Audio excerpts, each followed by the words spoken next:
Those guys playing AOM for 20 years, how can you top that? There's no saying that everything's going to be the same. If everything's not the same, then that advantage disappears, right? The reality is actually from a development side, I actually think they should remake Age of Mythology, not just rehash it.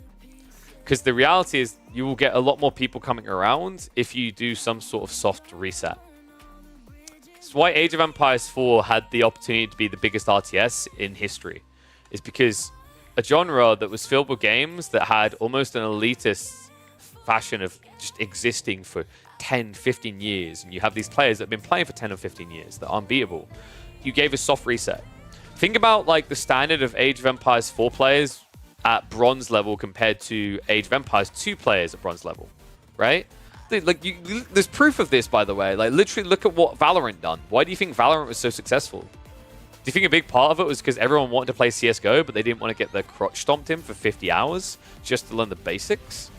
You know, this is why, like, if MOBAs is the exception to this rule, by the way. MOBAs is like, they are so complex to get into that it's very difficult, even if you offer a soft reset. But in general, this holds true in most genres where when your game gets too old, so like, this is why I highlight for Age of Empires 4 why the growth needs to go like this. Because if you don't, what happens is if you're like not trending like this, but trending like this, if the skill level is going like this, it makes it even harder to indoctrinate new players as years go on. That's why the first few years is the most critical for growth in any video game that's competitive. Is there any new news? I don't think there's new news. I haven't seen any new news. So, right, now that everything's running smooth, hi YouTubers, hi Twitchers, I think everyone can say everything fine. We are going to cast the Killjardy Fae. So let me get that open now. Yeah, in general, like, I don't think...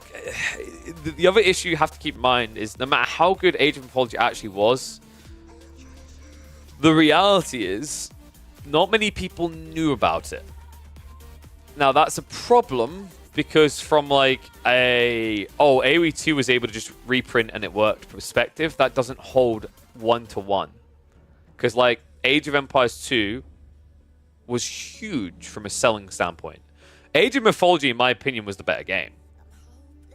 Some people go like that, some people go hate hearing that. I liked Age of Mythology more. Hands up, right? But I can acknowledge it sold much worse. Now, don't know if I say Age of Mythology is better than AoE2 from a competitive standpoint, but definitely like from an overarching play the game, enjoy the game. I had more fun as a kid with AOM.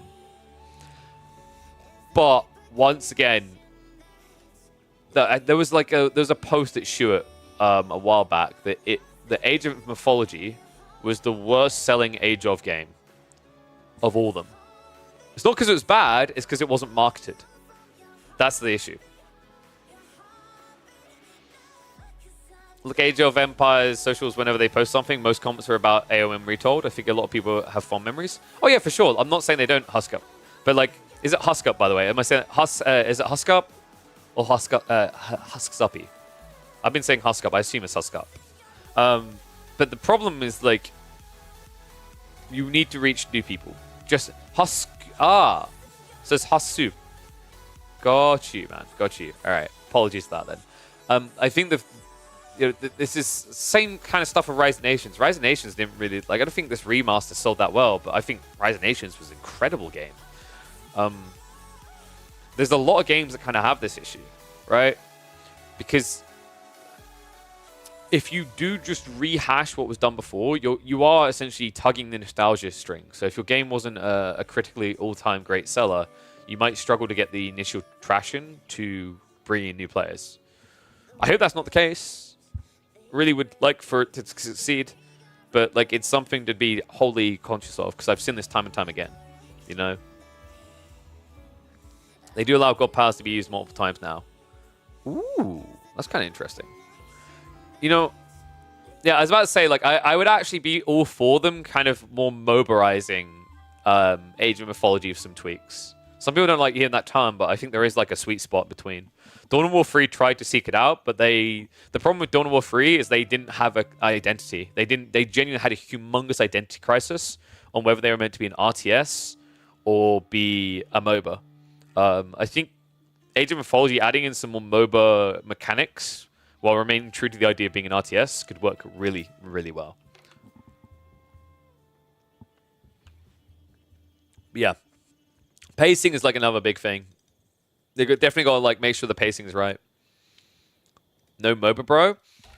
If you want to be as like closed-minded to say that there's nothing you can learn from MOBAs, then okay, dinosaur, right? Like chill. Like there are things you can take from other, there are things you can take from other genres to improve your games. Everything has something to impart, right? Like I actually think even like battle royales is onto something from an RTS perspective of interesting mechanics you could put into to make things more intriguing. Like, if you want to take a dinosaur approach to RTSs, then you're always going to have, for example, a genre that sucks at team games. All right, should we get ready? So, we had to check this one out. We didn't get a chance to do it live because there were so many games going on the weekend, but this is another series from the Warchief Club. Killjadi versus Faye in the upper bracket. Killjadi somehow gets the roost. I don't know how that happens. Faye, on the other hand, seems appropriate with full-on Age of Mythology talk right now because we are Byzantining up. We're going full Greek here. She loves this Civ. I remember she was one of the big spams of it when it first came out. Has more recently been a bit of a Japanese and Order of the Dragon spammer, but I'm sure Faye's got something interesting to show us because I feel like the last time I actually cast a Faye game, she done Trade Boom. I'm not expecting to see that here.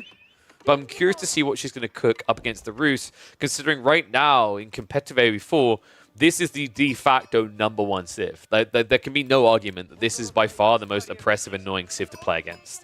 They are basically one-fits-all type Civ. I can't think of a single scenario where Roos feels bad, per se. So I'm curious to see what Faye's answer is going to be to this conundrum. Opening-wise, she did not go for a second scout, which is very surprising here, by the way. The meta answer to the Roos on opening has been to accept you need a second scout.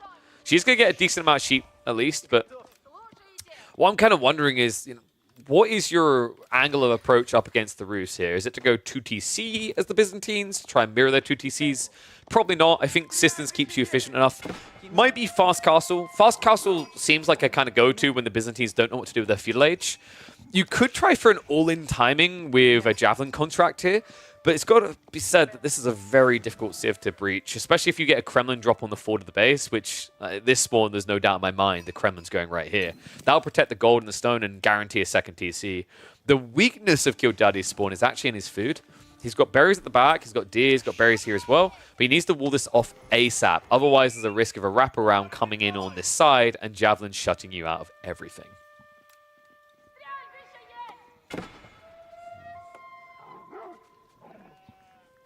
I'm still wondering if we get Hippodrome.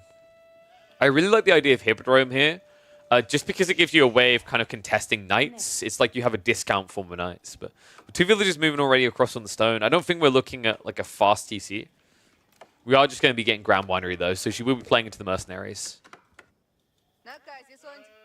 Someone suggested a rework where bounty would be granted as % of hunt gathered instead of animals killed. That was me, Kavayu. I actually asked that, like, I think a year and a half, 2 years ago. The whole logic I had is that you should go and gather a deer, and as you gather deer, part of like the food you gather should be given as gold. Literally, just like how Japanese gather stone from gold and gold from stone. So yeah, I was asking for that very, very, very long time ago. I even talked directly with devs and said that I think that's the way it should be, and I still stand by that. It should be like you are hunting and you are gathering and then selling the skins, right? So like the whole logic is the villager gathers from the deer and then they walk back to town and they sell it for some gold. That would make so much sense and it completely changes the way that the game functions. All of a sudden you don't just have this free scout opener that's oppressive. The really big problem on why the free scout opener is just so broken is it's not just about the gold that you gather, although on average gives you the fastest tech timing of practically any civ. The other issue is actually in the fact that the scouts have a follow-up usage that is uncontestable. And that's information. Free scouts allows you to not only take one to chase away the other scout on the enemy side, but it then gives you 2 scouts to see every play your opponent is making and sometimes even block that play. For example, let's say Faye was going for a second TC, which actually she is going for. If you just sit here and patrol back and forth, you can block it out and deny the droppage for an extra 20, 30 seconds.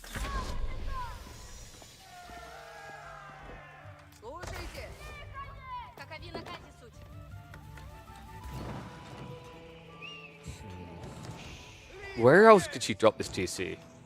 So I'm kind of worried she's just going to get idled up trying to get it down. Meanwhile, Killjani on the other side, like the optimal play here now that you see this much stone gathering, you just open with the stables. Instead, it's going to be archery ranges though. Okay, that's kind of interesting. Like, I think I like the idea of a knight more here. But Killjani, I guess the issue is, if you look, passive gold isn't, you know, that great. If he waits and does archers first, he can get double knight pump a minute from now.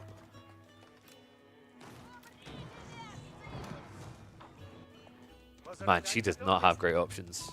She could try to condense the corner, but that's so far away. Like, my full process here is Faye has to drop the TC on the immediate southwest side of the berries to keep the base closed. And are you freaking kidding me?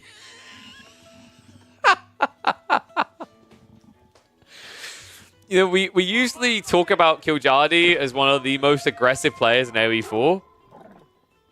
I think we're witnessing evidence of exactly why right now. The triple villager pull for a wooden fortress drop on Faye's intended target for a TC drop. Now she has crappy options. She hasn't gathered the wood yet, remember. Like, she started on stone, she got seen doing this, she's switching wood now. This is plenty of time for Killjani to try and rush this up. Needs to be careful about the positioning, and are you freaking kidding me? Like, this guy. Okay, this is how you know you need to go touch the grass. Like, he was almost in a perfect location. Unfortunately for him, Faye does reveal this now with assistance. So, you know, realistically, you should be backing the Wooden Fortress up a bit. Instead, Killjani is still going to commit. Oh, dude, I think Killjani misread this now. I don't think he realized the system just about gave vision there, so he will have to cancel. This is idle time, though, right? Like, that's the annoying thing, and now with the militia arriving, Archer's on the way, realistically, Faye can only do this so long. She hasn't used Akratoid, that's the good news. The bad news is now it's Archers. And there's not much you can do against this. Akratoid is going to get activated, so maybe there is. As Killjani hangs around a little bit too long. But this is humongous idle time for Faye. And with additional Archers coming, there's no way in hell she's now getting this TC down. Oh, the armor, the extra damage from Akratoid does a lot of work here, folks. But the reality right now is that Faye has got a third of her economy not gathering. Wooden Fortress is being built up again. More villagers being pulled. Killjani just needs to keep contesting this area. Archers should be on the way soon. In the meantime, they're going to rally in. Oh my god. We are 7 minutes into the game right now. And Faye has got a third of her economy halfway across the map without Willbarrow. TC now going up. Scouts at least going to be sniped. Archers are marching forward, but it looks like Faye realistically now should at least be able to get this town center up. The problem, however, is this wooden fortress with arrow-slits as well easily will deny half the berries and all the deer. This is brutal. And now, like, you know, she knows that it's happening, but she can't contest it. It's too late. It's too much wasted time. Like, if you idle again before doing the TC, it's pretty much GG, and this is going to be tight. I mean, Killjani, he doesn't have textile, so realistically, this should get the kill. Cancels again. Ooh, walks away with 2 just in time. However, Archers are here now, and if I'm not mistaken, Killjani should be targeting a Blacksmiths next. This is how you end the game, right? Triple archery range, Blacksmiths, and then you just build a ram and go. Instead, looks like he's just going to keep adding in more Archers for the time being. If at first you don't succeed, right? Faye knows, though. Are you kidding me? The timing on that. So here's the thing. Like, you want to think that Faye's okay, but let's be totally real about this. Not only did she lose several villagers already, but a maximum of 3 villagers has, at any given time, on average, actually at this stage, idled 6 to 7 villagers, if you think about it. It's a hell of a lot of idle time achieved. And funnily enough, he's still going to give that Wooden Fortress just to try and deny the secondary berries. Faye's on the way again. This is just getting so silly. Like, once again, it seems like it's a waste, but it's actually not for Killjardy because he just keeps forcing Faye to react. And she doesn't have wheelbarrow, remember? Right? So she can never catch him. As long as he's not sleeping, he'll always run away. Lombos are at least going to come out, so Killjardy finally may have bitten off more than he can chew. Archer's going to start diving in, but Faye, I mean, she needs more olive oil ASAP. Akratoy's going to get activated again. And Archer's no stealed arrow here. So no quick kill. But once again, a lot of idle time. I can't, man. Akratoy looks so trash when you don't have wheelbarrow.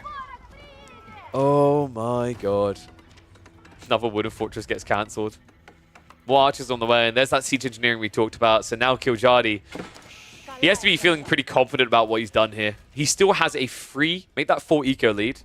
Faye hasn't really got much food to work with on the berry source anymore. She has to play wide on the flanks. And already going up to, what, level 4 System this early is ambitious.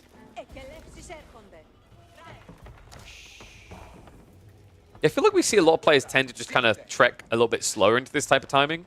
Because it's very expensive what she's doing, right? These systems, remember at this stage, that extra system is going to cost 200 stone. You see how much active gathering she's done. She's taken half of the outcropping. Rams now come from Killjardy. And those knights that I was waiting for are finally being added in. Not just that, though, folks. Killjardy is getting ready for his own TC on a delay. This is interesting, actually. With the gold gathering, what this means now is you stop producing many archers and just switch full knights. Because you need all that wood to now get into the TC, right? So like, you have this nice passing of the baton, shifting from archer into cavalry. Killjardy's like, well, I'm not doing anything immediately, so we might as well get extra gold for more knights. Okay, that's really smart. Extra 75 gold, and just like that, you can queue up 2 more knights. Nicely done. I'm impressed with the way that he's executed this. It's a very different opening from the Roost. Not one we're used to seeing, right? They always go for this 2TC, but he read it and made Faye weep, right? Like, he understood exactly what she was trying to do. Now with the ram ready to go, it's time to punish her for what she tried to do.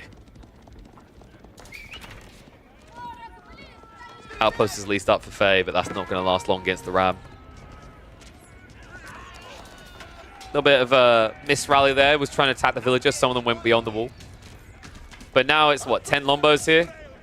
Okay, so it's going to be a back off. Killjardy, if he just waits for a few knights, this should be an easy go. Faye has got the correct read, by the way. She remembers, oh wait, Roost have cavalry, so she starts building Limitane up behind this.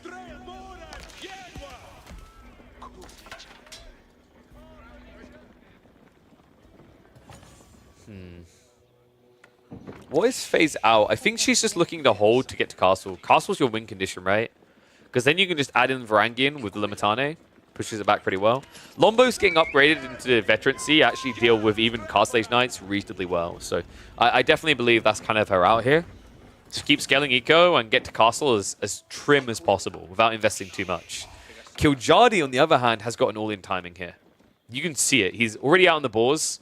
He's not really holding resources to go towards castle. He's, funnily enough, had all this stone this whole time, but now it's kind of wasted in that he doesn't want this TC anymore, right? He wants to try and end the game. And this could work because Faye, instead of actively adding in military, respecting what she's up against here, she's getting greedy. I'm just going to reveal itself. Nice tank with the militia. In fact, those TC's outposts need to be targeting something other than militia right now. This just doesn't feel great. Archer's nice for the dive in. Rams left to deal with the TC and the outpost. And it's going to be a lot of idle time in the base of Faye. On top of that, no easy way if you just snipe out these Rams, especially the Archers just camping on top of them. More diving deeper. Faye.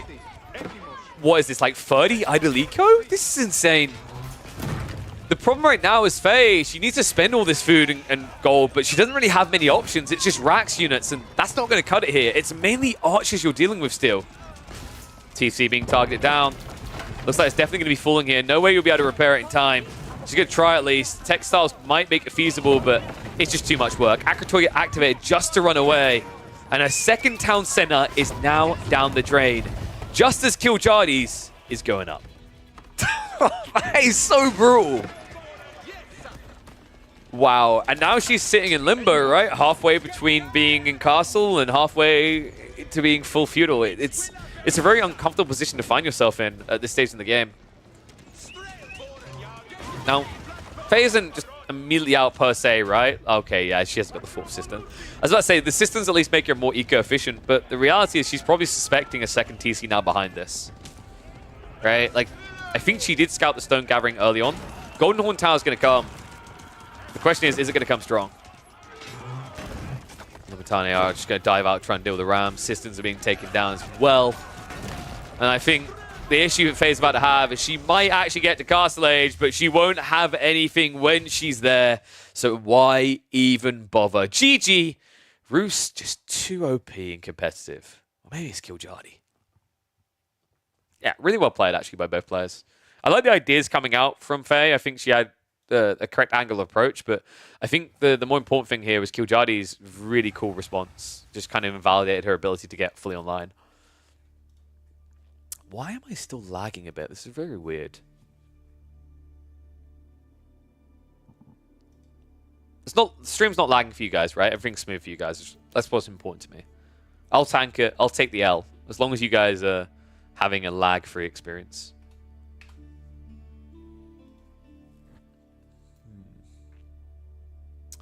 Let me quickly name that video. What will I call it? Twitch is giving you errors every 10 seconds, so you can't vouch.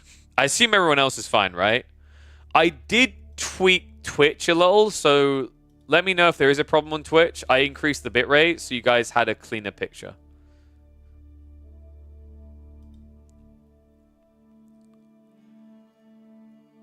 Okay, so I want to quickly... What will I call that one?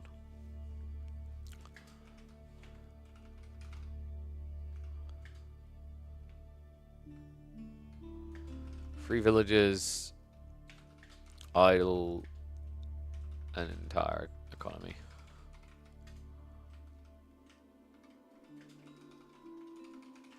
There we go. Looks good? Okay, fantastic. Nice. Yeah, because basically, for those who don't know on Twitch, Twitch recommends 6,000, like their maximum was 6,000 kbps, but a lot of people discovered 8,000 is what you can go towards before it gets crazy and cuts you off.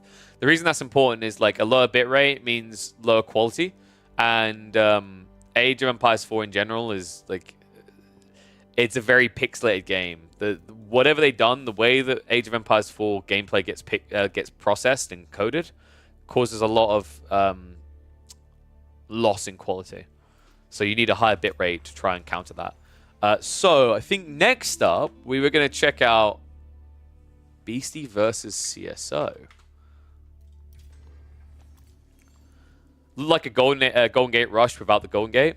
Yeah, pretty much. Like the Gremlins were kind of helpful there. They did absorb some damage. I don't know how necessary. Well, actually, they were very necessary. So here's the thing about the Kremlin. What was vital about the Kremlin there was the 175 wood. It saved him building a wooden fortress. He got his archer timing much earlier because of that, right? I think if it wasn't for that, it would have been more difficult for him. So we said we wanted to do Beastie versus CSO. Let me get CSO's profile up. For once, CSO's actually using his proper name. He hasn't put some clownery name up, as he often does. So, if I can find it.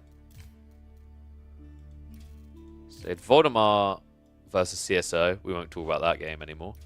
But there was a Beastie versus CSO. So, let me get that one ready.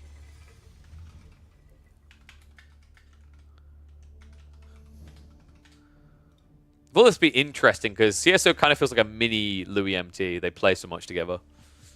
Definitely has been rubbing off on him. Because they, like, I don't know if you know this, but apparently they're contractually obligated to play together regularly. So it's almost like Louis training his Padawan.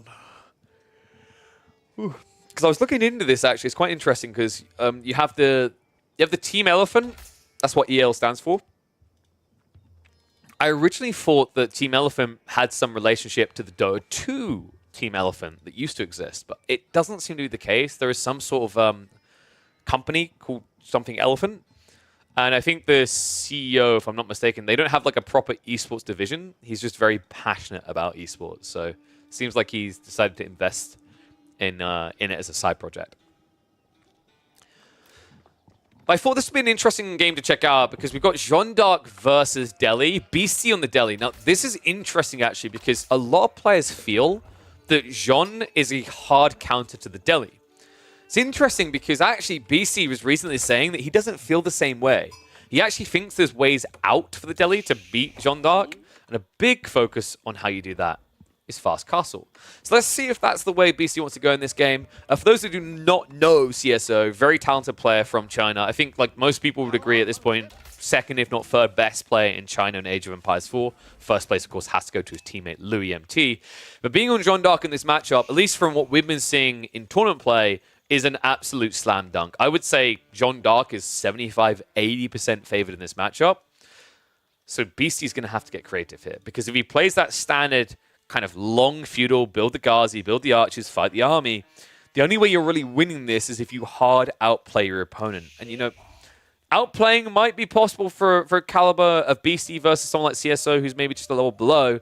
But it's a hell of a lot easier to find a way to not just have to out-micro in these battles, especially when you consider that Age of Empires 4 is a game that leans more heavily on the ideas of strategy and macro play than your just micro and outplay type RTSs elsewhere in the scene.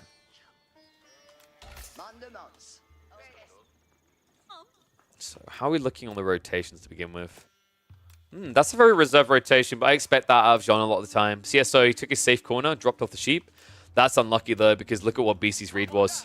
He kind of gambled on which side it was going to be. Actually, I don't think he did. This is a really smart rotation, and this is a matchup-specific rotation. You would normally want to do a long-distance rotation like this as Deli anyway, because you're on berries.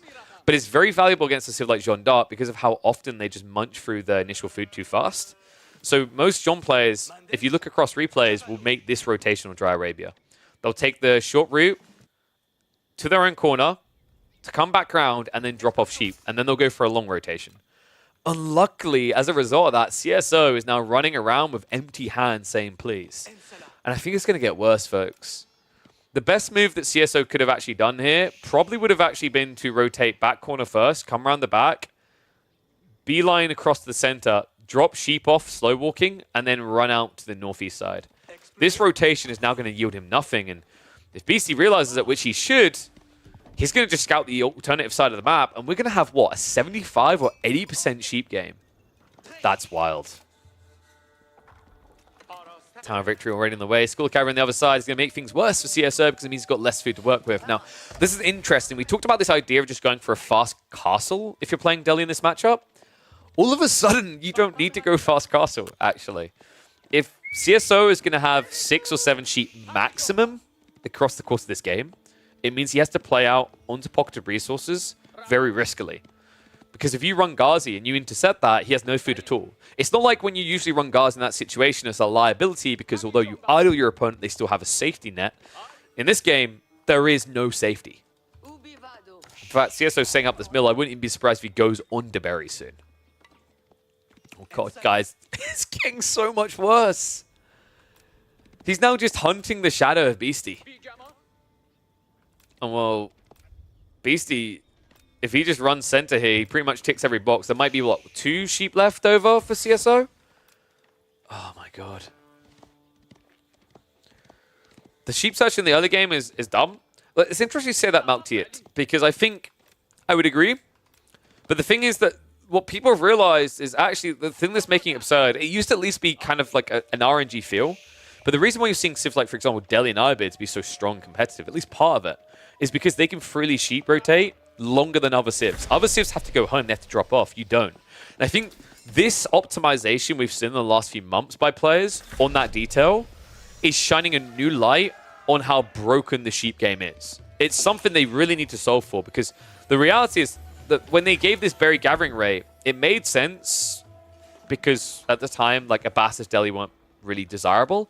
And on top of that, they can't play ball. But the reality is it had this knock-on effect that took quite a long time, 2+ years to actually come into full fruition, which is that if I optimally always want to play berries, and I will always play berries, there's no anchor point to bring me back home early. Unlike Jean, as a perfect example, a very food-intensive civ, though on average, compared to most civs, is going to have more people on food than others.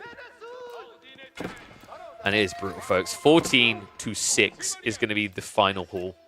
I think there's maybe one sheep straggler lying around here somewhere, but overall, this now creates a dicey situation for CSO. The best thing CSO could do, wall this backside, gather the deer. He actually has a really good spawn for this. I hope he realizes that that's the optimal play. He's going to try to apply pressure, but you need to be very careful on the opening here. Because if you slip up and get forced back by this Ghazi, you're going to lose full agency on the map. And at that stage, it might be just too late to even think about walling. PC, come on. Are you kidding me, bro? Bro. Okay, he's not going to check it. Both of them forgot about the sheep camping in the corner. Or they didn't know about it. Ghazi, now at the 4. This is another nice thing about Delhi in this matchup, is with the military efficiency, they can always produce quick enough to outpace the Knight production. The negative is this damage that becomes permanent. This is not your old Delhi builds where they had scholars healing all the time. This is permanent damage Delhi builds. And that's valuable for Jean. If CSO can start sniping out these Ghazi, that's going to be 14 XP per pop.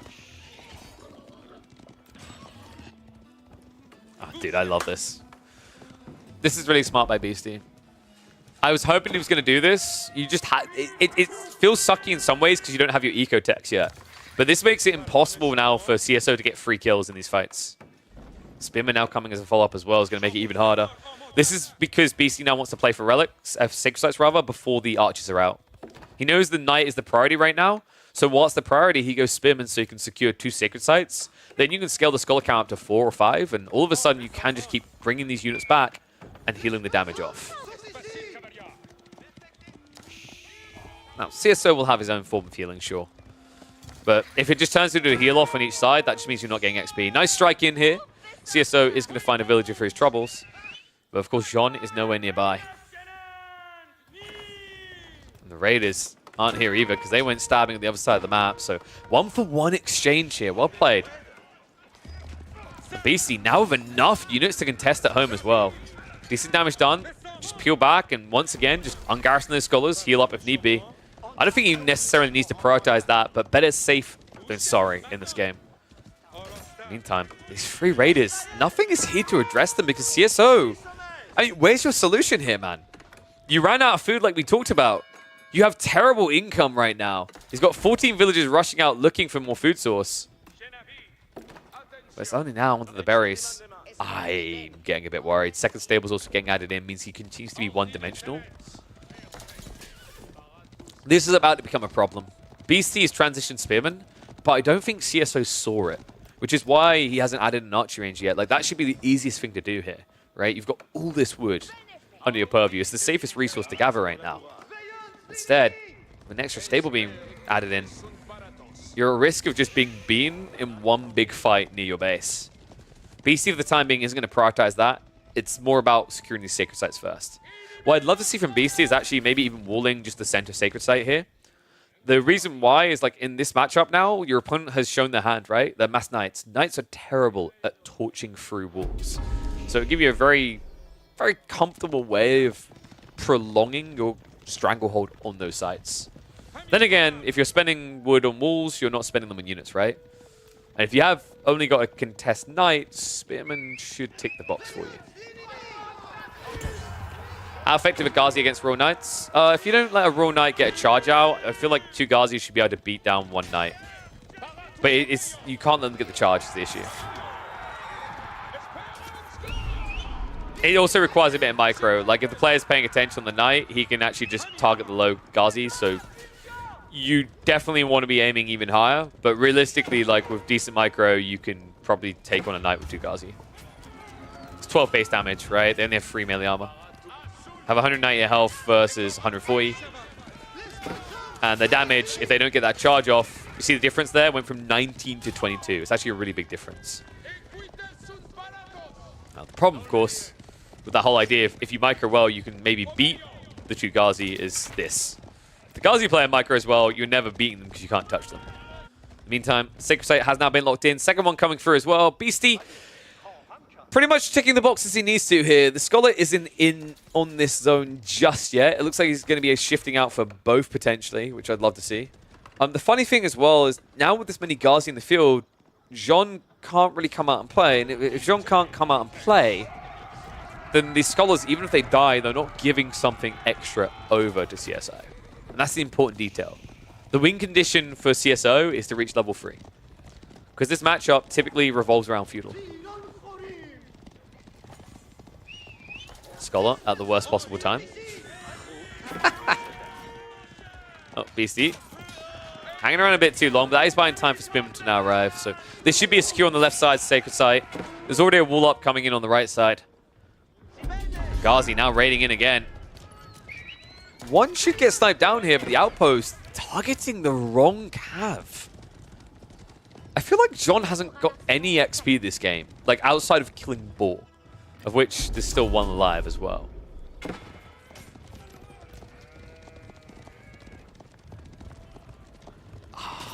What does CSO do down then? I mean, he's adding in archers, but he's so delayed. He's already outnumbered there as well. Spimman count is really high. This is at least one way you will get XP, is forcing that fight where when you commit with archers and knights, the spearmen have to brace, right? But the question mark is whether you're going to be able to reboom if you draw or lose that first fight. Is Laming Boar against rules in Warchief's club? I'd have to check the rules. I feel like in general there's a really big issue around the Boar right now. In the if you're against Jean, you need to be able to kill the Boar, right? But the Delhi, I believe we still have this issue where Ottoman's Delhi and whatnot, if they kill the Boar, it disappears, right? Like it just fades into ether. So unless that's been fixed, there's like fundamentally a really big competitive issue with Jean. It's only 25 XP, but you'd be surprised how often that can be the difference. Sacred Site is at least going to get decapped. The flanked ones have now been walled in. So all of a sudden, CSO has no way of getting rid of that. That's 250 gold income per minute for BC you can't remove. And if you don't contest him here, it's going to be 375. Knight count is at least going up, sure, but like, the reality is it takes you just so long to break through these walls. It's not a cost-efficient siege unit. The other thing that worries me is like BC is getting to have his cake and eat it, right? He's getting Sacred Sites and he's getting pocket resources out in the deer and the berries. I feel like CSO needs to kill 1 or 2 knights and go and deal with that. Because right now, like this feels like a losing approach. You're trying to mass an army to fight Delhi mass. Delhi always have an edge there in terms of production and quality. And the reality is when you're building knights, your goal isn't to fight the main fight, right? Knights makes you a raiding civ. CSO right now is not playing this like a raiding civ whatsoever.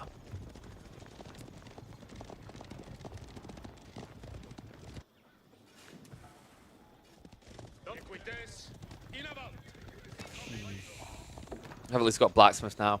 That was a really annoying nerf actually for Jean, is the Blacksmith did actually make a big difference. Bloomery not being there by default hurts Knights a little bit, but the bigger person that actually hurts, not even Jean, it's Spearman. Not that you really want to go Spearman here. Like having to go Spearman transition in this matchup means you've already lost the game. You have enough Knights that the guys you should win there, and your Spears are just fundamentally worse than the Delis. So really CSO's only play here to try and get in this game. He needs to raid. I'm glad to see he finally is. North March. If he splits and goes left and right, he'll actually find plenty of targets. Beastie, an early reaction to pull away though, and CSO not really sure what to do with himself here. He's going to march on the left side. There's an outpost there to protect this. So actually, of the options, he chose the worst one once again because instead of splitting his army, CSO is an A-click boy. Yeah, this is kind of unfortunate to see. CSO is a very talented player, but right now, he's looking a little bit lost on what to do. I think you just have to take the risk and split the Knights, but the paranoia seems to be coming from the Ghazi. Remember, Ghazi move quicker than Knights, so if there's a lot of Ghazi and you split your Knights up, your Knights just die to Ghazi. We can see by the count he has no reason to be scared. Realistically, CSO should know he has no reason to be scared. Good little raid here is at least going to balance out the economy again, so that's well played, but still, at the end of the day, we're looking at 3 Sacred Sites. We're looking at Delhi being up 120 pop while you're at 73. This raid was a good start, but you got to ask the question, why couldn't this have happened earlier? Now BC looking to reflect that raid. This is exactly what I was talking about with the Ghazi count, where like when there's just 3 or 4 Knights, you're not going to win that fight. So you need to be a little bit careful there. Burn for attempt onto the Sacred Site incoming. Small group of Spearmen are going to be there, though. The main wave are actually going to the base. Oh my, he looks to block out the food source. Guys on the backside are waiting as well. And this is turned into a delicious sandwich. Well, actually, it's more like a bruschetta right now. There's just a giant slab of bread right here. He's looking to set CSO up to be the delicious, squishy tomato.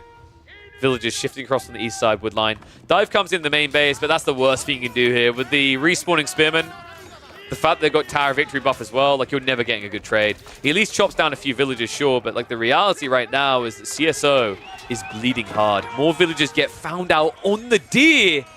Trade for trade, blow for blow, Beastie maintains the eco lead and now finds himself trekking a mile ahead militarily.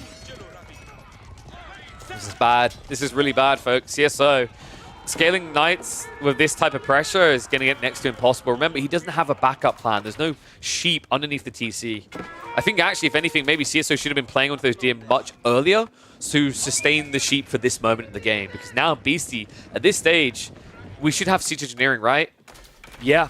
I think you build 2 rams and you go.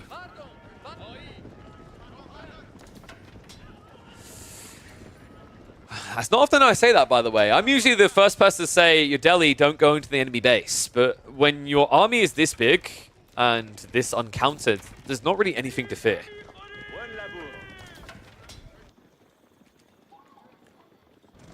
CSO has to go for a decap, though, and he knows it. Beastie is going to come in behind him here. Now, this is very dangerous what CSO's doing. Because remember, when he marches in, he can't march out. So this could end up being a trap. In fact, Beastie should let him in. Let him in, then come in behind with the spears and archers, and they're dead. Not even John can turn that type of fight. CSO marches in. Sends one knight in the end. But the backstab comes through. The knights can't even commit. Archer's going to get exposed, and GG instantly gets called. CSO feels like a goldfish at this point. Nothing you can do but try to exist, and that is just undoable when Beastie's on the other side. Try to avoid just calling it, like, making some other unfair comparison to goldfish, but yet genuinely, that was like shooting fish in a barrel. Brutal game right there. I think you needed a raid. You absolutely need to raid there. It's the only way that that matchup's going to work.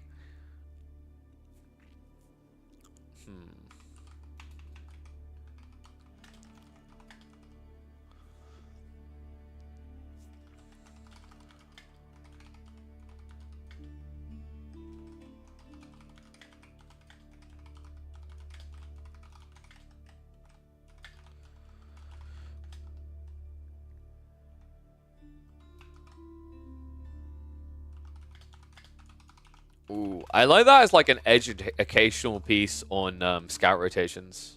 I'm going to call that one reading Civ's scouting patterns is critical. And then it's like, this is predictable, and show the map.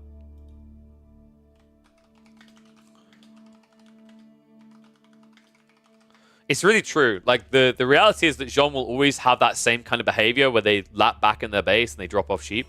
It makes it really easy for you to get a read and get an advantage. I kind of want them to change something fundamentally about like scouting, sheeping, like something drastic, just to kind of refresh us. Because I think we are getting to a fully optimized point that shows, not redundancy, but shows like the absurdity some of these situations provide.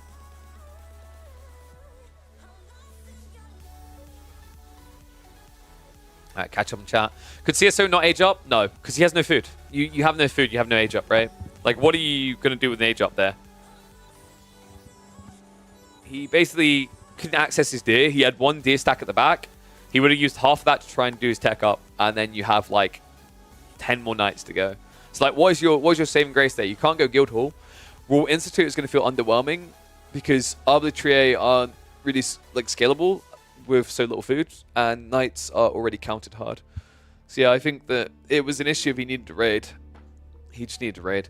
Maybe just give 1 or 2 more sheep at the beginning. That fundamentally changes certain builds, though. Like, I think the thing that people don't really... Like, I've talked about this before, the whole idea of, like, imagine if sheep just spawned at your TC every minute or 2 or whatever. Something like that for several minutes. That fundamentally changes a lot of the balance points of AoE 4 as well. It's difficult. It's very difficult. They did kind of put themselves in a corner with the way they balanced all that. So I think we said we couldn't do the Anatan versus Puppy Paw one, right? Because I think... Wait, did we do Anatan versus Puppy Paw? Let me check, because I think maybe that one is still viewable.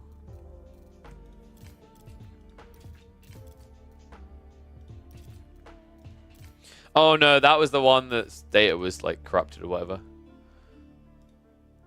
He got unlucky or was outscouted? He was outscouted.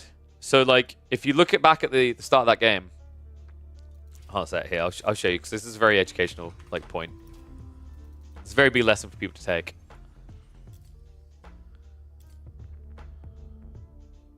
Not getting sheep can feel bad, but should game balance be focused around never having things feeling bad? I don't think so. Well, no, like it should. There's positive versus negative feedback loops. The issue like there is like it's fine that something's punished. It's not fine that it's like it's predictable. Sorry, it's not predictable. It's RNG rather. That's literally the issue with the way that sheep functions in AoE4 is like the disadvantage that you get in that situation is RNG, right? It's not that you royally screwed up per se. It's that you flipped a coin and it came up heads when you needed tails, right? That's how a lot of scouting rotations go. But that one issue, a bigger issue, which is like fundamentally the way that scouting works when you've got berry-based civs involved is incredibly oppressive at the highest level. What's up, Crackety? You done calculations? I didn't realize Chinese players do maths. I thought they just select Raxes and hold the W key. But continue. Alright, so here you go, guys. Let's watch. So, scout rotation. Oh, CSO did do the one I wanted. Okay, so CSO messed up. He really messed up then. He actually messed up. So, like, CSO done this back rotation. Look, BC immediately goes across the map. When you're in Dry Arabia, you spawn here. You know your opponent is, like, here or here, right? Like, he's around here. So you already know where he is. So what you're doing is he's intentionally taking the long side of CSO's spawn. Because Jean players will not take the long side first. They'll take the short side, so they can do this with their rotation. Watch what CSO does. He comes around, comes in. And then he drops off. My criticism is what he does next. This point, CSO done the right thing. This is exactly what you have to do, because otherwise you run out of sheep. So he comes in, he grabs 2 more sheep. Mwah. Jackpot, right? At this point, BC's already covered the corner. You're up against the berry sieve. You should identify this is happening. But what you've done instead is CSO done the safe old meta option of I will now take the rest of my side of the map. Because he's expecting Beastie to have gone like this and then go like this. But berry sieves don't do that. At the highest level of play, berry sieves will do this long rotation first. Especially on maps where they know where you are. So the mistake that CSO made was here. Straight away, he should have known, okay, I don't see any sheep. I should be like changing my pattern already. This is getting weird. By the time he got here, it should be dead obvious. So CSO, like the thing that you need to do, you need to rotate, rotate, rotate, rotate, rotate, drop off, and then you need to do this. That's the advantage that berry sieves get. At the highest level, like this is optimal play, what BC's doing. There's still RNG, you're still coin flipping. Like, you know, there could have been a game where BC done the alternative. But like from a value perspective, the reality is that a Delhi player wants to stay out on the map longer because he doesn't need to come back with a sheep. So by doing this, you stay out longer, right? Because you've got no reason to come back. You've got berries. So yeah, like little tip for people. When you're in these matchups, probably won't matter for a lot of us, but like if you're playing against conk level players, this will come up. So make sure you do your homework. Is this the game on repeat? We are explaining a very important point to people on scouting. Neri, I think Louis is already a solid top 8. I don't think he needs to keep practicing. Neri, like the Louis puts in more hours than most of the top players now. I think he's fine. I mean, dude, he literally was top 4 in the tournament, right? Should kind of say something. And then in EGT finals, he made was it top 8 again? He's already a top 8 player, dude. All right, what was this calculation? Crackety Wham, Cat, Lucifer, Puppy Paw, Marine Lord, Louis, Vortex. What is this calculation? Crackety is better than Marine Lord. Yeah, but hold on a sec. Crackety, there's a problem with your logic. There you go. That one still holds true. So, you've got some work to do, son. Keep going. We'll get you there. Magic's better than all of them. This is just known. Magic's not retired. He played in, like, he still plays in tournaments? Dude, like, Warlord comes back, he's going to be back there whooping Marine Lord's ass again. I don't know what you're talking about. He's like, you know what's going to happen? He's got to get signed to an org called M9. And then he's just like, and then the press statement's just going to say Magic, just saying, one better than mate. Boom. There we go. Alright, so. I think we said we wanted the Anatan Puppy Paw. Was that not doable? Did we actually find that? Sorry, we got sidetracked, didn't we? Let me check on YouTube, make sure they're all content. Yeah, they're all Gucci. And the latest top tier tourney matters as per usual? Nah. The latest LAN matters. So, Magic is technically still the best player in the world. Because he beat the best player in the world. Sorry, the Crackety, like, there's only one way to fix this, alright? And it's CAC. Crackety's apartment cup. Come on. Oh, yeah, sorry. We said we couldn't... Yeah, I forgot to remove it from this. We can't do Puppy Paw Anatan because the data got corrupted. So, we're going to check out Dumu versus Anuvaku.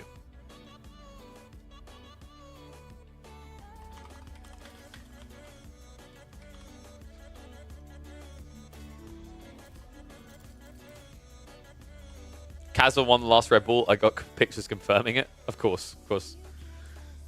Kazva retired because he wanted to do some good in the world, and he was like, you know, what happened is Kazva was like, I'm gonna become a nurse because when I get in these tournaments, I'm so busy beating people up.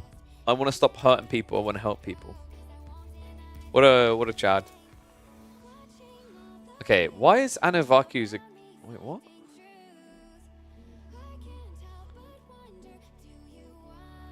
Well, Dumu's put his data back to private.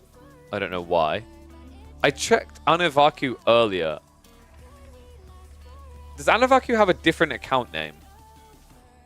He must have a different account name.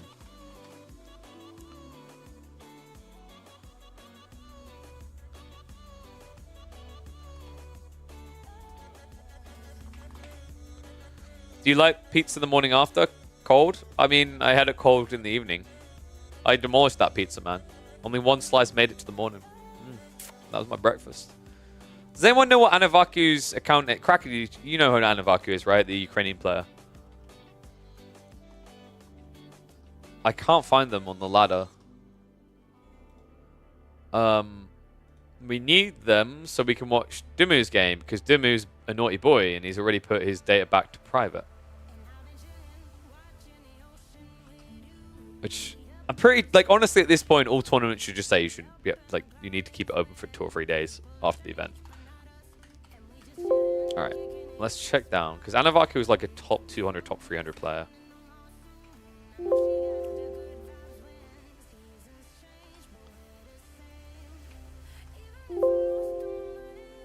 Still nothing. I don't know why it keeps making that stupid noise when I search for people.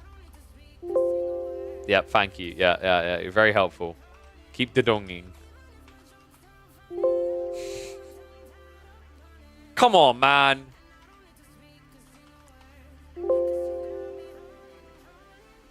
Bruh. I can't find him. I think we just got GG'd. Let me just double check in case Dimu was playing on a different account when he played in that series.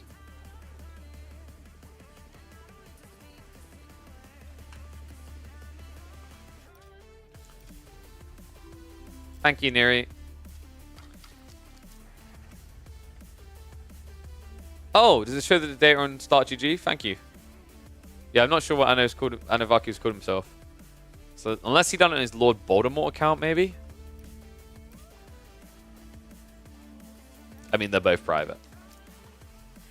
All right, so we'll give this a sec, because this was a very interesting series between Anavaku and Dimu. It was a lower bracket BO1, and it was Achery versus Order of the Dragon. Do love me some Dragon.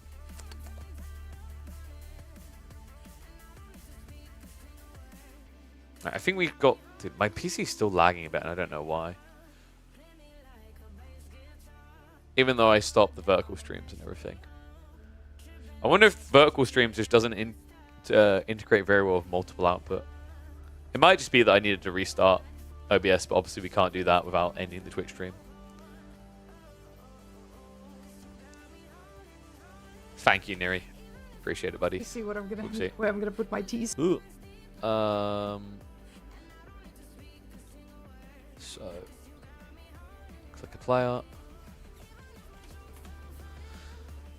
Ah, that's right. It's called Ruslan, isn't he? Ruslan the Ducker. All right. Yeah. I've said this name around before. All right. So give me a sec.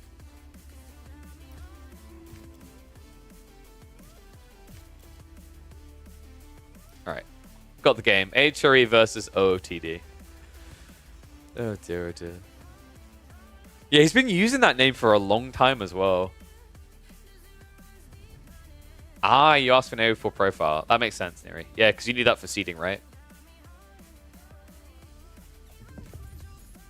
All right.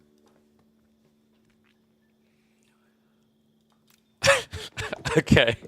It's time to see if Team Liquid's Dimu can win, or if he's about to get by the Ruslan. One and all, welcome back to Competitive Age of Empires for Action. It's recap time. Warchief Club, number 71.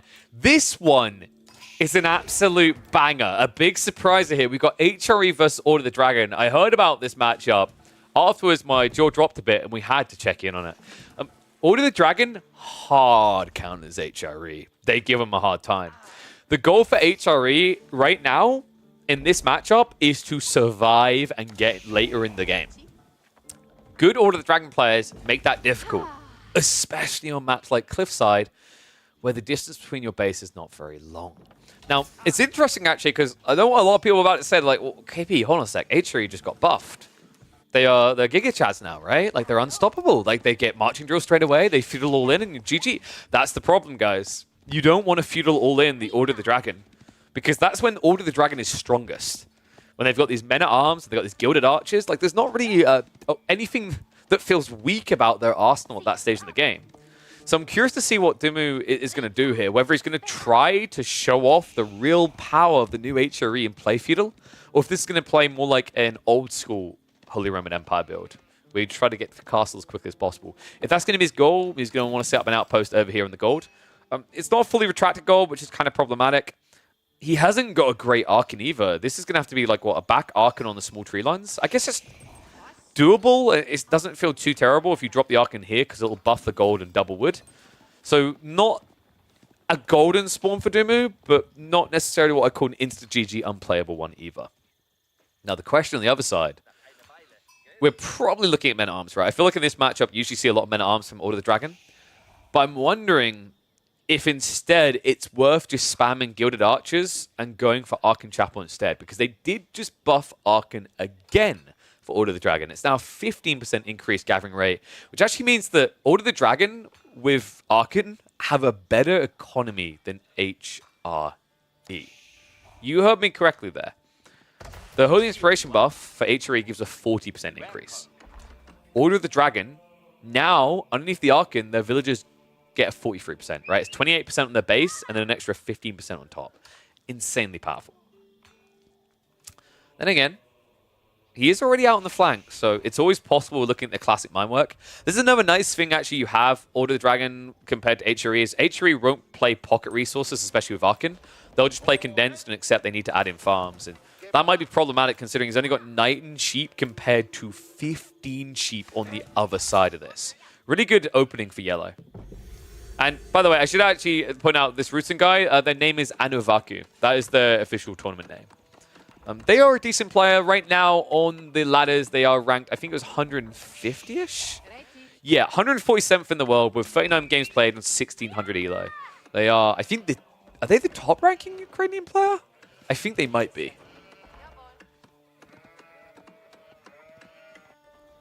So Arkan on Arkan. It is as we expected. And so on the tree line, we're going to be seeing a lot of archers, I think, here.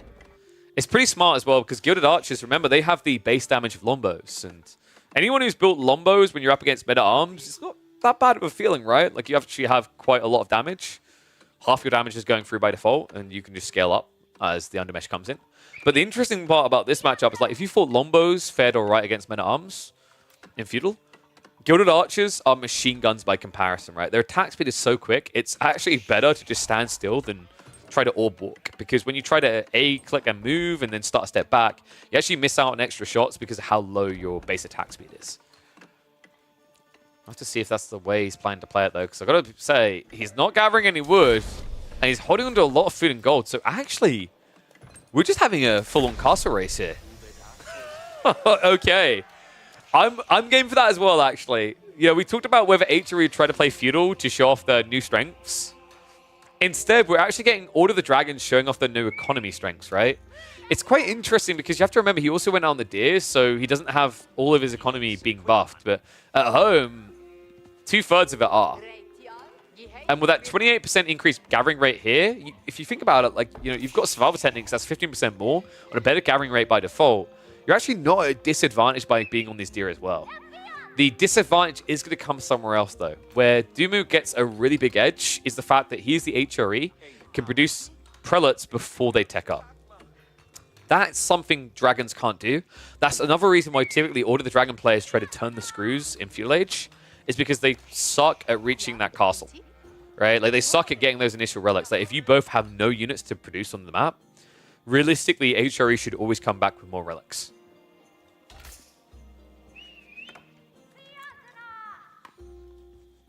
So Ruslan needs to start gathering wood as well.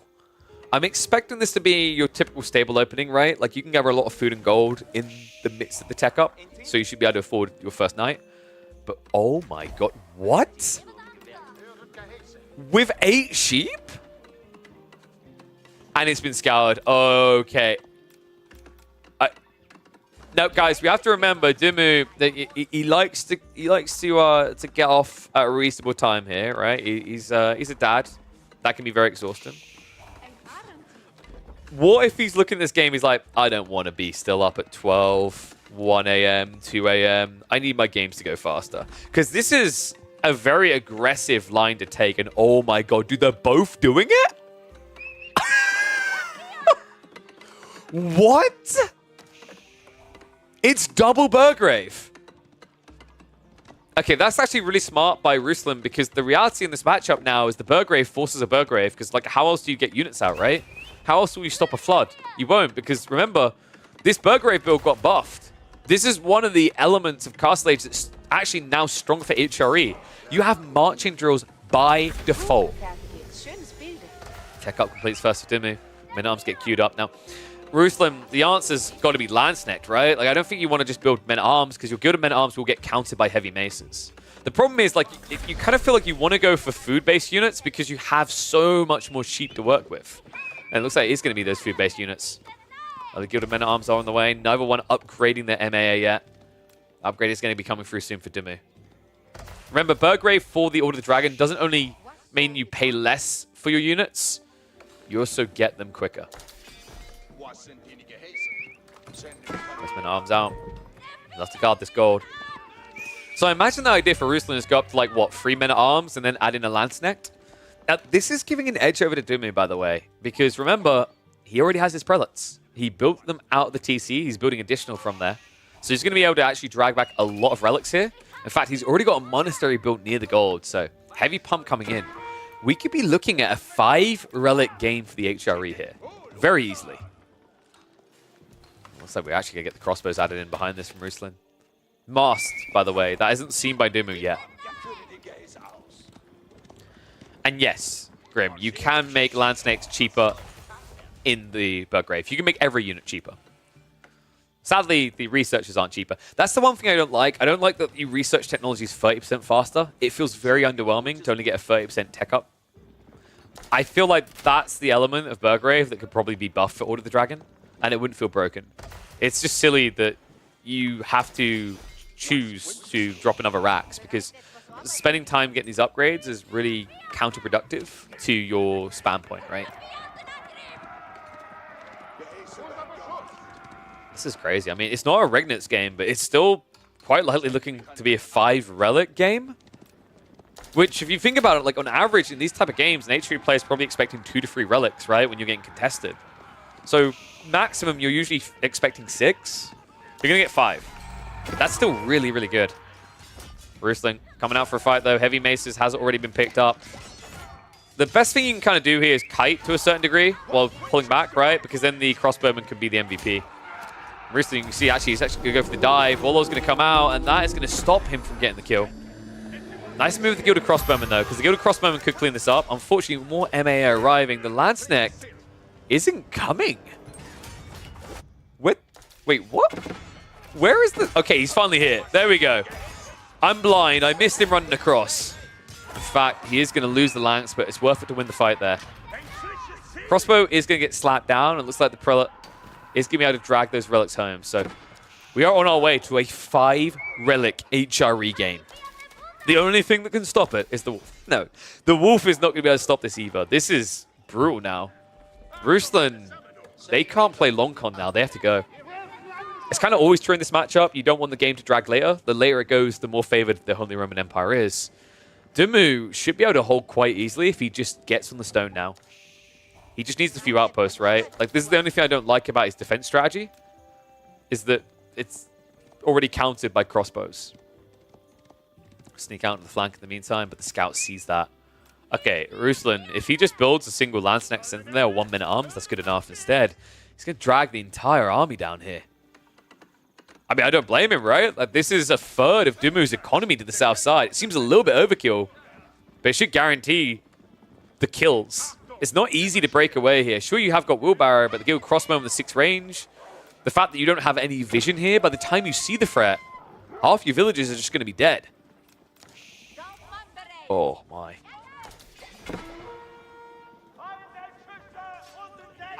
And people wondering, why didn't Ruslan build Horsemen? Because you're up against Burgrave. Horsemen's a really, really tough to justify choice, because your opponent can easily just get into Spearmen, right?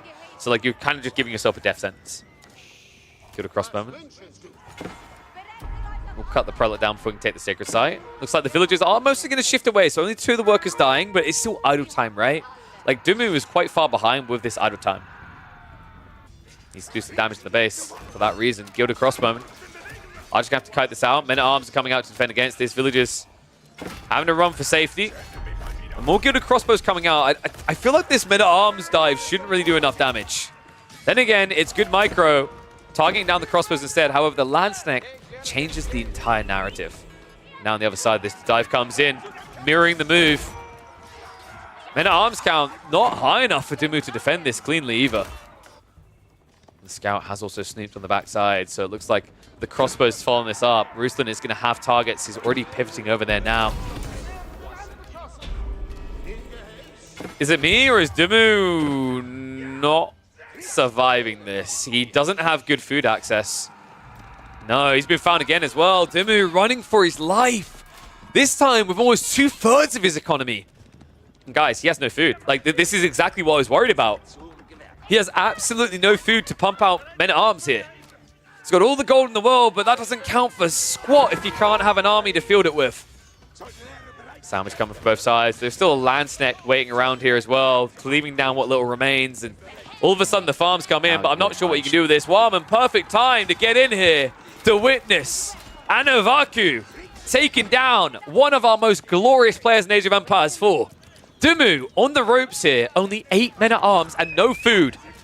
He can rub as many shekels, as many coins together as he wants, but it doesn't matter because his army needs to be fed.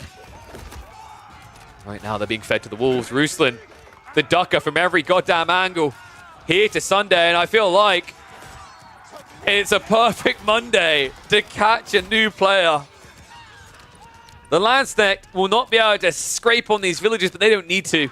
The Gilded Crossbowmen have been doing God's work. The men-at-arms are keeping muddled up, and I think we've reached a point where Dimmu is stuck. He's got no food economy anywhere. His villagers are running around like headless chickens. And these right here, these are the foxes. Whew.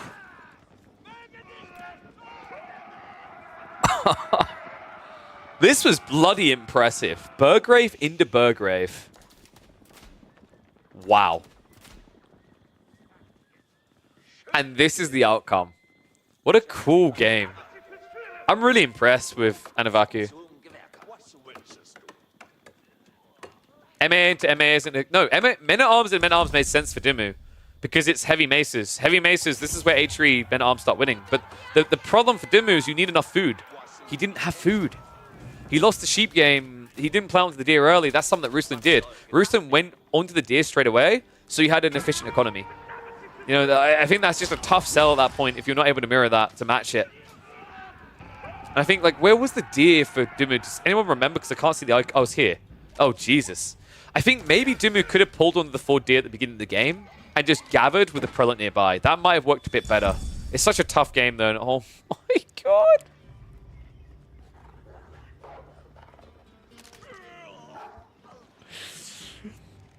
Just call it, man. Just Dimmu, buddy. It's getting late. Get some sleep. Oh my God. Every villager but one is here. And the sad part is Ruslan saw it. And Anavaku knows exactly where he is. And this one outpost is not going to change the outcome here, guys. Dimmu, the only thing Dimmu's holding on to here is delusion, guys. Like, I don't want to hit Dimmu holding. The only thing he's going to be holding is his head in his hands at this stage. Villagers are trying to fight against Gilded Crossbowmen. That is never going to work. Oh my God. You know, it's bad enough when an Order of the Dragon player has the same number of villagers as you. This is a travesty. Looks like this Gilded Crossbowmen are going to get cleared up, but the next wave is coming, and these men-at-arms can easily torch this down. One Landsneck sweep is all it takes to wipe this out. The only thing Dimmu's holding on to at this point is his mouse and keyboard. Although, actually, with everything that Ruslan's taking from him, he's probably coming for that too. Landsnecks are in there, so you have to get in the towers ASAP. The problem is there's not enough room for everyone. You can at least kite, right? That's the one upside. The problem is this Gilded Crossbowmen are the thing you cannot kite. What a crazy game.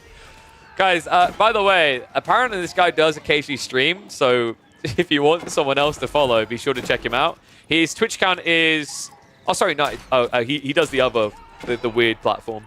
I think he did stream on Twitch before, Anavaku. But he's gone elsewhere now. But where he'll be going here is deeper into the Warchief Club tournament. What a surprising upset here. You know, chat was just saying, I think Zaphras came through and said that, you know, this guy is an Order of the Dragon main. Oh, it's showing. In a matchup that we highlight is difficult, not impossible for HRE to win before Castle Age. Dimmu tried to solve that by getting the castle fast.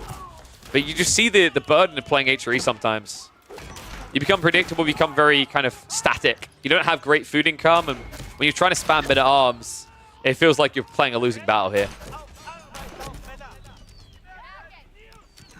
150 food a minute? Whoa, hold on a sec. Let's not scam him. He's up to 212. Dimmu's gradually building a new base over here. He's got the outpost fortified. Probably go for a TC soon, I'm sure. No, this is pretty much done at this stage. The only reason Dimmu is holding on to hope is because he has 5 relics.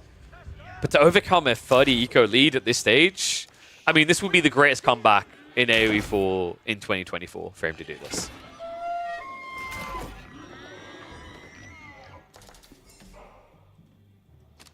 Yeah, I love the read as well. Yellow just guarding the right side, and finally his slowdown. He's going into the Rams. They buffed this, right? Now Order of the Dragons build Rams quicker, which was so needed, by the way. Like, this Civ was terrible at Ram timings because it took way, way too long to build. But now with this ram coming in, I mean, if you just camp the crossbowman behind this, send the ram in, if villagers come to torch it, you can insta-snipe them. It's very easy to now just finish this off. Love that he's checking the base just in case the farms are activated. He's even taken the deer away from his base. Oh my god.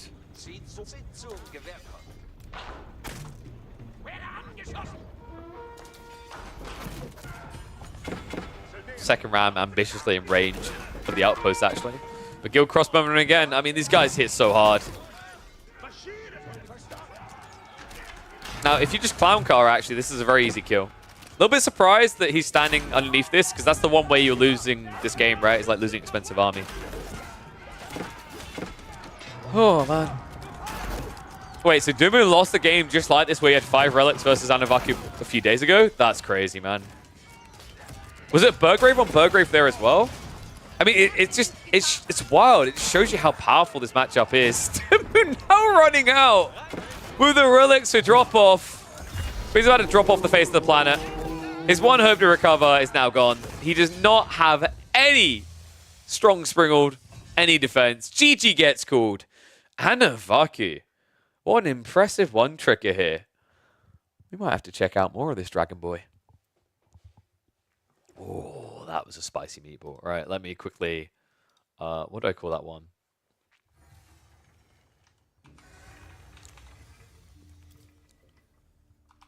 Even with 5 relics. Hatchery. Alright,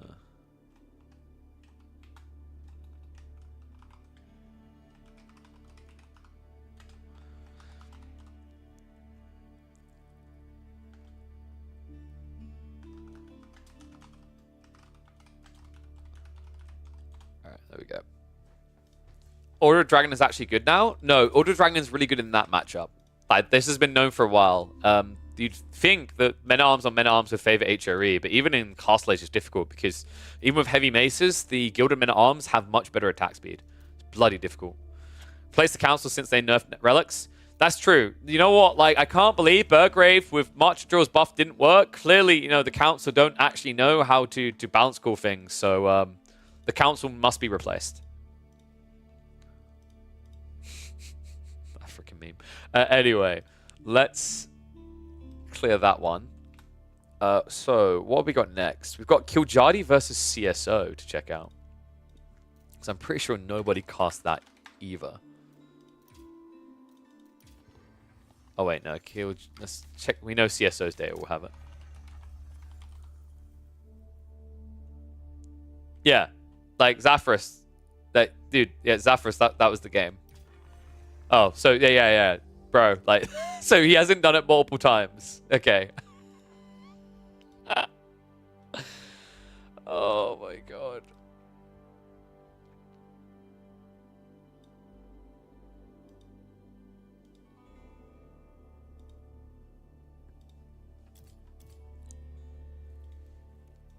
Or the Dragon's a Resident Sleeper? I don't think it entirely is. The late game sucks.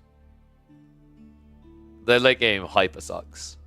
I've said this before, like if they ever changed the way that production worked so that you couldn't start producing a new unit until the previous one died, I actually think Order of the Dragon would be really strong. Even though the units take longer to produce, it's because of the quality of their units, right? If they get a good trade, they stay alive for a very long time, you take a very long time to get the counter out as a replacement. If they ever like overhauled late game production like that, then Dragon would be really, really strong. So we've done the Beastie CSO one. There was actually afterwards, there was a Louis versus CSO one. But I think we'll focus on the... Maybe we'll come back to that one, but we want to do the... Where is it? Kiljadi versus CSO. Hatchery versus Jean. I think Kiljadi's like one of the scariest Hatchery players right now.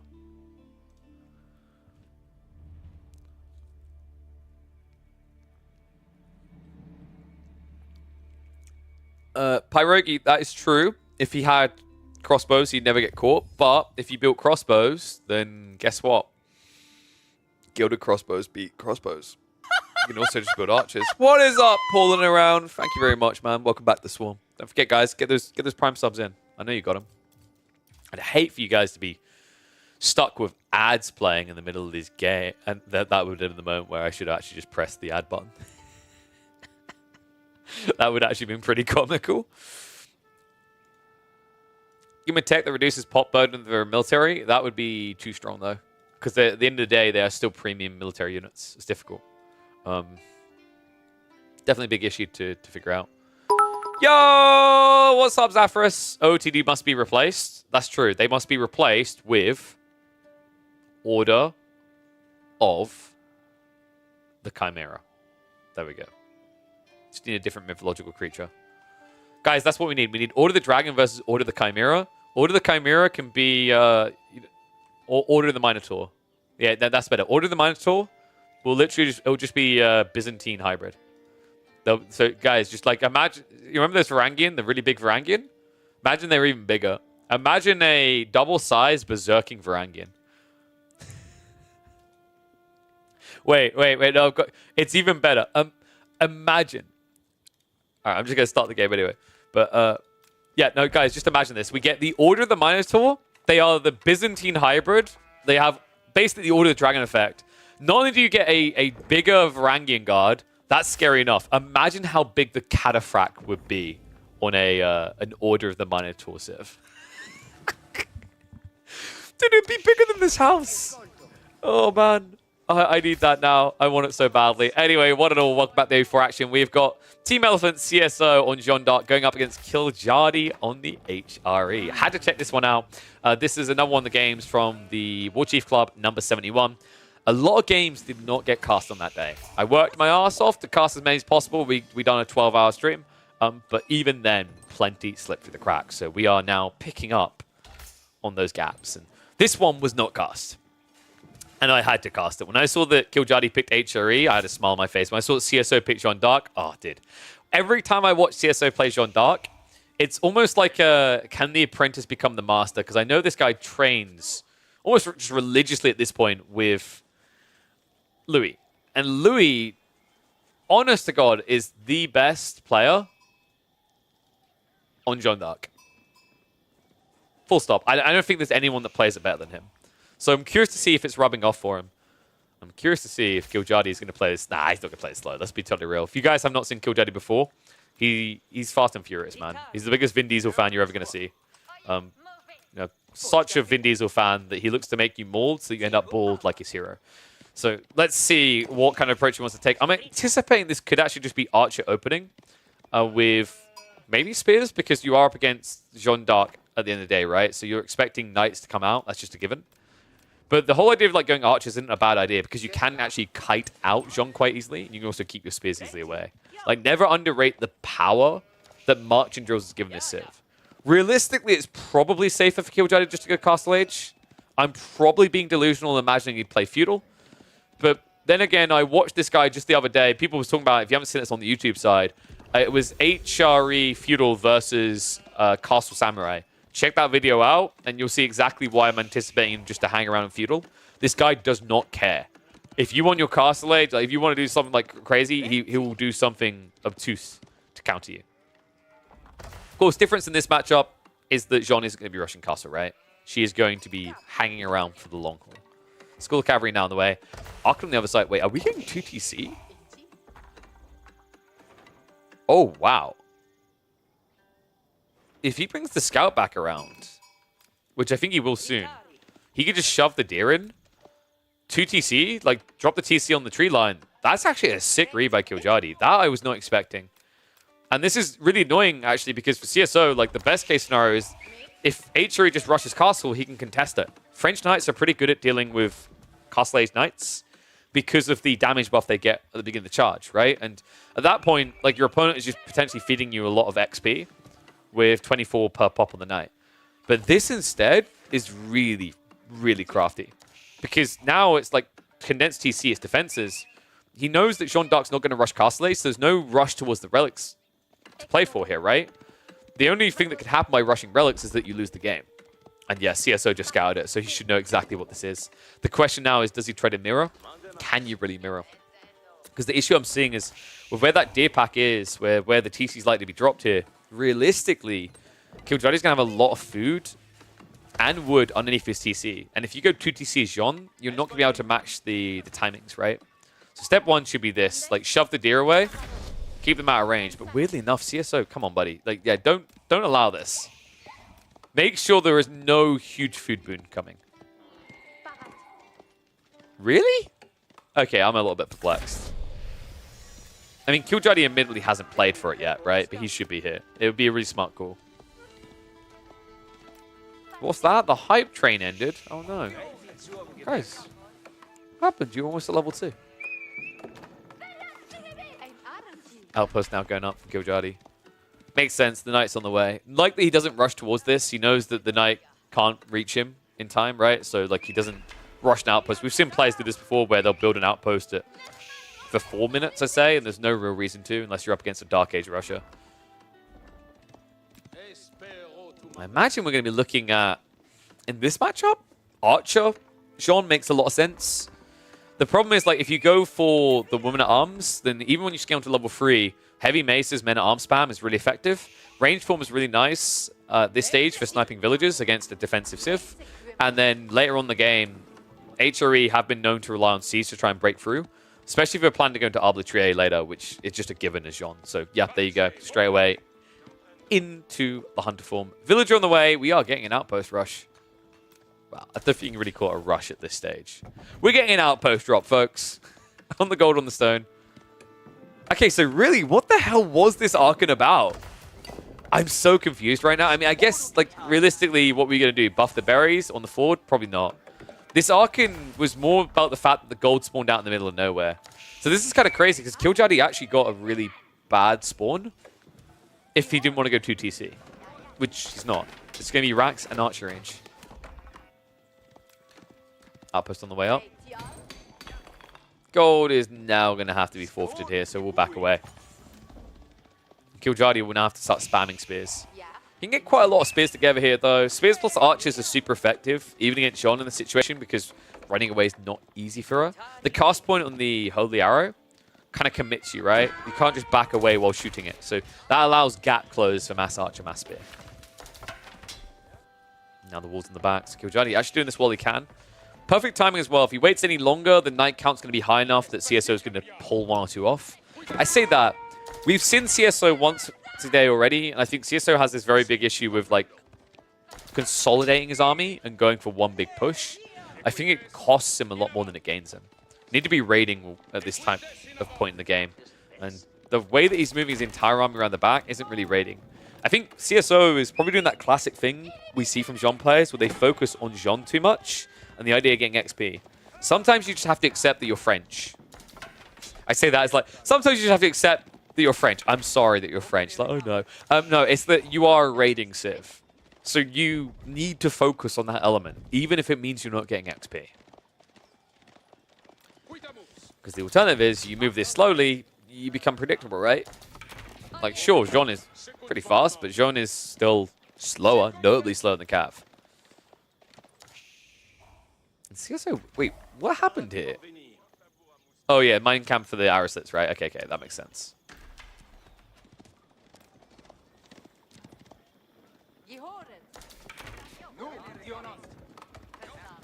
Killjoy's got a pretty scary army right now, actually. 6 spearmen, 7 archers. Remember that gap close is very fast, so trying to play these shenanigan games where you bait these spearmen out with knights is much more difficult against HRE. And looks like it's going to be a deer shove that we're waiting for. Here we go. Love it. This is the food income he needs, right? He started a farm transition, but if he gets these deer in, well, all of a sudden you have this inflation to your mass. And here's the important thing, like, these deer, the amount of food he's going to get from this will allow him to get to like 20 spearmen. That's enough to just burst down the tower. CSO is going to make a similar move, but a worse move. Has to run out pretty far to go on the deer. On top of that, you're not going to get a 40% gathering speed buff like the HRE are.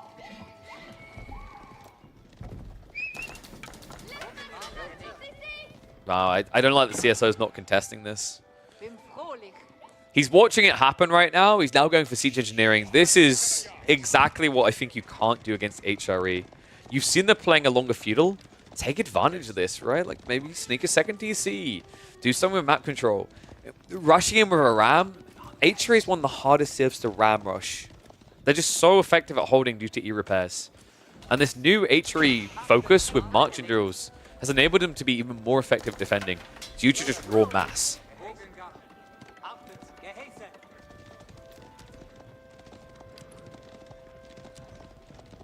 I mean, I definitely think CSO might be gathering the hemp at this stage because this is looking a bit baked. Well, actually, we were baked a few minutes ago, and now I think we're at risk of being burnt. Even the blacksmith now being dropped. Steel arrow is huge here. Makes it very easy to snipe down John, and that's why you're seeing the undermesh now being pried. But look at this.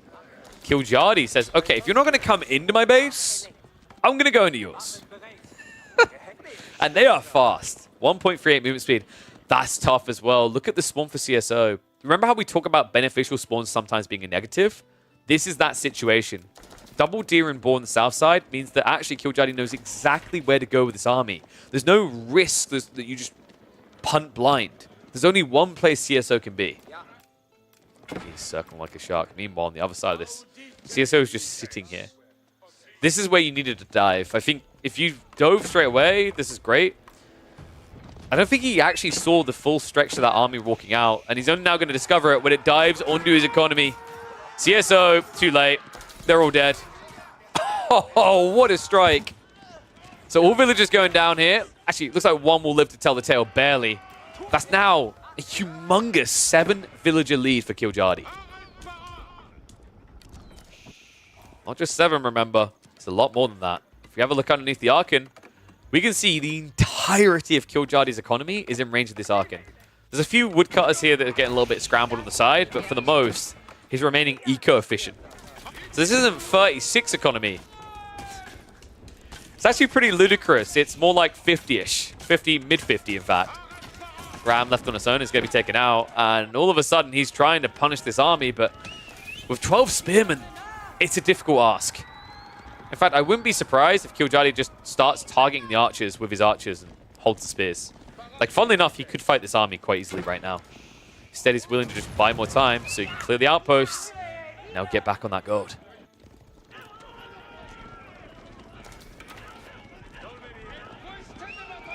This is so freaking annoying with marching drills. Like, Joan can't actually kill anything because she can't stay in range. Same with the archers, right? Spearman. I think now, like, Killjadi, the best thing you can do is just attack the archers. Reduce them, commit the spears to the area, because there's no way in hell CSO is going to be able to kill these off quick enough. There we go, brace comes out. No brace, in fact, just going to be a stab the spears. Archers are now trading onto the villagers. Divine Restoration is going to be used, but, I mean, at the tail end of this, so many of these knights are going to be dead before Death's Door, right? I think that was less than ideal micro coming out from Killjadi. He wanted the villagers way too badly. So it definitely cost him, but reality is that was, like, not even half of his army. Joan got a lot of XP, don't get me wrong, folks. But this is an awkward predicament, because I always say that if you go range form Joan, getting level 3 isn't an insta GG. Melee is, but ranged isn't, because you don't have that big cleave now. You don't have that extra wallop. You are a ranged unit, and the biggest use of ranged Joan in Form 3 is to snipe siege. There's no siege to snipe. There's just mass infantry coming from Killjadi. Spears. Nice brace. That was what was missing last time. Killjadi really just needs to think about going castle now. You build some more units along the way, but you've actually got a clear run at it, right? Like, you've got, 9 villages out in gold. He's definitely thinking about castle. I think he has exhausted most of the deer. Actually, no, he's got crap tons to work with here. This gradual farm transition is spooky, right? Because, like, the reason Killjadi doesn't look like he's got much economy right now is because it's all going into farms and archers. Soon that wood's going to run out. Soon it is just going to be food and gold. And that's when Castle Age will just quickly, swiftly jump in. Finally, the archers do commit onto their range compatriots on the other side. And that is going to be GG. Wow, CSO doesn't even try to wait around. Sees the blob and says, hell no. HRE able to dunk on John Dark. Didn't think you were going to say that, did you? Non-fuel edge. Yeah, really well played by Killjadi. I think CSO, once again, like this reluctance to raid is really hurting his game strategies. We saw it in the Beastie game, and I think we just saw it there again. He's always focused on getting the big blob, but like if you're playing heavy cav, I don't think you should be focused on blobbing. You should be focused on chip damage that adds up over time. He's just not doing that. So there is a Killjardy Dragavan game we can look at.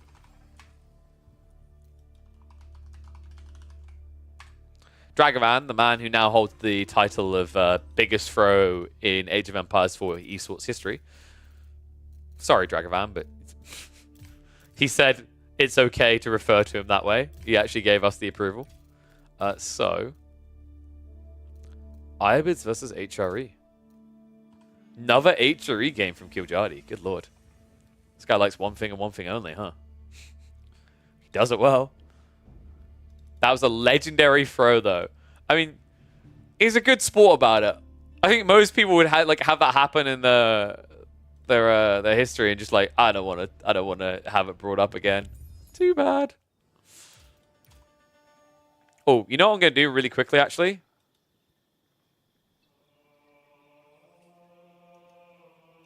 What the hell? Oh, sorry. I just noticed I've got a button to spam my Discord. Let me. If I ban the person, does it remove all the messages? Yeah.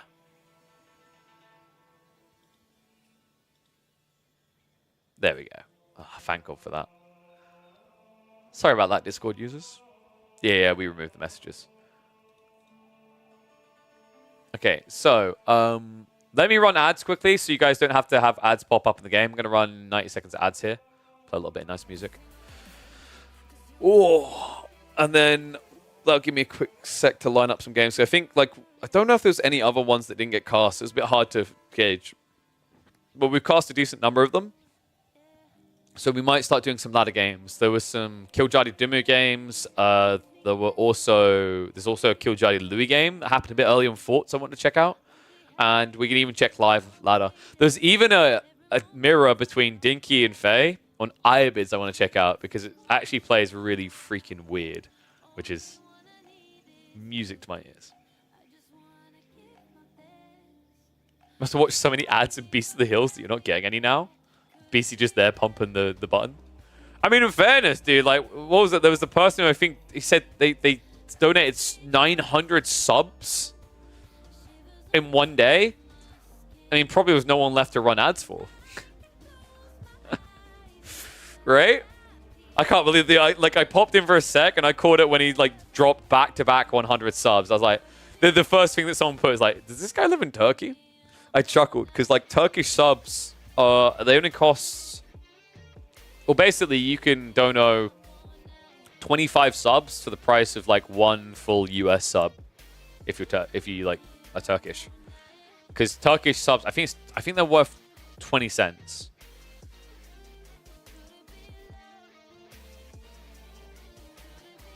Which is wild from a marketing and advertising perspective if you think about it, right? That's kind of nuts. Because surely that should make the ad revenue more profitable than the sub revenue. I never thought about that. You're watching on Discord and your brother got one. Oh yeah, so a little tip, then this is something if you have a small content creator or whatever you want to support, it's why you should happily gift subs and not just wait for them to have new people in chat to gift to. Is in the event that everyone in chat already has a sub, what happens is gifted subs will be dispersed to followers instead, actually. Didn't they already change it, Faye? Or is it end of month? I thought it already got changed. I thought that had already got changed. The Prime one was end of month or something. Maybe I'm wrong on that, though.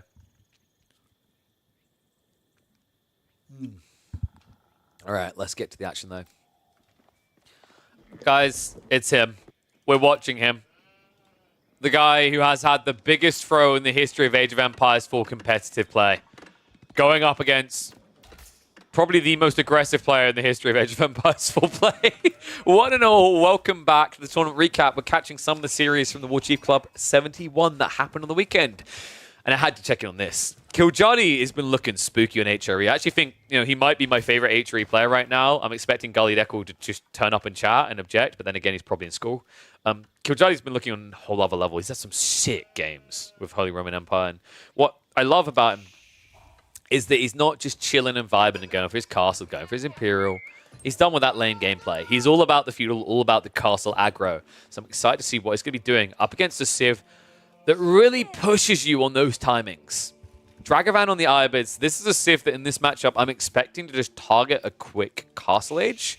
The question mark is whether the buff to HRE Feudal is good enough to put a stopper on that castle age win objective of the Ibids.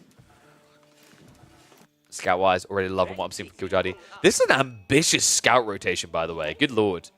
So he put 3. He's got 6. Is he going to be fine? I think he is. He's probably going to have to run back to the TC straight away after he checks this piece instead of checking the back corner. The issue is, like, it's already risky when you go this wide unless you got good initial sheep at the very start coming home. But what makes it worse for HRE is, this is one of the negatives of having a better gathering rate, is that your resources, your finite resources run out faster, right? He's got 2 sheep left over. And I think he knows it. Yeah, so this is an interesting build from Kiljadi. Most HRE players, HRE is one of the civs, for example, that will do the short rotation where they do their corner first for that very reason. But I love this optimization by Kiljadi. Just enough time to get back here, and look how tight it is. The club sheep, I can't even show them to you right now. Like, everyone's scrambling. There's 1 sheep left over as new ones come in, and whoops! He could not have made it closer to running out of food there if he tried. Arkin now on the one on the backside, and it is going to be buffing the wood and the berries, so we are getting a prolonged feud play. You know how you can tell, guys? Is because he actually had the gold on the forward with the wood. He could have easily Arkined here, and this is like old school HRE build, right? Berries and wood as a priority tells you that we are looking at archers and men-at-arms. Maybe even spears. I think men-at-arms can work quite well. The reason you want men-at-arms over spears here is, sure, there are camel lancers, and sure, spearmen would be well placed there. But the other healthy component the Ibids do, and probably actually I'd say do more than anything else, are archers. So if you go men-at-arms, you're not countered by archers. On top of that, if your opponent then goes for ghoulems, your men-at-arms are going to be more impressive in a fight than your spears. And if you ever tech up as well, all of a sudden you have something you want to keep. Like, teching up, spearmen is still going to have the same counters, but teching up, men-at-arms, getting the heavy maces, all of a sudden they solve everything. Other side, it should be, what, Desert Raider? What? Oh, wait. That exists?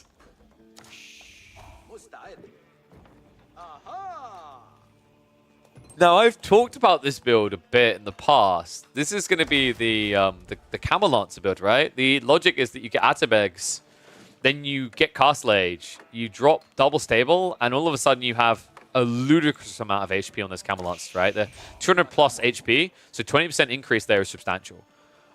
The problem with this build, and why it is fundamentally a pile of trash, sorry, Faye, is... The alternative is you could get a 15% increase in your economy at this point in the game, right? And then you get a cheaper tech up. So, like, timings don't really align for what this ends up being.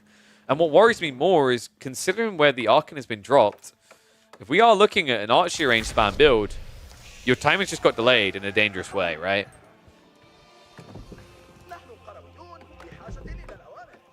Yep. Okay, dude, I hate it even more. I'm sorry, Dragonfan. no phlegm, but I got a phlegm. You shouldn't really even be building stables right now. You need to trigger your tech up before you add in stables. Maybe he wants to have horsemen, sure, but like... this is going to get scoured, right? And the moment it gets scoured, Kiljadi is just going to add in a Rax and he will actually go spears because you'll give him a reason to. Because if you build horsemen, I mean, you're just basically dead. Oh my god, is he going to see it? Kiljadi, I mean, he's coming back around, so he's definitely going to see the stables. And he's probably noticed the trade wing by now, right? It's a little bit obtuse, guys. It kind of stands out a bit. I think everyone kind of deeply burnt this wing into their brain after the opening weeks of the expansion, with the other trade wing option being optimal. Arch range also being added in. I mean, I actually think you still could just go men-at-arms here. Men-at-Arms still makes a lot of sense because then the archers can't counter you at all, right? The Rax is now being dropped. Moment of truth coming in, but I think Killjardy, you know, with the food eco you have with the berries, the sheep count, you could just easily go MAA. Okay, he's gonna go Spears.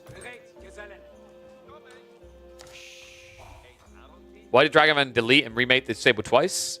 So Zoe, I think it was they were trying to hide it, like because the scout was coming around the back, so they shifted it to the other side.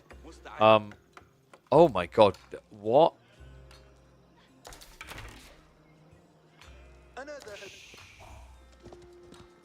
I think I'd rather you just delete the camel. Oh god. He went archery range out of Begs. Which begs the question, what's better? 20% more health on archers or 40% more income to spam more archers? Now, if I sound a little bit biased towards HRE spamming archers, it's because I am biased to HRE spamming archers. This is a bold build from Dragovan. We'll see if it pays off. They can never die to mangoes, of course. The good news is they're HRE, so they're never going to build mangoes, right? Okay, so like to be honest, I actually really do like Adabegs. The idea of Adabegs. The execution I hate. But like the idea of Adabegs for things like Camel Lancers that already have good base health, Golems that become maniacally tanky. Well, here's the crazy one for you guys. You do know that you can drop Adabegs in any military production building. Which means that you can drop them, wait for it, in siege workshops. You basically get a mini clock tower effect. That's where I like the idea of Adabegs most. That and hand cannoneers. Those are the two most viable units for it. But archery range just feels like kind of a losing play. Also kind of worried that he's just standing at home. He's not putting any pressure on whatsoever. He's killed the horseman now to go and hunt, but I mean, surely the spearmen, yeah, dude, they're already guarding. There's only one spear and 5 archers, but it's horsemen, right? Like, they're not going to overwhelm one of these spearmen.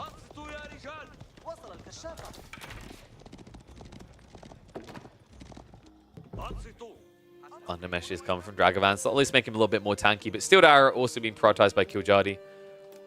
Guys, these are not your classic low elo legends houses. This is actually scouting.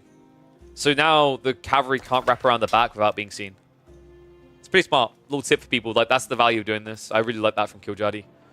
Because, like, the worst thing that could happen is 360 rotation where you keep getting hit from different angles. This guarantees he sees everything. And instead of building an outpost out there that's 100 wood and takes a long time, you're building something you actually need, which is more housing. Killjardy. Kind sir.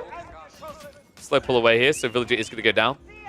Nice double stab there. Dragovan, he dove in on the front side, and it looks like that distracted Killjardy long enough. Doesn't Abba get 50% on all infantry? Yeah, but like that's a boot camp that affects all infantry. Remember, this Abba is only affecting this one building. That's what makes it feel bad. Oof, losing a horseman as well.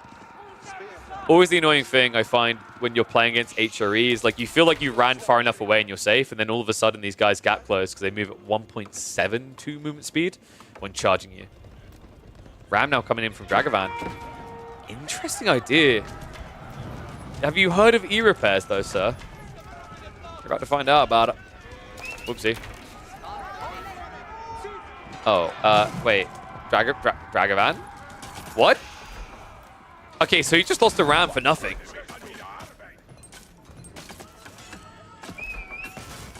Guys, this is not looking good for Dragovan. The problem here is, like, the longer he plays feudal, the worse it gets. This Civ sucks at playing long feudal. Your whole goal is to play long enough to get Golden Age 2 and then tech up. When's that happening in this game? How's that happening in this game? Like, okay, Dragovan's like, yeah, long feudal sucks at higher bids, but hear me out. HRE suck when the Archon runs out of things to buff. Whoa. Dragovan's just like, if I can just survive for another 10 minutes. Bold. Bold to think you've got 10 minutes. Spin, we're going to dive forward. Not many of them to defend here. The archer count is somewhat spooky, so Dragovan actually can get a good fight because Killjardy a little bit overly zealous this dive forward. So I'm going to lose a few in the retreat. Men-at-Arms. Oh, dude, are you kidding me? Just 2 Men-at-Arms, and they just can't be killed. Nice dive here. Dragavan just committing onto the Archer mass. But expensive losses on both sides, actually, right? Like, Killjoy loses a lot of these Archers, sure, but the Horseman, difficult now for Dragavan to replace, considering that he's already exhausted the berries. And he's about to finish off the sheep, right? He's down to his last 6. Other side of this, we've already got farms coming in with the berries. Sheep are already gone, right? So, like, there is a weakness to Killjoy here. But I'm expecting just a lot more wood gathering, more farms coming in. And that's the other thing about his comp, right? Compare these two. And if you think about it, like, Dragavan's building a lot of horsemen. Killjoy only built a small group of spearmen and a few men-at-arms. So the food investment is actually a lot higher for Dragavan than it is for Killjoy. Killjoy just needs wood. And he is definitely stretching himself thin with how long this is going to last.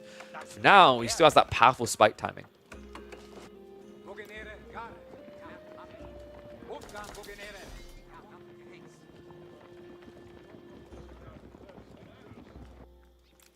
Another thing I actually hate about the idea of facing off against aggressive HRE players is this. These archers raid really well. Remember what I've been saying about Yuumi for a while? Is like Yuumi actually can be a good unit, but they're a raiding unit. You have to use them as a raider because of that movement speed. Well, this is just better Yuumi, isn't it? Right? They have the same movement speed, but they hit harder.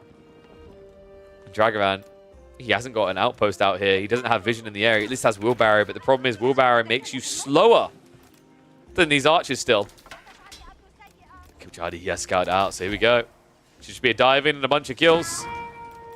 Dragavan, no instant reaction. Will finally shuffle off, but that's going to be, what, 6 villagers at least I'd expect going down? Ooh, just about gets out of range, but the tickling continues. Nicely done. So, what, 5 eco kills? And all it cost you was maybe 2 archers. Wait, what? Oh, no, no, no, oh, no! He's going to find more villagers! Oh, Dragavan.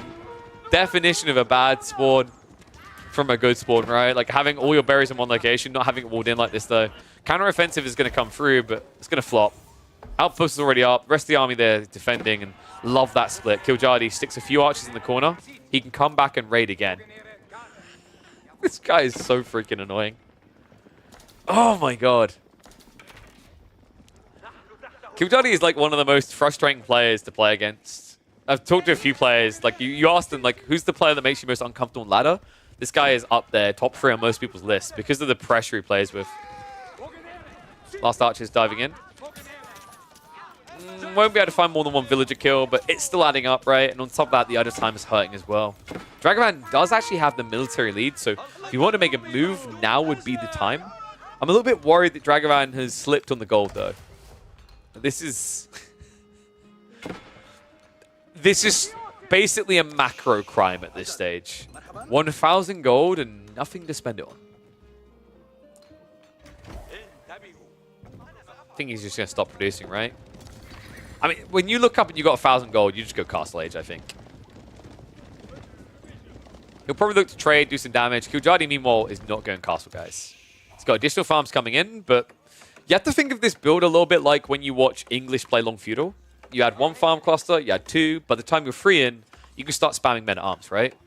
Well, we are now, what, 2 farm clusters in, but they're HRE Arkham buffed farms. So you're kind of at the point now where actually men-at-arms become affordable. And that's why you're slowly seeing them scale into this. Crazy thing is, like, as he plays a longer feudal, if this number goes up to 20, 30, 35, then you switch Castle Age, all of a sudden you've got a full men-at-arms spam army, right? It's so insanely powerful. Dragavan, pull the trick. Oh, Jesus Christ. Okay, so let's try and defend this absurdity. In fairness to Dragavan, he has already played Long Feudal. He has got Blacksmiths, he has got Steel Dagger, he has got Undermesh. But you knew a bot was coming. This game now has no eco positive for Dragavan. No Growth Wing. There's no easy quick play into Relics because Killjoy has a fat ass army. And your ass is about to get clapped by it. Men-at-Arms count now up to 7. 7 spears as well. Food is going to be denied as well, and this is going to get much more ugly. Hello, Killjadi, my friend. Perfect time to catch your own raid into Dragavan's base. Killjadi, quick thought on this this game. Knowing your opponent went Atabegs into Master Smiths, how badly were you praying that you didn't lose this?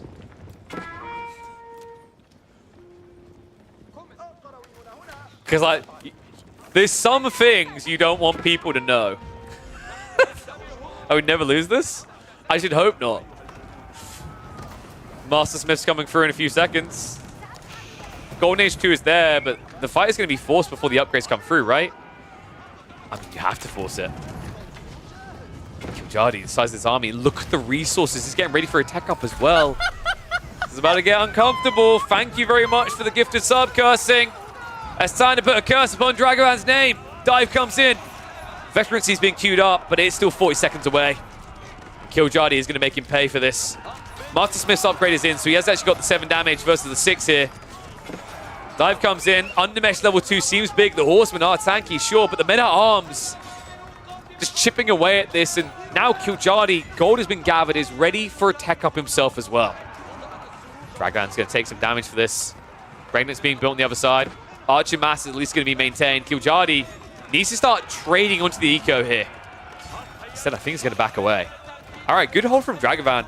Like, all things considered, that's as good as it's going to get, right? The problem now that I'm seeing is Dragavan is still playing pocket resources, and your opponent doesn't have to fight you directly. On top of that, because Killjadi pulled out before the army got wiped, he now actually has an army to guard against the Dervish play. So Dragavan now has to add even more units before he considers going for relics.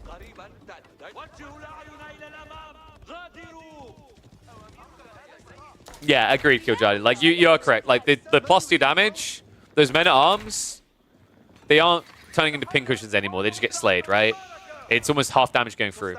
And that was, like, before we're talking about veterancy kicking in. So, agreed. It is a big deal for sure. But I think the interesting part there is, like, you could have probably taken those archers and just attacked eco, and it would have felt a lot better. Because then Dragavan's a mile behind, right? Like, he's already eco worse off. But then you're sniping eco, he doesn't have growth wing, so there's no recovery arc. And I think that's exactly what you plan to do, right? Second group of archers moving in. Dragavan looking to dive the base, but this is a difficult ask. Men-at-Arms upgrades are going to be in before he's able to get deep enough. And now the entire army outside Killjadi's base, Dragavan has nothing to protect at home. Good raid in. Veterancy for archers hasn't come through yet, but guess what? Dragavan doesn't have textiles, so this is just going to be death. Ram's being built. Dragavan, we've been here before. I'm hoping this is more than an intimidation ram. The problem here, however, folks, is Killjadi is about to have double-digit Men-at-Arms, and these ones are not the boy arms. They are the fully fledged. 5 ranged armor. These archers do hit hard for 9 damage, sure. But now the veterancy coming through for the Atreus backline, you aren't going to have anything to deal with the MAA. That's the issue here. Archers diving in. Exactly what I was looking for last time. This is what makes HRE archers so annoying. They used to look so good in Himiyama for this reason. Now they look good everywhere. You just don't have a way of contesting this. And this dive feels doomed to fail. Dragavan not really able to reach that backline at all. Men-at-Arms lasting long enough. The Horsemen at least going to be able to clear up the remaining archers, but damage most definitely has been done at this stage. It's now a 16 eco lead for Killjadi. Men-at-Arms count just high enough to deal with the front line, and now in an archer and archer trade, no Mamluk's bravery, no substantial advantage here, right? You are at least hitting harder, you've got the undermesh, you've got the sealed arrow, but it's defender's advantage that really matters. Dragavan, man, he needed the crossbows here. What the hell are you doing? Okay, maybe if he built double archery range here and got some crossbows out, I could see a way. But now, with these numbers reducing like they are, and the fact that behind this Killjadi is deep into the farms, and Rengnitz is starting to gather the relics, I think Rang is suddenly on the wall for Dragavan. He's not going to be able to get enough troops together. GG gets called. Dragavan will not be able to beat out Killjadi. I guess maybe, I can't believe I'm saying this, but maybe Adabeg's not OP after all. Yeah, the Master Smiths, like, it was a cool detail. I usually just think Master Smiths was a meme. I genuinely am not a fan of Master Smiths and Castle Age. I think it's the worst point in the game to get it. But that was maybe like the one example where it looked good. But the reason why it looked good is because he built long feudal Iabids, which is bad. So like the issue with this is like the interesting like teeter-totter of the idea of going for Master Smiths and why like and the idea of playing long feudal is like long feudal is inherently bad, but long feudal is the only way Master Smiths and Castle feels good, right? So instead of getting a lead, you're putting yourself at a disadvantage to rebalance the board. The alternative is getting 8 extra villages, or getting 3 dervishes straight away, or getting your tech up faster. These are all just better sounding options, right? Like, yeah, I think Iabids, you can play feudal for a few minutes, but if you're 20 plus units into feudal and you're not looking for a tech up, things very quickly begin to unravel for this civ. Seems fine for an all-in, but sucks. Yeah, but like if you're all-inning with Iabids, you're losing the game. I don't think that makes sense. Like, why are you all-inning a feudal, right? If you're all-inning a feudal, you might as well pick the Bassets. Iabids are, in every conceivable way, for a committed feudal age, worse at Bassets. The only reason like they've been looking good by playing some feudal is because they want the Golden Age too. So you don't want to hang around. Master Smith's feudal is better than Adabegs? Yes, it is. 100%. Also, it's the point in the game where you actually save the most resources. Look at this. So if we go into a civ and we just look at blacksmiths, these techs, look at the cost here. So 350, 1400 resources. Castle Age tech costs you 1800. But your feudal techs are 175 a piece. That's 700 resources. So actually, if you go for Master Smiths in feudal age, you're getting paid to do so. Because if you plan to get these techs, you're actually saving resources. Now, the interesting thing is that almost equates to the point where actually dropping the blacksmith doesn't feel bad. 150 wood means you've overall, like, you're 50 negative in terms of the balance of the resource exchange. But, especially this stage, I've said this multiple times. This, dude, Imperial Age Master Smiths, I can't think of like a worse tech up choice in the entire game. Because it's completely redundantly pointless. I think, like, correct me if I'm wrong, actually, chat. Do you get Military Academy and Camel Handling for doing Master Smith's Castle Age? Because I may not have equated that element. Oh wait, sorry, I'm looking at Bastards. Yeah. Sorry, not. No, you don't get Sultan's Mamluks, right? I'm pretty sure you don't get Sultan's Mamluks. No. If they wanted to buff Master Smith so it was good here, that would be the play. But I think that might break it. Like, I actually think that might be broken because then you do Growth Wing into Master Smiths and it's GG. Because, like, you still get Military Academy for the initial Lancers straight away, which is broken.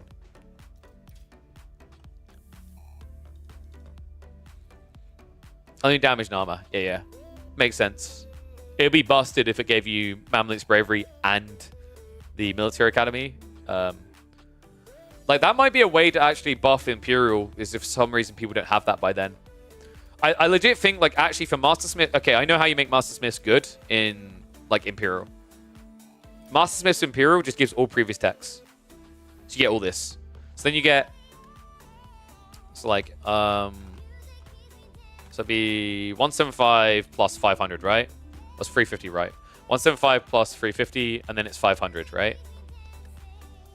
So per tier, that's 1,025 resources. So then you spend 3,600 resources to get 4,100 resources worth of tech straight away.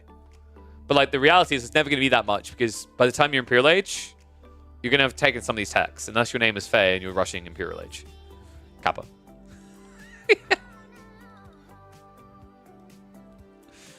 Yeah, like, I don't know, man. Like, Master Smith needs to be buffed. It's so bad. The problem is, like, they're going to be reluctant to buff Master Smiths, industry, any of these things because of how broken the current Iabids are with Growth Wing and the Reinforcement Wing. They're too good. They're too damn good. All right, should we check live from the ladder? I think we've done all the tournament games we need to. So...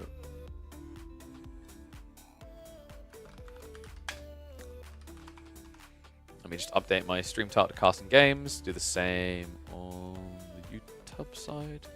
Actually, YouTube's weird because it's like it'll change the title for the end. So we'll just leave that. whatever. So it's fine if they buff them, if they nerf the Golden Ages. I mean, the Golden Age is like one problem, but fundamentally the other is just Growth Wing is too good. Between Growth Wing and Military Wing, they're just too impactful. The level of agency you have over the first 10 minutes of the game is too strong for Ivids right now. That's the problem.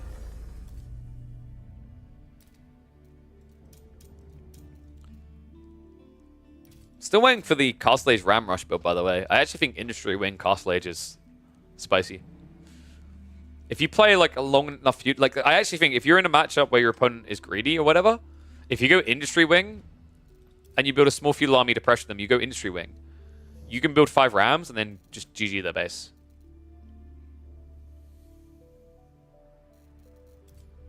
Alright, so let's have a look and see if there's some high-level players playing live.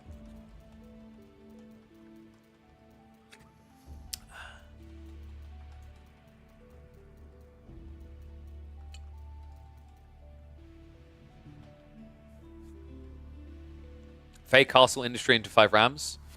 Yeah, Faye, dude. Faye.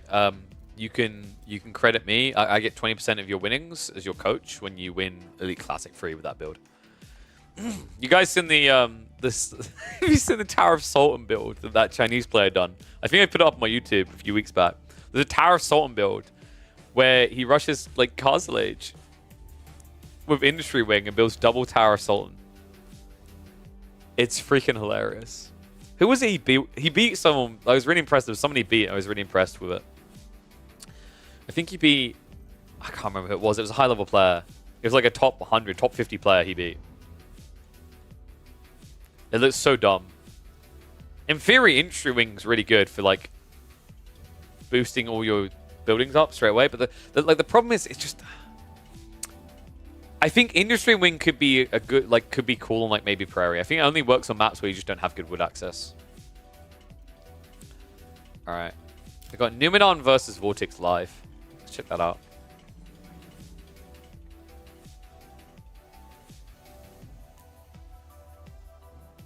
Yeah, and the problem is like a fully garrisoned Tower of Sultan is, was it 20? I think it's 20 people, right? That's too many. Dude, like. It takes way too many to fill up, and that is actually truly the issue, because you can't have that many units that early on, and you can't then have them idled. It's wild. All right, you guys ready? Oh, I can give you predictions because we're on a live game.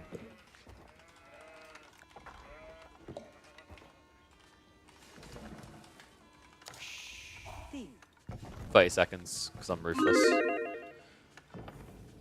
All right, it's time for Live from the Ladders. We're checking in on Numenor and Vortex here. Byzantines versus HRE.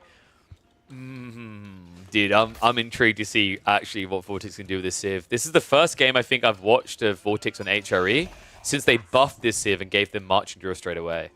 And now you're putting this Civ in the hands of possibly the most aggressive player that we have in the entirety of Age of Empires 4. I think we're going to get something wild here. On the other side, Numenor, I'd say is more of a kind of calculated turtley player. It depends, though. Like this has been very interesting to witness with Numenor. I wonder if anyone else has noticed this with tournament play Numenor. Tournament play Numenor, way too hesitant, way too campy. He chills, he waits back, he goes for late game. Ladder Numenor is a beast. We talk about names like Vortex, we talk about names like Killjadi all the time. Numenor is the type of player on ladder that will just full-on send it, and it's so refreshing to see. I've been waiting, though, for this guy to show that style in tournament play, because I think if he ever finds that sort of killer instinct, we could be looking at a rise of power for an extra Scandinavian here. Scout-wise, decent opening. I don't like this choice by Vortex. He didn't go for the full scout. He's just going to lose out now, because Numenor's going to complete the rotation in the corner, right? It just makes sense naturally. I will always be a really big fan of the idea of just running down the side of the map like Numenor done here. Because here's the thing, like, if you see the scout at this point, you just go across the other side, right? Like, there isn't a disadvantage, in my opinion, anyway, from what I've been seeing. And I've watched... I think at this stage, I've actually watched more Gorge games than literally anyone else in Age of Empires 4. Because for some reason, every game that I tune into, it feels like it's Gorge. So there is just insane value in choosing a side and fully committing to it. this half-ass rotation, if you luck out on the RNG of sheep, you're just gutted. And it's fair to say Vortex is gutted here. Sure, you have got the prelate, making sure you gather through some of these sheep quicker, but it doesn't make a difference of 6 versus 12, does it? Especially when you consider the system is already giving an extra 10% to the Byzantines. It's like the difference in terms of sheep haul rate isn't as drastic as it normally is. But in terms of sheep haul count, my god, is it going to be drastic. We're probably looking at almost a 20 sheep game, I want to say. I mean, what? Have we got many back here? Okay, actually not too bad. I think there's like 4 sheep he can grab in this area. Vortex might actually beat him to it if he's lucky. Grand Winery coming in, Arkin on the other side. Question now is, Vortex, what are you going to do? Because he hasn't gone onto the wood straight away. He's only sending 2 over. I think we're getting a fast castle build out of Vortex. Which makes a lot of sense if you think about it. The new timings on the Byzantines with their first mercenary contract coming out around 5 minutes. If you spam archers and it's javelins, it's kind of game over, man. And if you go men-at-arms, like, feudal men-at-arms can't dive a TC, so it's very easy for a Byzantine player to just kind of camp. Love this little detail here, by the way. We saw this out of the Canadian bros, where they started adding in 2 to 3 olive groves very early in the game. Numidan hasn't gone quite to that extreme, it's only 1 olive grove. But this is nice because it allows your scout to stay out for longer. It allows you to straight away get into olive oil gathering. Just gives you a little bit of a tighter timing on getting into those mercs. How do we do in the end? 8 sheep versus 17. So an insanely good haul for Numidan. There's 20% more sheep on this map. Is there? I don't know if it was 20%. I felt like it was very close to Dry Arabia. I'm wondering if that's just something wrong with the Dry Arabia spawn. That's kind of interesting, actually, because I don't think anyone has put statistics up anywhere to do with sheep count on each map. Because the sheep count is, I think, mostly consistent. Not 100%, but I think it's like a range of maybe 2.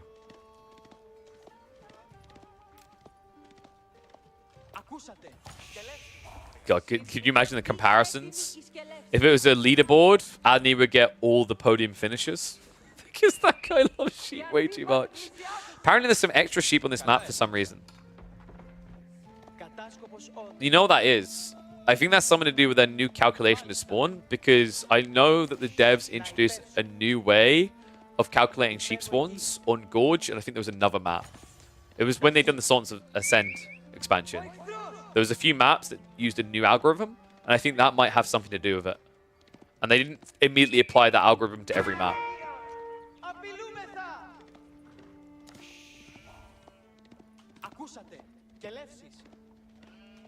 And no, Wingard Raiders do not automatically get upgraded. But it's still a bloody powerful build.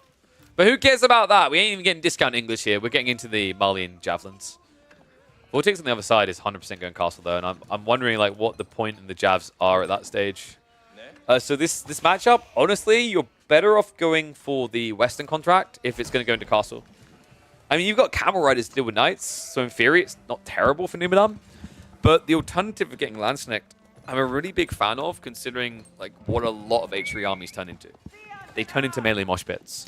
If you layer some Landsnecht in with Varangian, you feel unbeatable. Not to mention the fact that it gives you the option of going into the Foreign Engineering Company, because Volley is actually really effective in late game clashes with HRE. Now, considering that we are looking at the Jav contract, I'm hoping that if Numidan's goal is to get into Imperial Plus, it's a Palatine school build, because I'm actually a really big fan of Varangian versus Men-at-Arms with the HRE. Sounds crazy, right? You'd think actually Men-at-Arms would be better because they have got the maces and they got the two-handeds.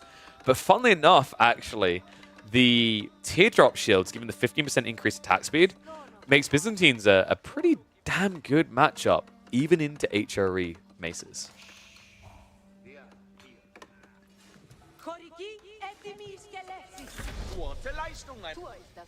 You think berserking while melee fighting? You berserk when you outnumber. That's what you're looking to do. Because if you outnumber, then you are able to kill faster. I actually think, like, from what I've been witnessing recently, I think you can even berserk in equal numbers. Because the logic is, like, if you have the same amount of melee, then you're not being struck by additionals, right? You're kind of one-on-oneing with your Vikings. So if you can do that, then you'll actually sweep through them much quicker because of the attack speed plus the extra damage.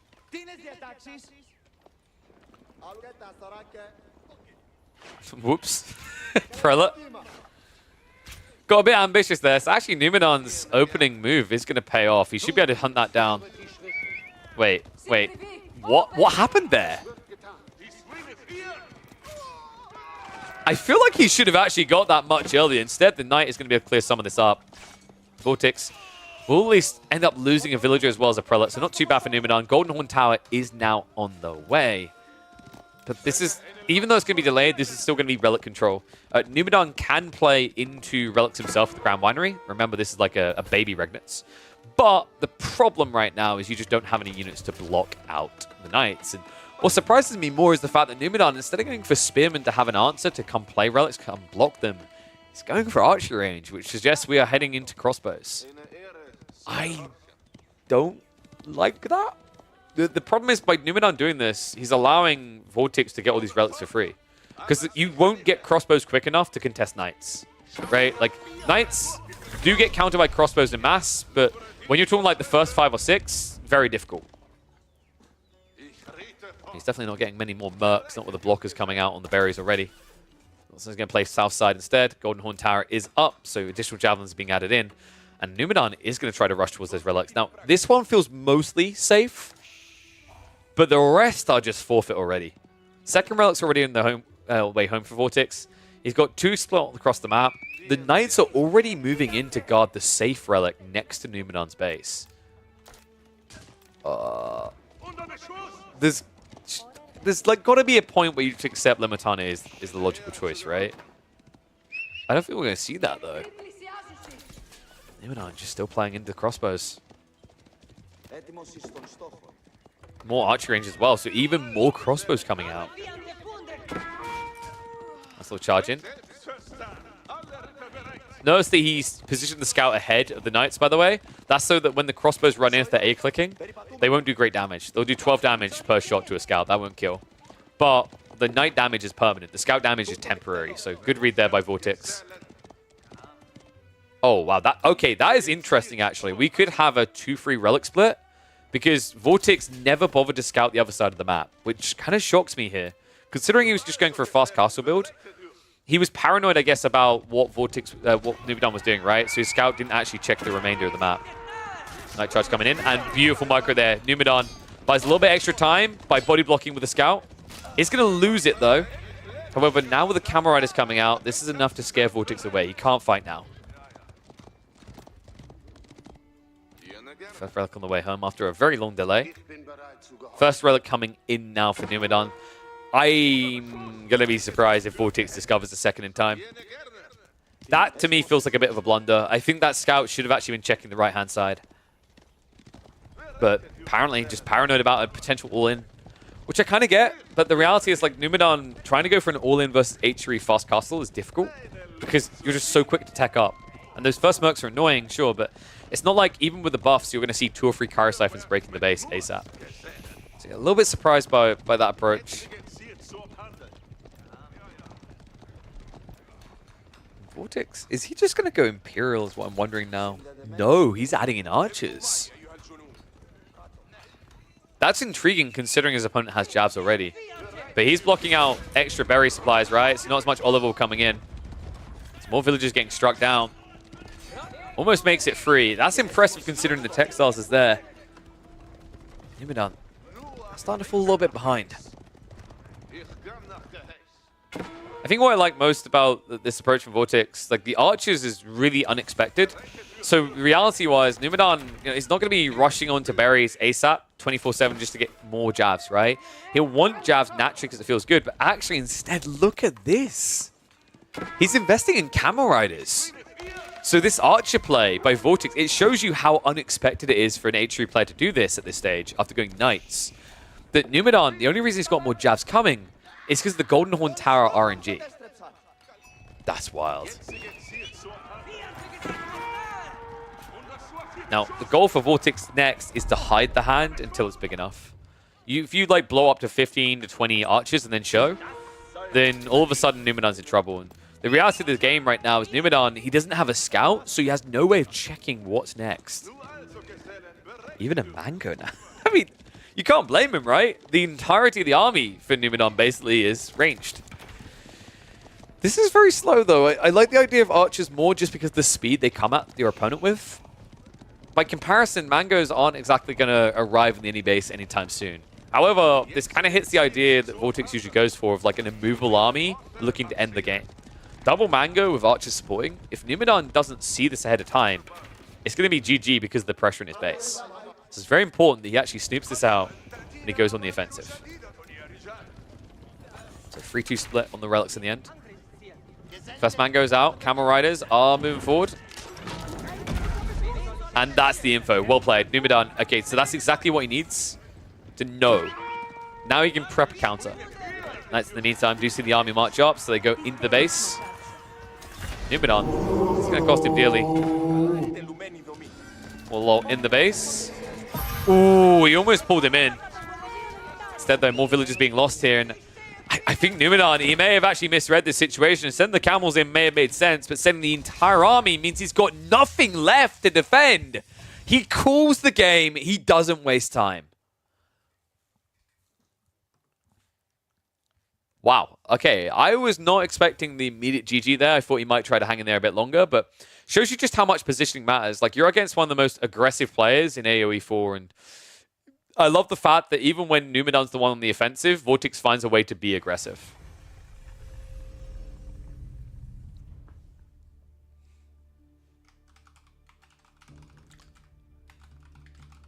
All right, there we go. Sorry, just had to send a quick message.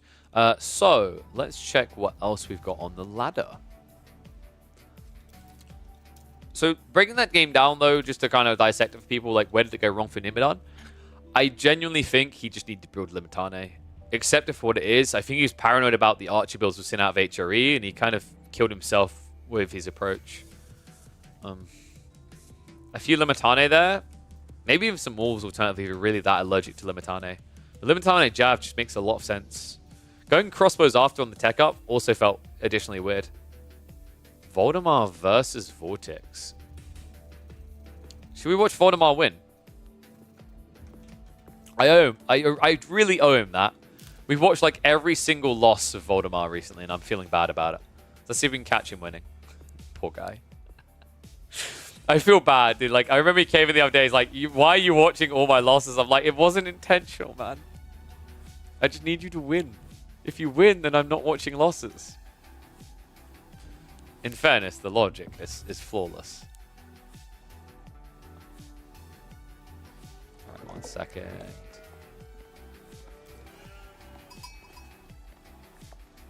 Predictions? Yep, predictions. Oh, wow. A lot of people believed in Balu, huh? So, El Sensei.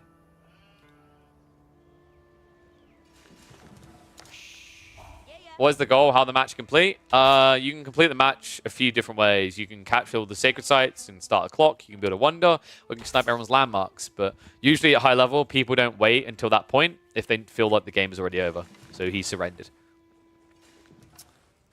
All right. Let me get the other prediction ready, and then we can start.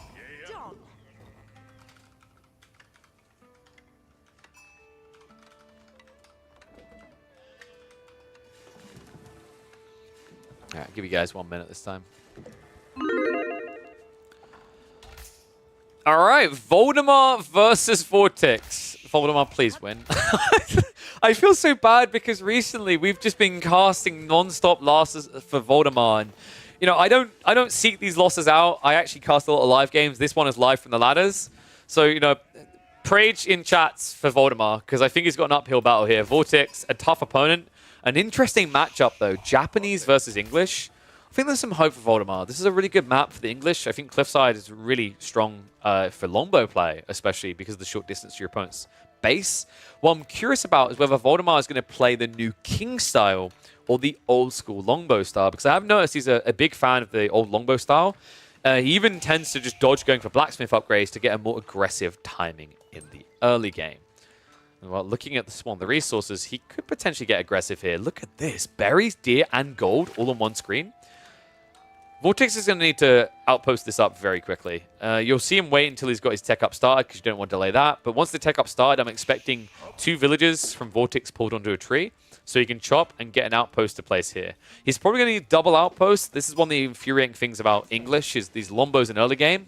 Even when you get arrow slits, you don't feel protected if you're going for a fast castle timing. Personally, I actually think Japan's favored in this matchup if it's Council Hall. Because I think you just don't go fast castle. You can actually play a long feudal if you mass Yuumi. Yuumi are incredible against Lombos. The reason is that Yuumi gap close very fast with the 1.38 movement speed. And also, they are incredibly squishy, which is usually a negative. But there's actually a reason why it's a positive. Lombos are a premium versus a trash tier unit.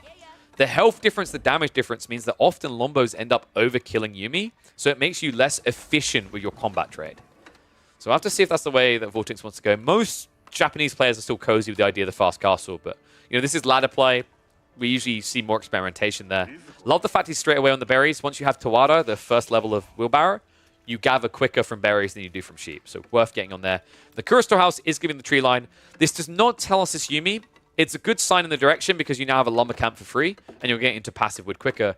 But the biggest reason why you're going to see Vortex drop the Kurosto house here is so that the Lombos can't hit your farms, right? They'll be able to hit maybe some down here. The rest is going to be protected.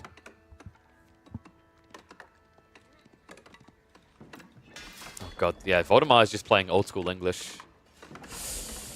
All right, let's see the prediction points. So, looks like we've got quite a few people banking on Voldemar that might want a refund because this is very old and outdated build. I don't rate it highly against the Japanese, whether it's fast castle or long feudal. I think this is looking like fast castle though from Vortex. Dude, why are people so allergic to the idea of Yuumi? I got Faye in the chat, so I have to be careful. Anytime I mention Yuumi, her ears prick up, and then she goes on the attack. But it would be a pretty free win when you consider what Voldemar's building at this stage. Doesn't make sense to the map as well. Like I said, there's one map where you could see people still doing the old Council Hall build instead of the Abbey of Kings build. This is the map. Remember, Cliffside spawns you closer to your opponent's base, so it doesn't take very long to arrive there. First longbows on the way. Double outpost coming up, though. Vortex does have enough for arrow slits in 1. Doesn't have enough for arrow slits in 2, though. That's going to be a problem because actually, if Voldemar's quick about his rotation, doesn't waste time, he can actually block out the north side of the gold. It's going to be difficult because realistically, if you gather from the south side of gold, you can still gradually get towards arrow slits, but I don't like this timing. The Lombos, they need to get to the other side of this ASAP. He sees the tower. He now knows. It's very obvious what Vortex is doing. Your goal, your number one goal, your number one priority now is to break this outpost hold. The problem is, this is such an early point that Voldemar doesn't have a blacksmiths. I think one of the big problems here actually is Voldemar didn't scout that it was just going to be a naked fast castle. If he had, this Rax could have just been halted. You could have went for a blacksmith instead. An immediate blacksmith in siege engineering sounds very ambitious, but what is your alternative timing here? Getting 6 or 7 longbows should be good enough to tickle away at villagers trying to burn you down, and then you can ram through the outpost. But now you have to waste an extra 2 minutes waiting to reach that escalation point. Look at the gold gathering. In 2 minutes, Vortex will have what he needs for Castle Age. 2 minutes, he'll have what he needs in food as well.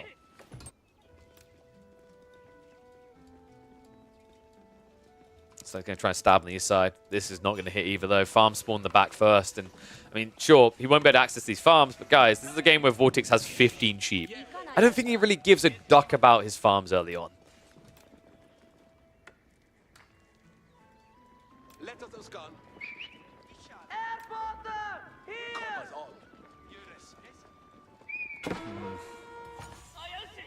Still not got a blacksmith either. Yeah, Voldemar's a really big believer in like getting critical mass of longbows together before getting blacksmiths. Oh, thank you, Cal. You are right. I do still have the Taunt logo up beside that. Thank you.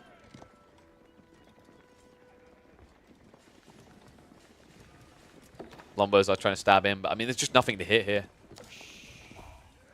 We're probably going to be looking at the Mounted Samurai opener.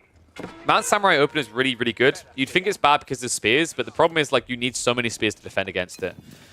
Mounted Samurai kind of busted against spears because the spearmen on the initial brace attack, they're meant to benefit because they get a free hit.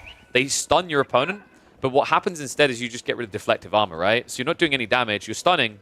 Then after the stun, you're rooted with a Castle Age Mounted Samurai. You're already at a disadvantage there in a one-on-one. And the problem is it's very easy for Vortex to get that one-on-one scalability because of the Yorishiro drop. Yorishiro drop that allows him to produce a knight every 12 seconds. It's gonna be Rax instead though, okay. Vortex. Gonna take it slow with the Samurai. Yeah, it either works, right? I do really like Mounted Samurai here, to be honest with you, but the idea of Samurai isn't a bad one. I don't think you just go Ona Bagisha. I mean, realistically, you've got enough food, but Mounted Samurai or Samurai feel better just because they're never dying to this arrow fire. We're at such an early point in the game, Voldemar doesn't even have Steeled Arrow yet. Instead, he's going for Siege Engineering.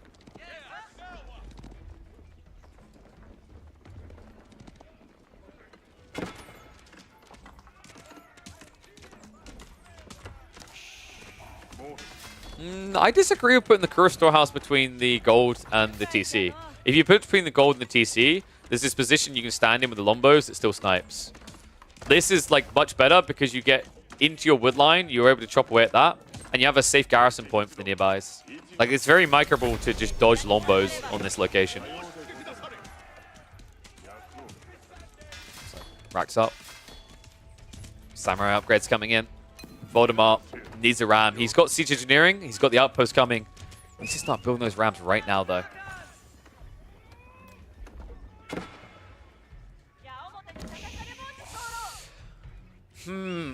Voldemar can't actually tech up now without significant damage. He has to dent the base. This ram, if you can get rid of the racks, it's huge.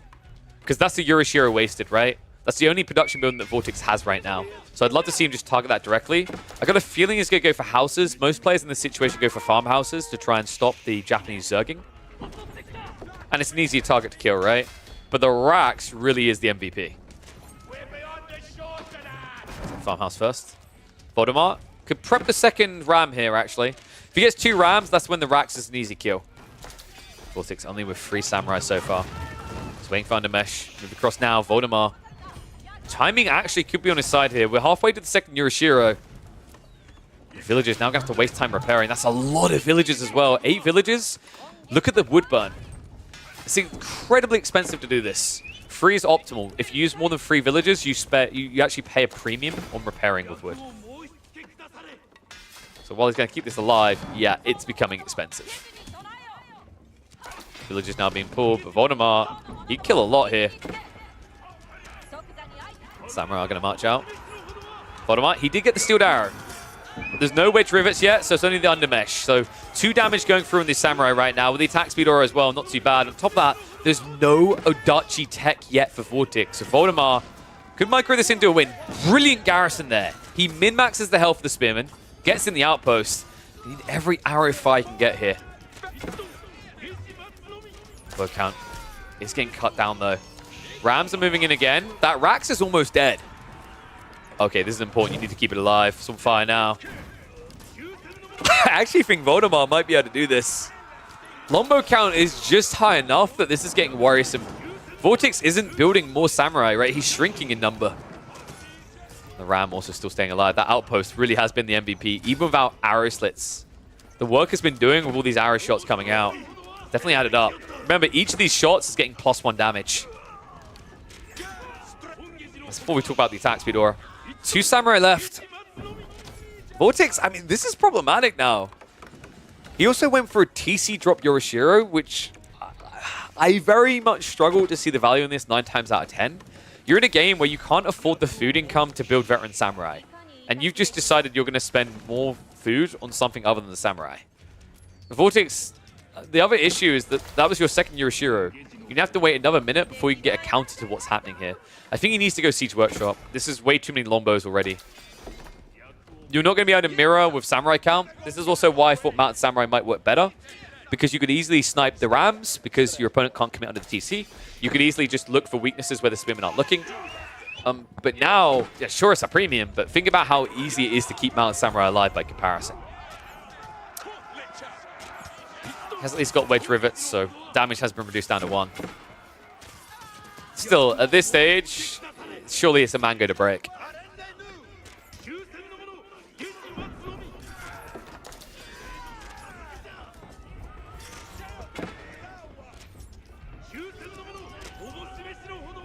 Samurai, oh, it's taking a while.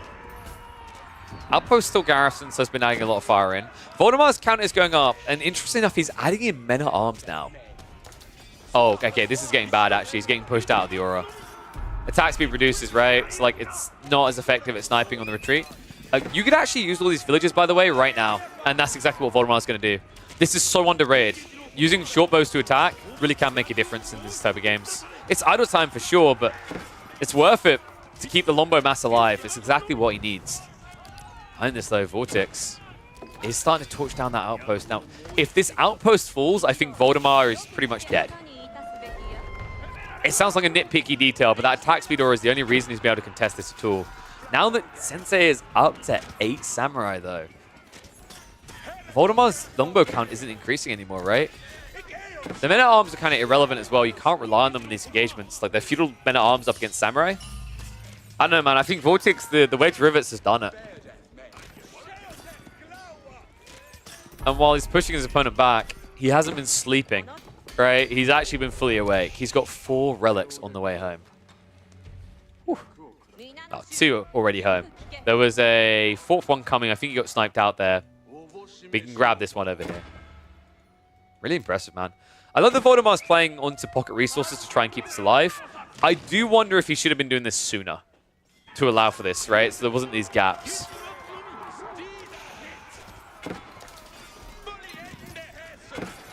Voldemar, I think we're reaching that point where it's just a matter of time before GG, right? It's a second TC. The only reason he's not dead already is because Vortex is being greedy. What I find comical is Vortex is one of the most all-in-y players in AoE 4. Yeah, in this game, he's like, get relics, get TC. Right? Drop a Yorishiro in the TC. He wasn't like, oh man, I really need to play this super fast and now I need to all-in him. He's like, no, dude, it's English TC. I don't want to waste time diving that crap.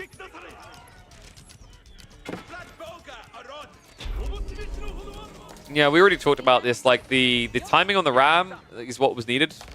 I think if Voldemar just didn't open with Rax and the Council Hall, he would have been fine.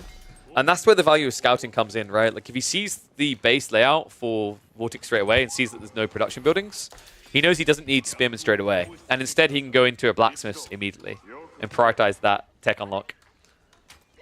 That probably gets him the ram like a minute and a half earlier. And then you're talking about a game where like your opponent's potentially gold-starved. I think Voldemar's paranoia about that, though, is the back gold. If this was a game where both the golds were like on one side, if it was more like this spawn, for example, then the ram play earlier might have been logical to him. But I think the thing that worried Voldemar is that his opponent had a backup option at the worst possible position. English don't like playing to the backside of an enemy base because it cuts off your reinforcements.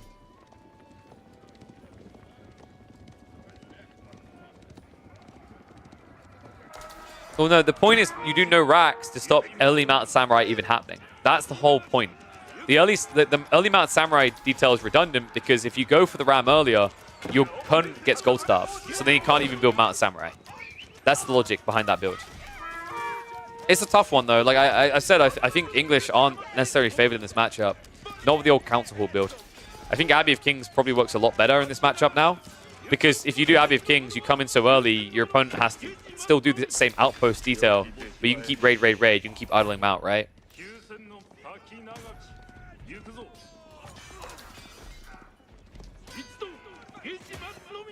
Now that we reach this stage where Vortex is unleashed with the walls going up, we're starting to reach that macro game phase. It's already a 5 eco lead. This is only going to build bigger. The Lombo count also isn't going to get more spooky. At this stage, I wouldn't be surprised if we maybe just see Mounted Samurai added in for Vortex. It's a pretty free play at this stage. You've got access to plenty of food. You've got the deer, boar, everything. And on top of that, I think he did actually... Did he max upgrade? Okay, no Fudasashi. But these berries are insanely competitive.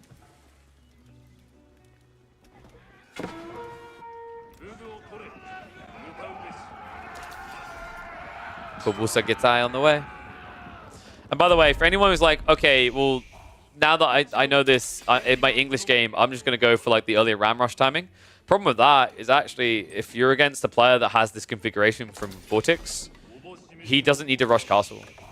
If you go for a very early ram rush timing, then actually you drop double archery range and spam Yumi. It's very strong. Difficult matchup. Very difficult matchup. All the walls tunnels going up as well, so no flank options coming in. Vortex, I think he's just going to chill for a bit now, right? Like, farms can start being added in soon. He has got a very condensed base, not much room for them. But the second TC helps with that. Like, I think you actually pro upgrades onto the secondary TC for Daimyo because you've got more room around here to build farms now. And the mango that we asked for earlier is finally on the way.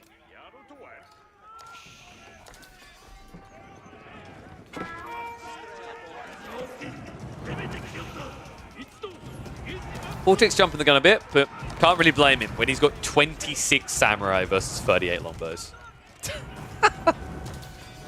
Did he get Odachi tech? No Odachi tech is very interesting here. I feel like Odachi is more valuable than getting level 3 melee tech, considering everything you're up against is infantry. But you know what? Have at it, King. It's your game. Give him the slappening. Time to turn all these Englishmen into sushi. Mango is on the way, but I don't know if there's going to be much left of them to kill by the time they get here.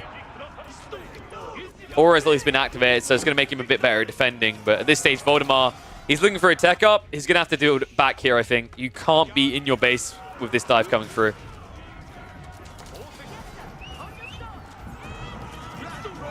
Yeah, Voldemar, even if he gets the tech up, like how do you live now? Other than very numbly. His gold gathering, like this is his gold, right? Like he needs to drop off the last little bit, but instead he's getting chopped down. Oh my god, dude. He's 8 gold short. I think this might just be over. Mango at least has been taken out, right? But at this stage, Samurai count keeps going up. Your Lombos are only going down. And so will your landmarks alongside them. GG gets called. Voldemar, I'm sorry, buddy. I really am trying to catch you winning a game.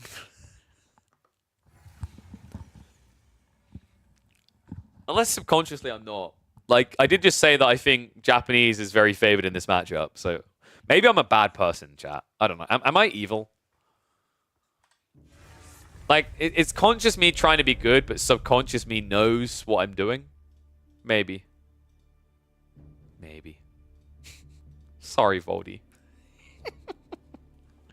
Alright, so let's find another game that we can do. What we got here? Let's check live again.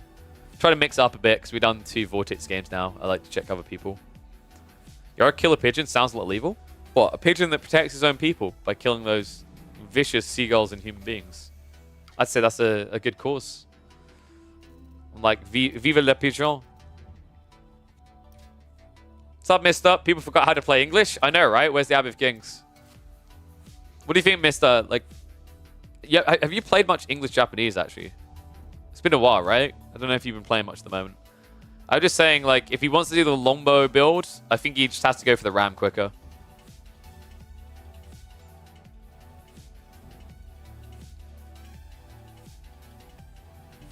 I haven't played it before for months.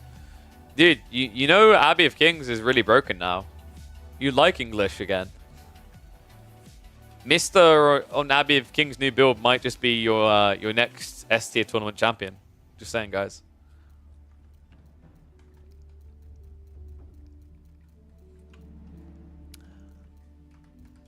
Alright, let's see what we've got here.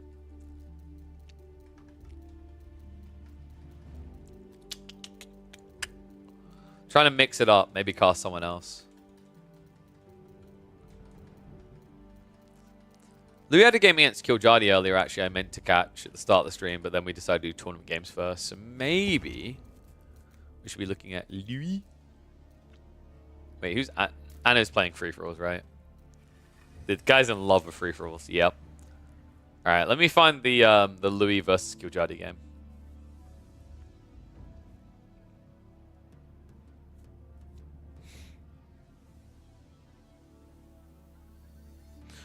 Abby, so wait, what are we going for? Abby, second TC should be the meta. So there is an alternative, yeah, which is Fast Castle, agreed. It's not just Puppy, Wham is doing it as well. I don't know which one done it first. It might have been Puppy. But yeah, you can actually do 2 TC, or you just rush the Castle HTC. And it's just as effective. And then yeah, the Wingard Raiders, like we cast the game on high view. It was insane. I think that was Voldemar versus Puppy Paw. And he just got demolished. It's insane how strong Wingard Raiders is. pumping out 6 cav units in 19 seconds. Wingard Footman? No, there's a loose guard Footman. We build Wingard Raiders because we win.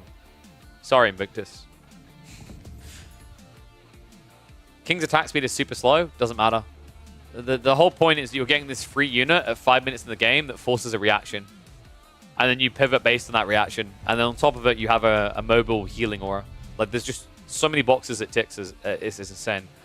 So let me go into players. I'm going to look at Louis because Louis had that Forts game I want to check out.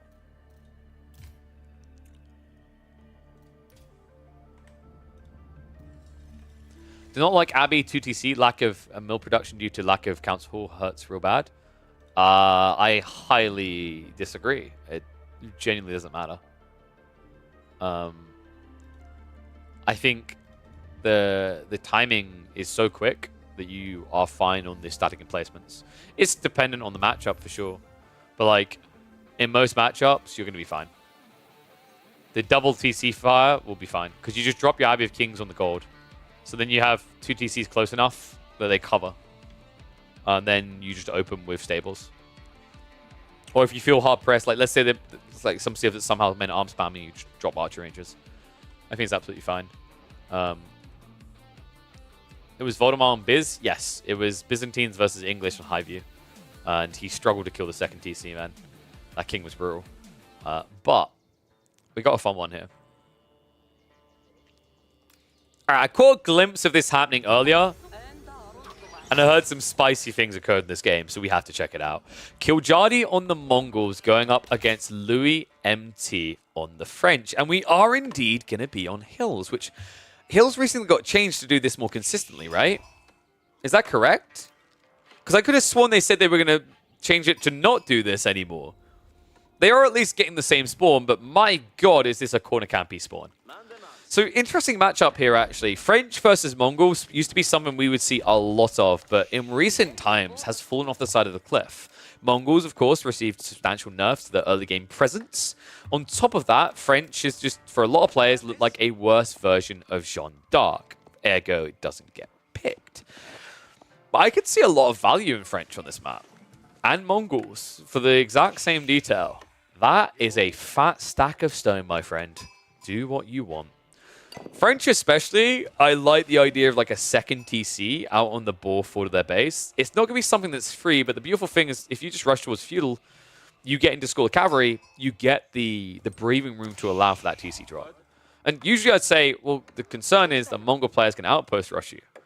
One thing I've kind of noted is it's very difficult to get a good outpost rush going on forts because of how predictable you are. The resources are predictable on spawns, but if you get detail like this, for example, where it's a back spawn in gold, your outpost rush is very difficult to hit with.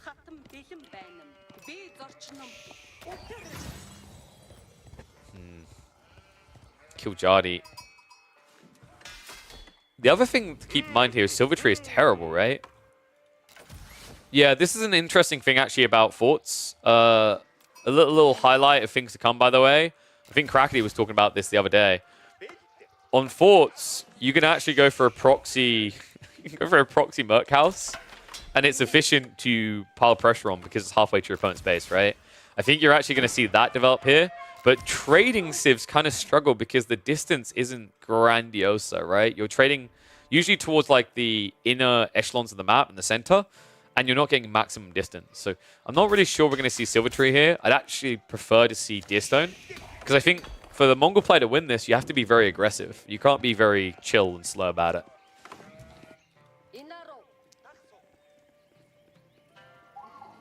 How do you play against Abbey English 2TC's HRE? Do you just go fast imp? I think you play feudal.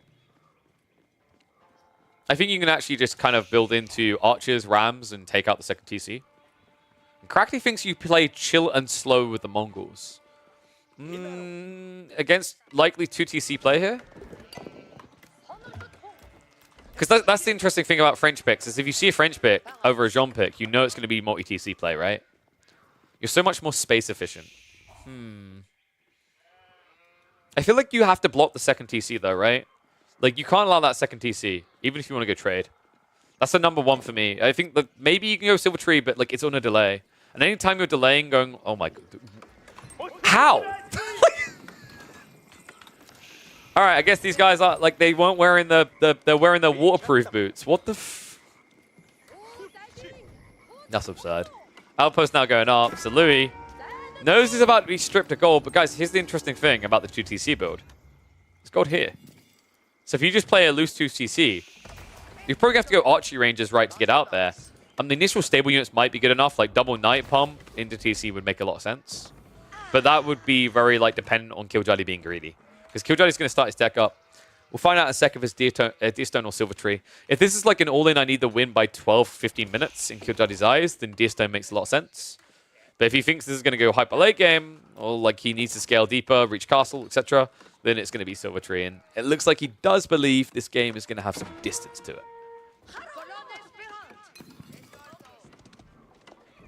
Outpost almost complete, so Louis is going to have to pull away soon.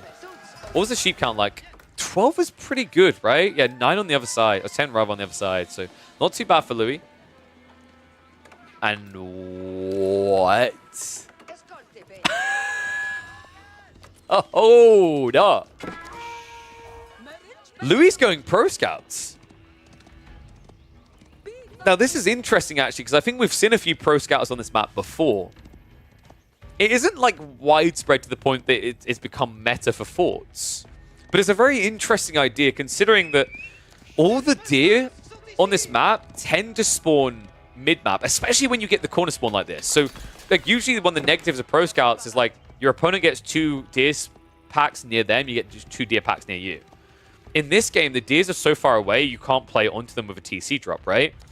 But also, your opponent hasn't got a safe deer. It's like the distance to run to return these deer, on average, across the span of the game, is like, it's more easy, right? Than a situation where, for example, if you went pro scouts in Dry Arabia, you might be able to like get your own deer, but they're already close enough. Why do you need it? On top of it, you then have this issue of you're not going to get the deer from your opponent's side because in most games, players are dropping outposts for a TC there. Nice little snipe there. Second outpost not going up, but however, wait, did Killjoy see that? I don't think he did. Oh my god, it's pro scouts into 2TC. So we are getting the TC we expected. We're just getting something spicy additional on top of that. Wow, this is crazy. We did say that you needed this though, right? Like if you don't go for the second TC, you're going to have no gold. So this town center should be dropped like here. And then you just ignore the outpost. You don't care, right? Let him see that you're doing 2 TC. Let him see that you're doing pro scouts. What's his reaction going to be? Because he only just completed the tech up. Is this double pump Keshix? It is indeed. Louis, we need to be a bit faster about this, buddy. This is going to be uncomfortably close, actually, with the Keshix. I'm wondering now if Louis can actually go for a loose TC. Does he have to go for condensed and play out eventually? That's going to suck if so. You can at least steal the outpost easily if you just rush your villagers out in that situation. But it definitely feels like it would have been more optimal to go for 2 TC loose. The problem is I'm seeing no wheelbarrow, right? It's like now with the fact you know it's Keshix coming, because it should be, and the fact that you don't have wheelbarrow, it has to be tight TC.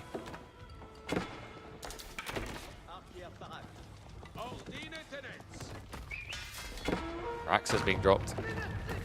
I think you should be prioritizing the town center here. Yeah, okay, so that felt really suboptimal, actually. Building the lumber camp when you knew you were going to build the TC here was a bit weird. Because you could have dropped off on the way across and then done this anyway. But town center's now coming up. Killjoy, meanwhile, has only just started trading, right? Yeah, first trader just came out. And it's not great. 42 gold. Honestly, like, you kind of just want to pack up and move to the left corner, but you can't because of the knight, right? Like, it's always a risk against French knights.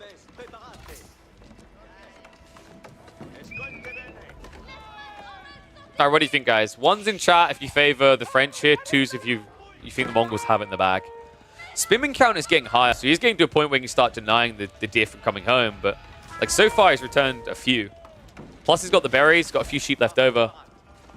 I feel like Louis should be pretty content to break out of this on a delay. He's got enough wood left in his base that he should be able to get enough archers together.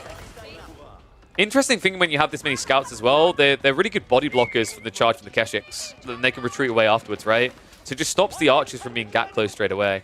The other thing is, if you remember, this used to be a popular build for French versus Mongols, is you build up to like 6 or 7 scouts, and then you torch down the outpost. That's an option here. If he reclaims gold access, all of a sudden you've got Knight Archer versus Spear Keshik with 2 TC.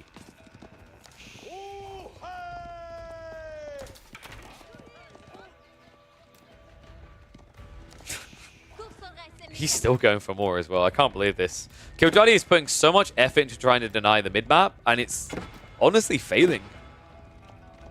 Part of this is paranoia that he'll maybe get raided himself, but now it's a necessity because of the Pro Scouts play and the 2TC. Like, I don't care if you're trading as a Mongol player. It's a 42 gold trade. You're not going to outmatch what Louis is doing. Remember, it's not just 2TC. It's 2TC with the French, which means they're producing quicker. 17 seconds as opposed to the 20. And you sneaky git. Look at this. He takes the goodies and runs. Unfortunately, it looks like the Keshiks are coming to cut him off. There's going to be a ball play in the meantime by Killjoy. Louis needs to reclaim his base soon.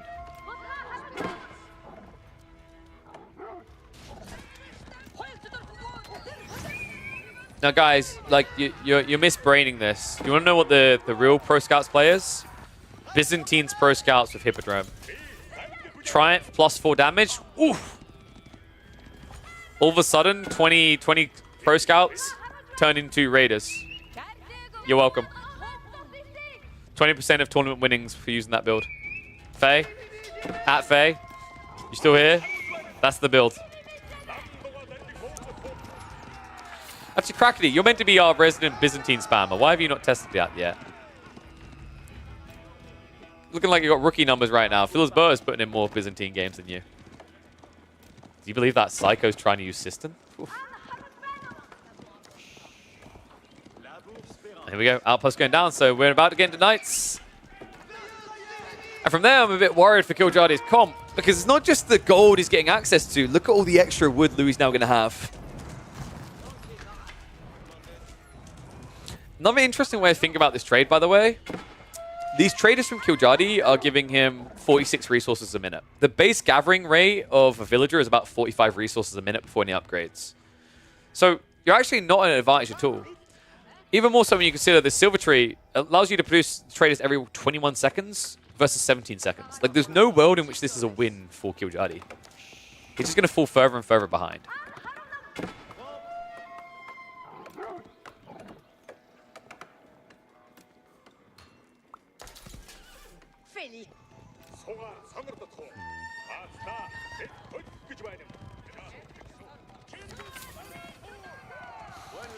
How does Killjoy turn this then? I mean, you can't ram this early. He's diving in with the Keshiks now. That's going to force up some idle time here, sure, but realistically, this is still not addressing the core issue. Louis is now getting to Wheelbarrow, which is going to allow him to just dodge those attacks even more easily. Walls are going up, so at this point, the true count of the Mongols, the walls are arriving. And once those are up, that's where you're probably going to see Louis just add in 1 or 2 knights and go flank raiding. I think Killjoy need to go free markets. That is a bold and greedy idea, sir. I don't mind it. But, like, I think your bigger issue at that stage, like, it's not gold that's winning or losing the game, right? Like, you need food. It's always the awkward thing in this situation. That short distance is just not delivering much food as a secondary resource at all. Instead, he's going for Castle Age. Which, I wouldn't mind if this was an Archer Spearman army. Keshiks makes Kurotai feel really sucky, because you just don't actually have the ability to just keep up with the Keshiks, right? On top of that, things are getting worse for other reasons. Wall is at least going to be blocked. So Killjoy will stop that defense going up, but look at this move from Louis. He's moving in now. Outpost is going to spot this early. So difficult to hide info against Pro Scouts play. Like, he still has 3 scouts left after all the losses. Guess what they're up to?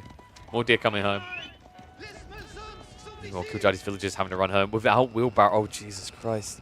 Wait, you walked all the way out here without Wheelbarrow?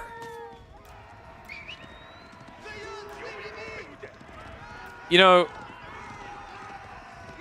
if you're walking, you're not working. I think Mr. will agree with that statement, and that is a lot of walking. I can't believe we're paying these guys full-time wages. Killjoy retreats all the way into his base. Luckily, It's enough distance to just about get in time. However, the dive's coming in to punish this tech up. A little bit dangerous. Actually, yeah, Louis, you need to back away because Kurutai gives kind of like a pseudo castlage effect. Look at the timing on this. Impressive from the boy in the north. Louis, only a few seconds behind on starting his tech up. Guildhall now on the way. So if this turns into a macro game now, I think Killjody's in trouble, right? This army's starting to get spooky. The reason that's a problem is it means that actually the Pro Scouts play can pay off more now. You can keep funneling food back. He's already got farms coming in to layer him as well. I think Louis, by some miracle, is just not going to run out of resources on his starting island. The gold is kind of worrisome, but like he's playing Archer's Spears right now, right?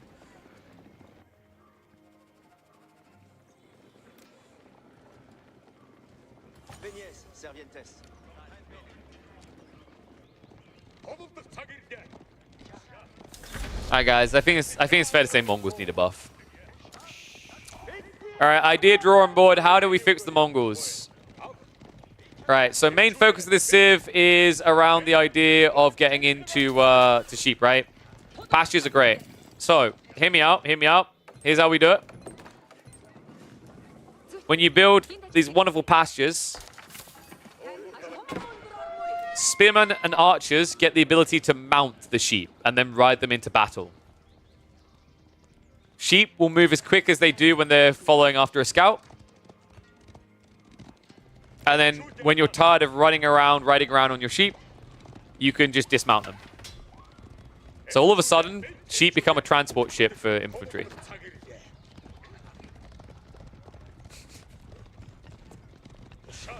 You have to make them like step goats or something, so at least it makes sense why they're strong enough to carry a fully sized human being on their back. Those poor sheep. Much upgrades in.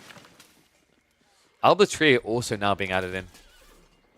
Now, Louis is running out of space quickly, but the stone wall? The stones on this man! I mean, it's a full melee army. There's literally no way you can stop him from walling like this.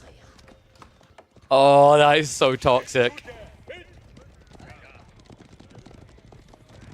19 Kashyyyks, and yet Killjody feels like he has no control in this game right now.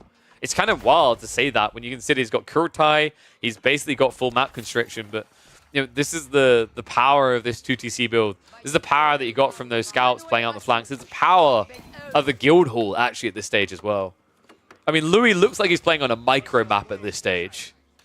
But I feel like he's getting enough to break out at this pace. The Spearman scares me right now.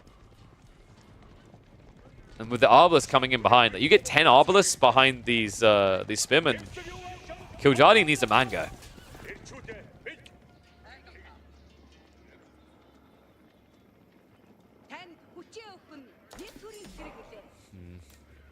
And trade at the stage, what? Yeah, 54 resources, Jesus. Still no eco text for Killjody other than the lumber is kind of worrying me as well. I feel like you need better food gathering, right? Flash coming out. Interesting jump out here. Archer's going to be pinched. The Spearmen are actually attacking spears over here. A little bit of miss micro there by Louis. However, the Kashyyyks taking a decent chunk of losses here. Looks like the entire army actually wasn't here. Yeah, what? He's missing like 5 Kashyyyks. So it looks like it'll be a retreat behind the wall. Good fight actually overall from Killjody. Like Louis' numbers did get heavily reduced, but the problem is the Arbalists can now more freely take over the fight. Spearmen are cheap dirt to replace, right? What it comes down to is how you optimize your wood at this point as Louis. He's got a limited number of trees left over. I think Killjody needs like actually to have proxy production. It's kind of wild. I never see Mongols do this, but like imagine if he had, say, an archer range or 2 here. 2 archer ranges. Producing archers on the forward side with Kurutai buff. Then I think we're looking at a game where Louis just doesn't get out, he dies, right? But instead, you know, thinking about this next fight, Spearman plus Kashyyyks isn't exactly a win against arbitrary spears. Oh my god, the keep drop from Louis as well. Your boy's feeling ambitious. I mean, it's only 810 stone for a keep, guys. French get a discount. They've been bargaining with the developers. You know, you really can tell that Relic is a studio located in Canada, probably the French-Canadian part. Because this is clearly French fanboyism. Oh my god. 35 villages as well. There's no way he's stopping this. Guys, this is just for wood. Like, that shows you how desperate Louis was. He was running out. What a clutch play. And, you know, this problem is the last fight that Killjoy took. Even though a bunch of the spearmen from Louis wasn't attacking the right units, he just doesn't have enough Keshik spears to threaten. In the outpost now. Enough spears to try and burn this down. And with the castle here, there's no dive, right? Like, Killjoy can't come in with the Keshiks now. He'll lose his entire army. Oh, now being secured as well. Spearmen are finally arriving, but I mean, you're just not going to stop them from breaking this. Weirdly enough, actually, Louis backing up. Keshik are going to just go for the flank attack. But it's a castle, man. Like, diving this is so difficult. Villagers go back to work. I think that actually might have been a misclick there. But Louis, with 12 Arbalists at this stage, I just don't see a world in which Keshiks beat this. Last of the troops is falling on the ford. Even with the Kurotai, I mean, if it's Kurotai versus Keep, I'm giving it the Keep here. Good God. Now with the gold secured, I mean, it's not just going to be Spearmen you have to worry about. It's additional Arbalistry coming in. It's going to be a pack up and run for Killjoy. Killjoy, how many traders have we got now? 19 traders. And yet he still finds himself 25 economy behind. This is really annoying at this stage in the game as well, because you have to remember that Gambeson's tech is a Castle Age tech. So this whole comp just doesn't work for Killjoy. Even Archers doesn't work here. You need to get into Mangonels to stand a chance. The reason why Archers don't work is Pavis. Pavis gives more range to Arbalists than Archers have. And the +5 armor means you're tickling. I legit think like this Arbalist detail is so hard to deal with right now. I genuinely think that, you know, if it wasn't the fact that French aren't picked that much, I'd say Arbalistry needs to be nerfed. This unit is insane. It is the be-all, jack-of-all trades for every French scenario. The only counter really is going to be those mangoes that we're not going to see anytime soon.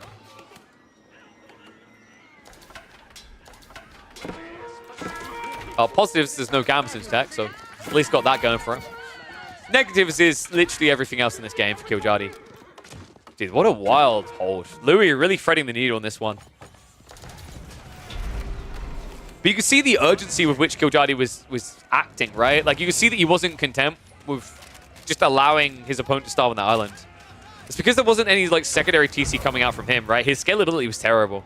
If this was a map that spawned a corner trade post, I think we'd be looking at a very different game for Killjoy.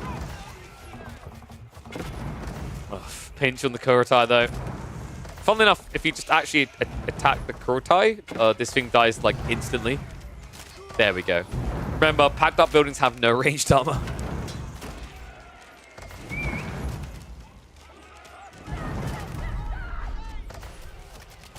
Killjoy's fighting back.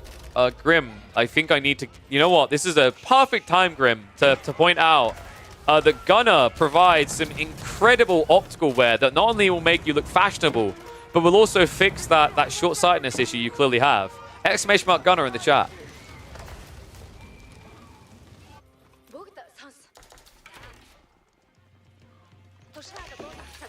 He's losing map control, man. Like, the moment this hits the trade line, it's GG. So Killjoy's going to have to fight in the next 20 to 30 seconds max.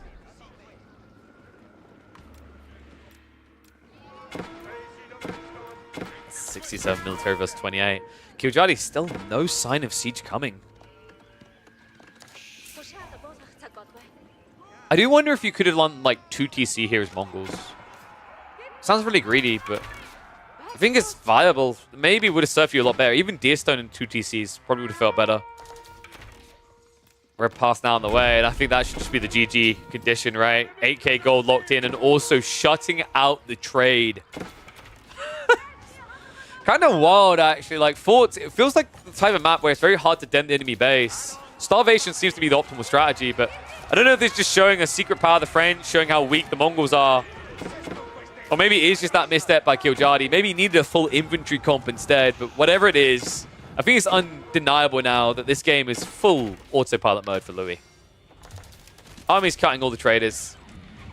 We're at risk of doubling the eco count of what Killjoy has. And, you know, with Imperial on the horizon, I wouldn't be surprised if Killjoy just GG's the moment it completes.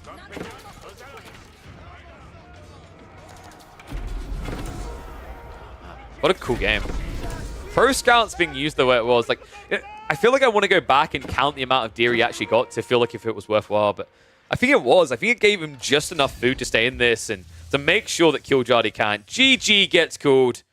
Crazy threading of the needle by Louis.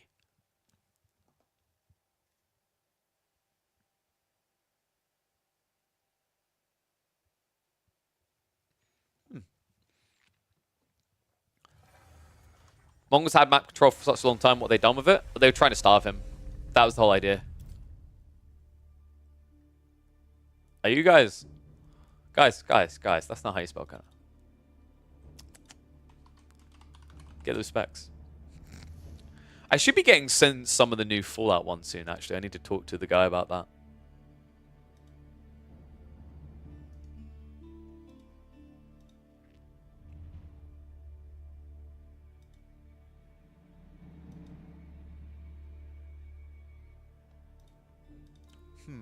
Okay, so let's see who else we've got playing.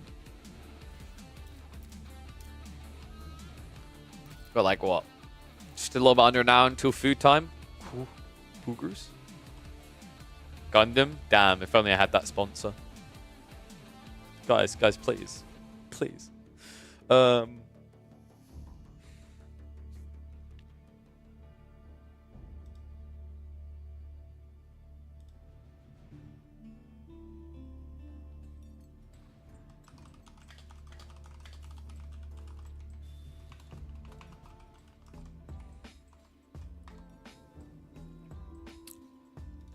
Okay, so don't know who LeBurn is. Give me live games, baby. Where's the audio of the dented players? Mongol should have walled the French. That's true. Like, no, Faye, I know you're joking, but he can actually wall them. He just needs to build more outposts. It's an outpost wall. Actually, guys, do you know that you technically can wall your opponent in if you pack up enough Gurs and then like park them next to each other? He can't run by them, right? So you create a Gur wall. There you go. It's a Wallgur.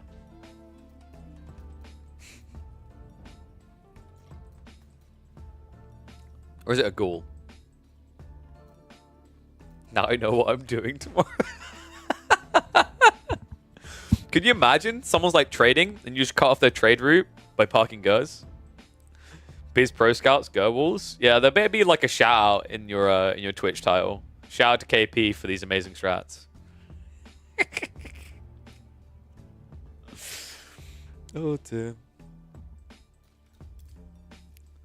The Garit wall. Now I feel like you're just focused too much on your own name eating. If Mongols had faster scouts, they do. It's called movement speed arrow and yam. They already have faster cav. What do you want from? Do you want to just install nitrous cans in horses' butts? Like I don't know what you're asking for here. Monka.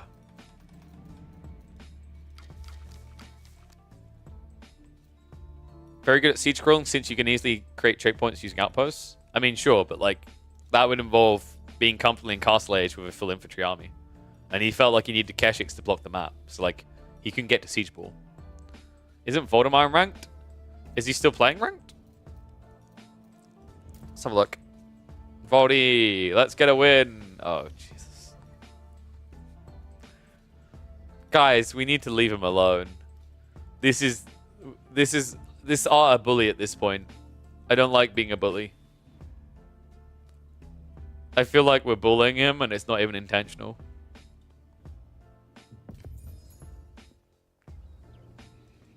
Dude, do we find someone else?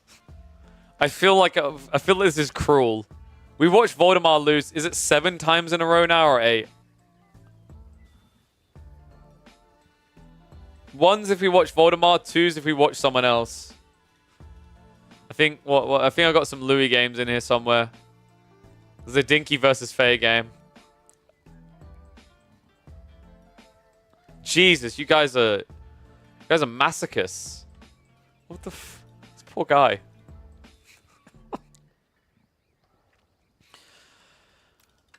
Voldemar in advance, I am so sorry. The ones in the chat tell it all. I said ones if we watch Voldemar, twos if we watch someone else. These guys are brutal. We are watching Voldemar go up against Vortex, and the reason I am sorry is that Voldemar, we have now cast, I think it's 9 losses in a row for him. I don't know what Voldemar winning a game looks like anymore. You know, every time Voldemar gets in the game and picks the color yellow, all I can remember is that he picked the color white. I'm hoping, I'm praying that we can get someone else here. Byzantines versus Delhi on Lipany. Does this favor Byzantines? Guys, let's consult the stats. We praise right now.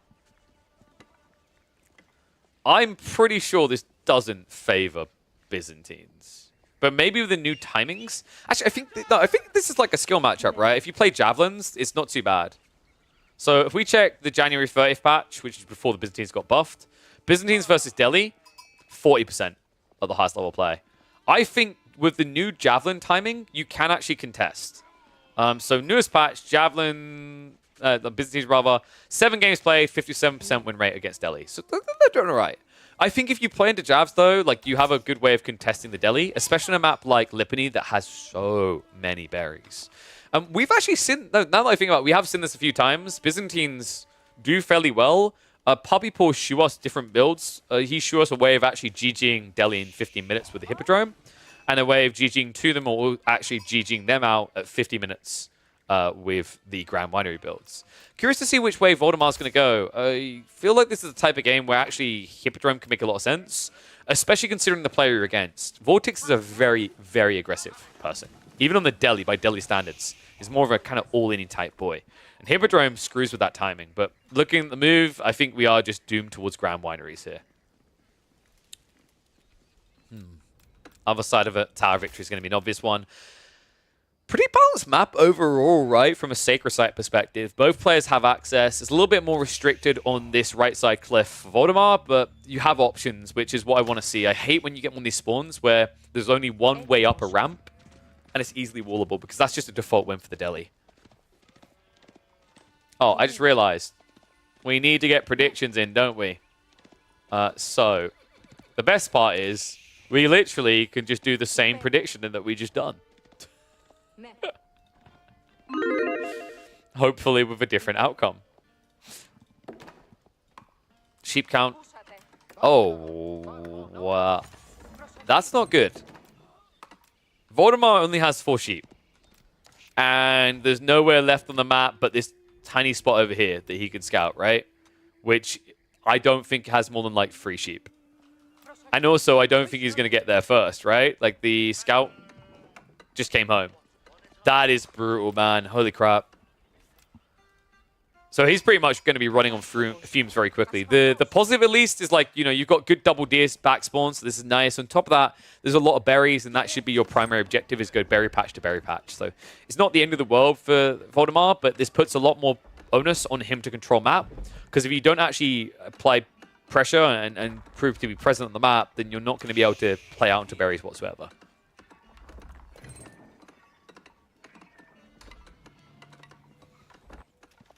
So the question is, Vortex, we should be looking at an immediate Ghazi play. Like, this is not a matchup that forces you off of Ghazi straight away. I'm wondering if we're going to see Spear plus Ghazi instead of Archer plus Ghazi. I feel like the meta is all about Archers, though. The logic might be that if he gets into Archers quick enough with Ghazi, then he doesn't have to worry about the Javelins, because there'll never be enough of them, right? Like, it's quite an interesting idea. It could work as well, considering where the berry spawns are. If you wall here, though, I love the idea of Voldemar just walling here and then walling south side. At that point, you've secured your 8 stack and your 6 stack of berries behind your base.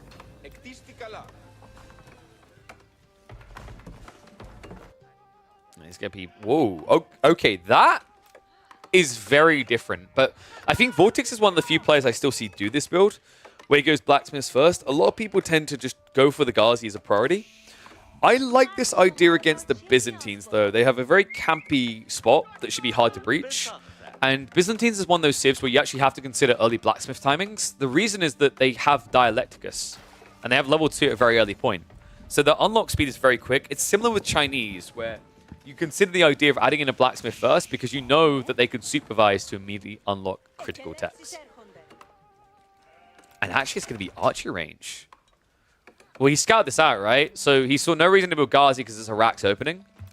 Kind of interesting he didn't even try to do that, but I'm wondering if that's a playstyle mentality as well. Like, if we're being real, Voldemar is, I'd say, more willing to play a more chill, relaxed style. If he thinks he's got a Civ that scales very well, he's not going to rush out. And I think Vortex is kind of playing style logic in more than one way. In that, A, he understands the type of player Voldemar is. B, Voldemar knows the type of player that Vortex is. So by Vortex not going Ghazi, a unit that can usually apply more pressure more quickly, it's kind of screwing with the idea, the mindset that Voldemar has here. So we should be getting the Merc House now coming in. So it's going to be the Silk Road. Like, there's no way you play Western here. Western's a death sentence. Boom. And the cool thing about, like, the reason you need to go Silk Road instead of going Western is Western, if you just had to kite in your own base, not bad, right? The problem is you can't just kite in your own base against the Delhi.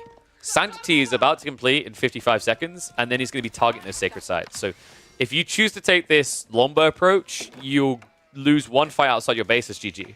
With Javelins, you have a lot more flexibility, like the dynamic, the movement is a really big difference here. 1.25 versus 1.12 might not sound like a lot, but you'd be surprised how clutch it can be in these type of engagements. Especially when Delhi is all about optimizing and measuring those opening minutes. No delay. We are indeed now going to get the Ghazi added in. Wolves going up. Love this. This is exactly what I want to see from Voldemar. Secure your flanks, and then you can just focus on moving out your base. Would even love to see like a short wall here, and then a wall down south. Because then you have all the food in the world, and your opponent can't touch you.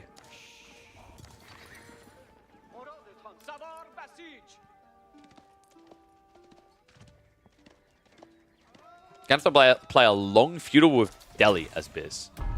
Imagine if he just went castle. I mean, I'm not saying it's a great idea, but it's kind of weird because for Byzantines, like, despite these buffs to these timings with these initial jabs, initial mercs, just feeling a lot better, I still feel like the win condition for Byzantines is always hit castle age, spam Varangian. It's the strongest point in the game, arguably. Like, even stronger, weirdly enough, than hyper late game because of what we're seeing recently. Varangian is the true MVP for this Civ. Of course, not really an option against Delhi to do that. 5 Varangian are not going to fare well against 50 archers. Alright, Sacred Site's now being locked in. So we shift north. Not rushing out to this. Okay, he's on south already. Wait. If only Guy units paused the timer. That's the nerf we need. Okay, that actually would be a nerf. Yes. Ooh. Ooh, I like that idea. You can tell I hate Delhi. Archer's now diving in. Oh, that's not ideal. Steeled Arrow is already there. Look at how sick that timing was. Undermesh didn't come in yet, so he can't fight with the Javelins because Archers actually beat him. The attack speed, the extra damage, actually makes a world of difference here. What a cool read. So now you see the value of that initial Blacksmith straight away. It was a detail that Voldemar didn't scout either, so he wasn't prepped for that timing. Now, all of a sudden, 3 Sacred Sites about to be locked in means that Voldemar is going to have to come out to play. Now, the issue is you can scale Limitane very quickly. Javelins is kind of another matter, especially when you remember that Voldemar isn't playing onto berries. He's actually playing onto the deer. So no extra olive oil coming in means his Javelin count is heavily handcuffed by how many olive groves he has. Feels rough. Like, the berries would have felt a lot better here. It would have given him better scaling, but the issue is that because he's only got 2 systems condensed, he would have forfeited that extra gathering rate. That's not something he wants to be doing right now, because that would equal overall less Limitane. Limitane going to be important with the Ghazi coming in. Oh, the Sacred Site gets used against him. That's a great backstab. Jab count now down to just 3, and that means these archers can dominate. What a sick read there by Vortex.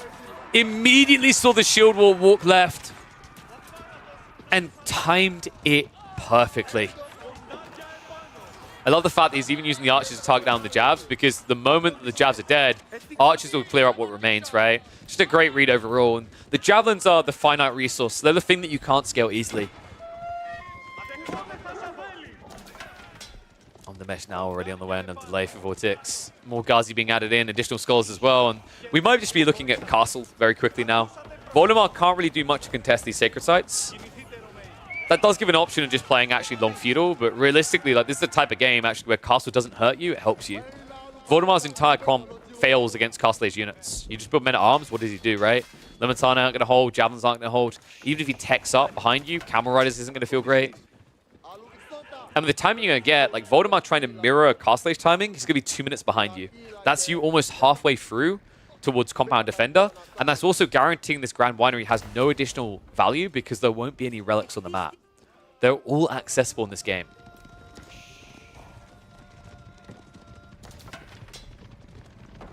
Voldemar now with the Desperation Wall. He did go for those walls we talked about in the end, but like he took a more negotiable approach to it. Now it's going to bite him in the butt. Backstab's going to be revealed. Voldemar now knows he's not going to be able to wall that south side. That means no additional mercs coming off the Olive Groves. Or Olive Oil, rather. He has, what? 10? 12. 12 Olive Groves is not going to allow you to cook up much here. Even with the Grand Winery buffer.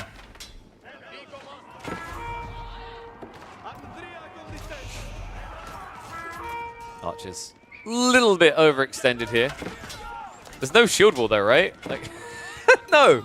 The shields are down, so actually you're just losing all these Limitane. This is a fantastic trade for Vortex. Oh man, Voldemar, that's exactly how you can't afford to take these fights. Now the jabs. Once again, he just A-clicks into them.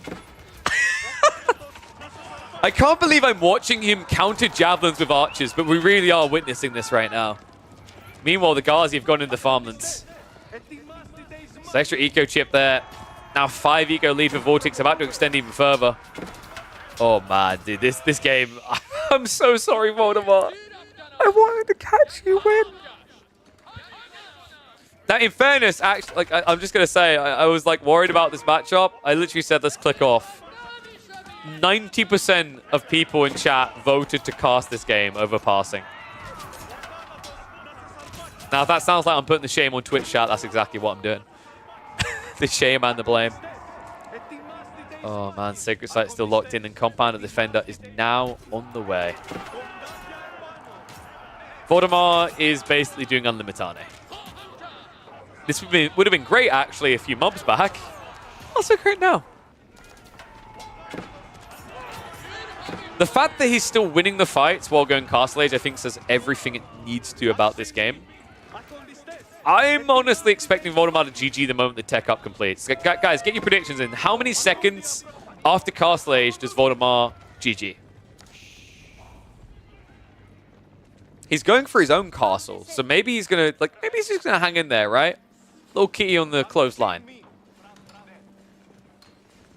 This game will fit perfectly in a playlist called Voldemar Loses Again. No! Oh my god!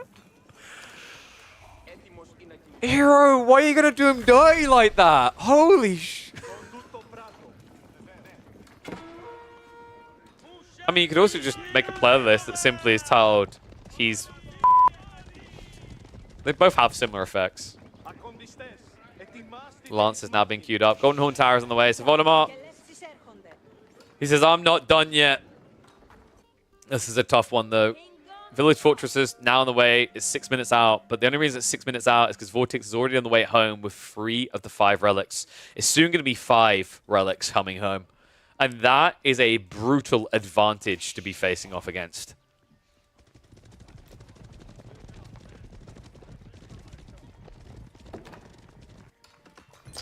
So once Voldemar's way out now, there's got to be a recovery point, a win condition. It's Imperial. You need to drag this game. I wouldn't even blame him for trying to add in an extra TC to survive longer. Mangonel Towers can do some miraculous things, actually, against a slow-moving army. And Vortex's idea to go Lancers is a bit dicey. I'm not crazy about it because of the walls. I do think Voldemar needs to consider walling this area, because right now, like, Lancers come around the back, which they can, they're just going to flood into your farms. So, does need to add some more walls in, but then the idea of, like, outposts with Mangonel emplacements and 2 TC makes a lot of sense to me. Now, what I just said is you need a lot of stone. That's why actually this backspawn 2.4k stone vein is pretty useful for that.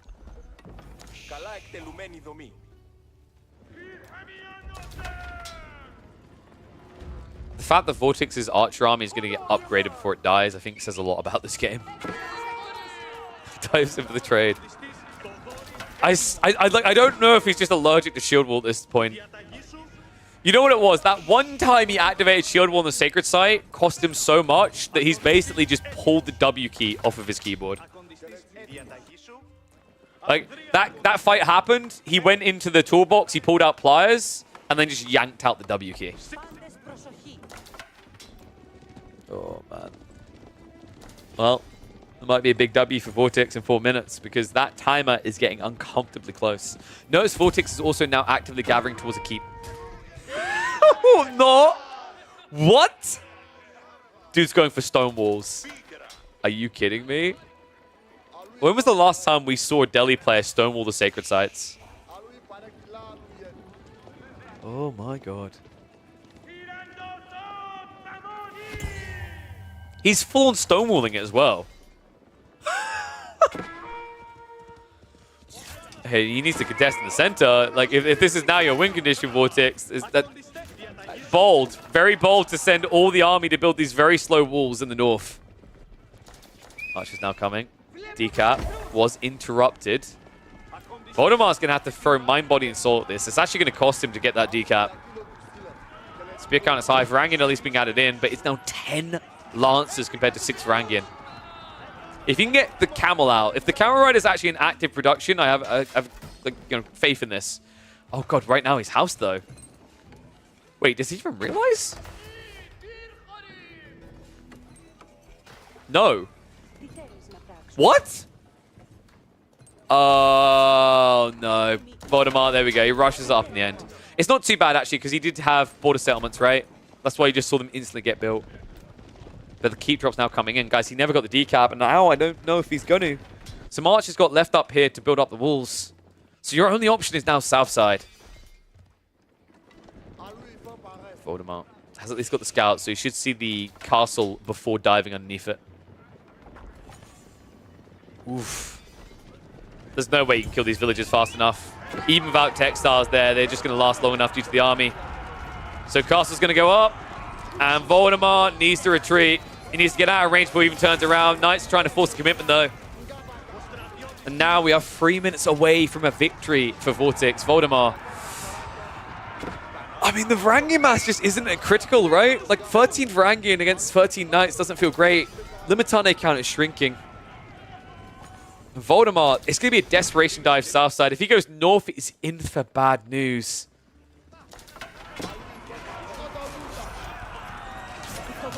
Vortex just looking for those valuable trades. Interesting thing, actually, when shield wall's down, the Limitane are running forward to the Varangian, which means A-clicking is easy. Vortex doesn't even have to micro too much. Just start step A-click, start step A-click, and that Limitane count now down to just 10. Backing up towards the keep. Vortex, he's dropping another one, isn't he? He's got 1,200 stone. GG. Did that? Come on!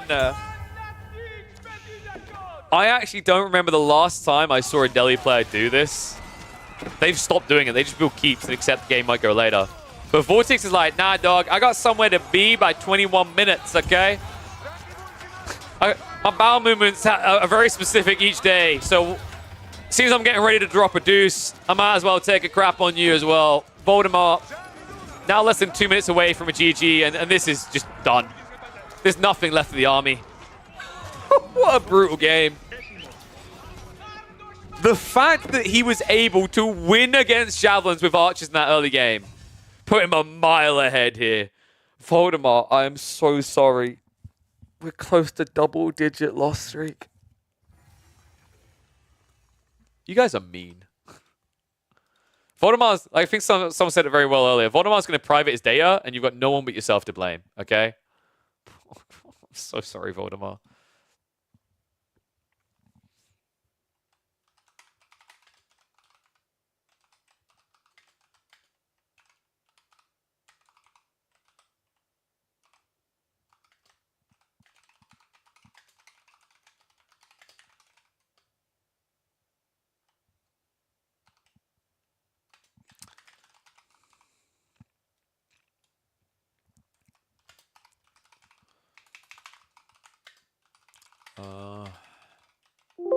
There we go.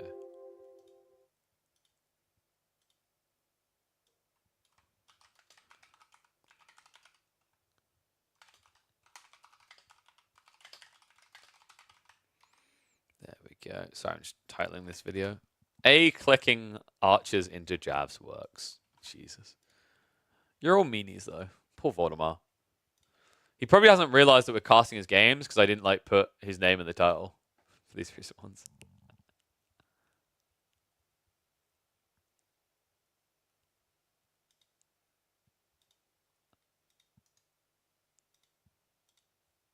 Now cast my win. Voldemort, you can't say like you just won. Wait, actually, that was a live game. Pog? Is Voldemort playing again? Is it time? Who does he think is an easy win?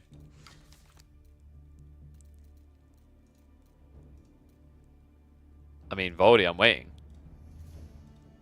I'm actually waiting. Dog, I've been trying to catch you win.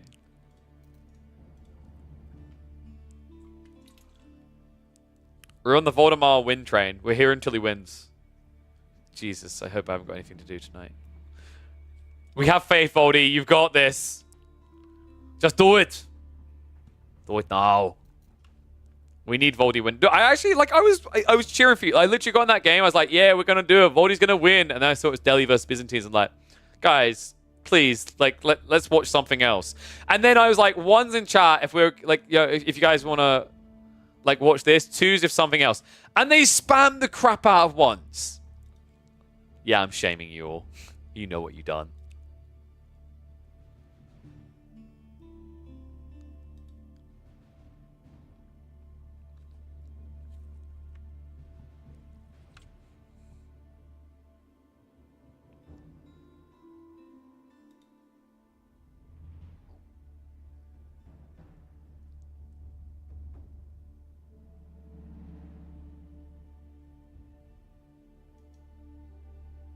All right, one sec.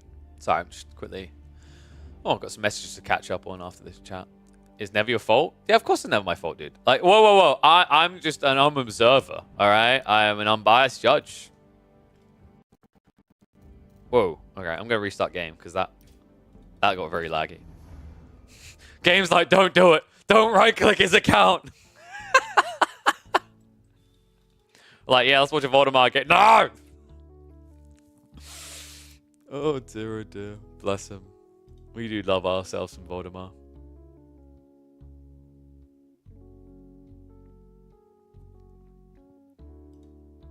We praise for the Voldy power.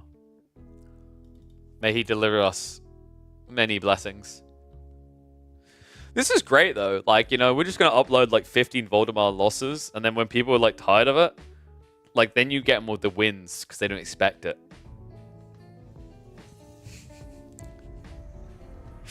Oh, Jesus. Then you got a story. Exactly, dude. We build you as the underdog. The right... No, Voldemort, no, Voldemort. We have to build, like... We have to a smear campaign first, buddy. We got, like, washed up player. Look at this, man. Used to have such high aspirations. Look at him now. And then the next tournament.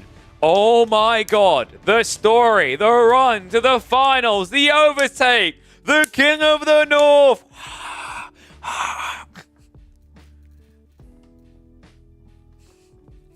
So what I basically just said in the most polite way possible is, Voldy, we're going to cast your losses for about another 2 months, and then we'll be into the wins on that. Easy. Yep, there you are. 2.5 months of school holidays and win the King of the North. See, same thought process. Food is ready in 15 minutes. All right, Voldy, I need you to fund a game quick, buddy. I'm getting tired of waiting for your crap. I need to cast Crackhead instead. Guz is playing team games, right? He always is. Guz never plays 1v1s anymore. Who's Balatro? Is that state? Is that the stately state? State of all state? That's definitely state, right?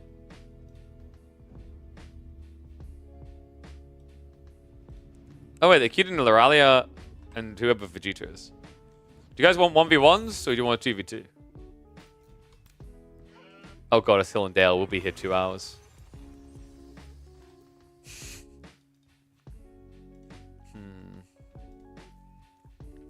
Let's cast another 1v1.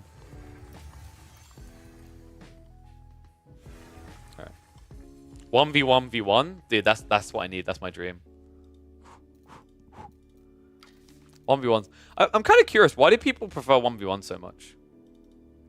Because I personally think like is it the size of the maps? Because you don't get early plays. That's my only issue with team games. I actually think if it wasn't for that, team games would be more entertaining. Because it's more intense. I don't think it is. Not like, well, okay. So I'll put it another way. I think the reason you believe it's more intense is because the matchmaking in team games is terrible. That's my logic. That and the map design is terrible. Because maps are too big. Maps are too big. And also, the matchmaking is pointless. You just don't get skilled matchups.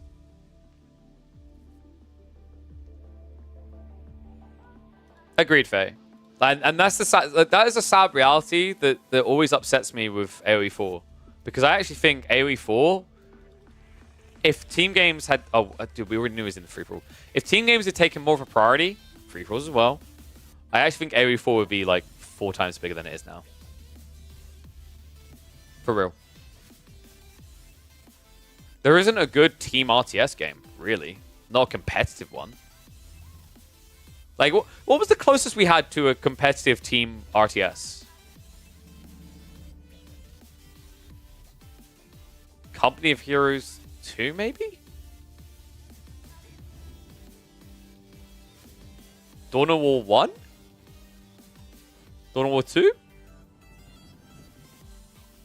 And funnily enough, there's Relic ones that have done it, right?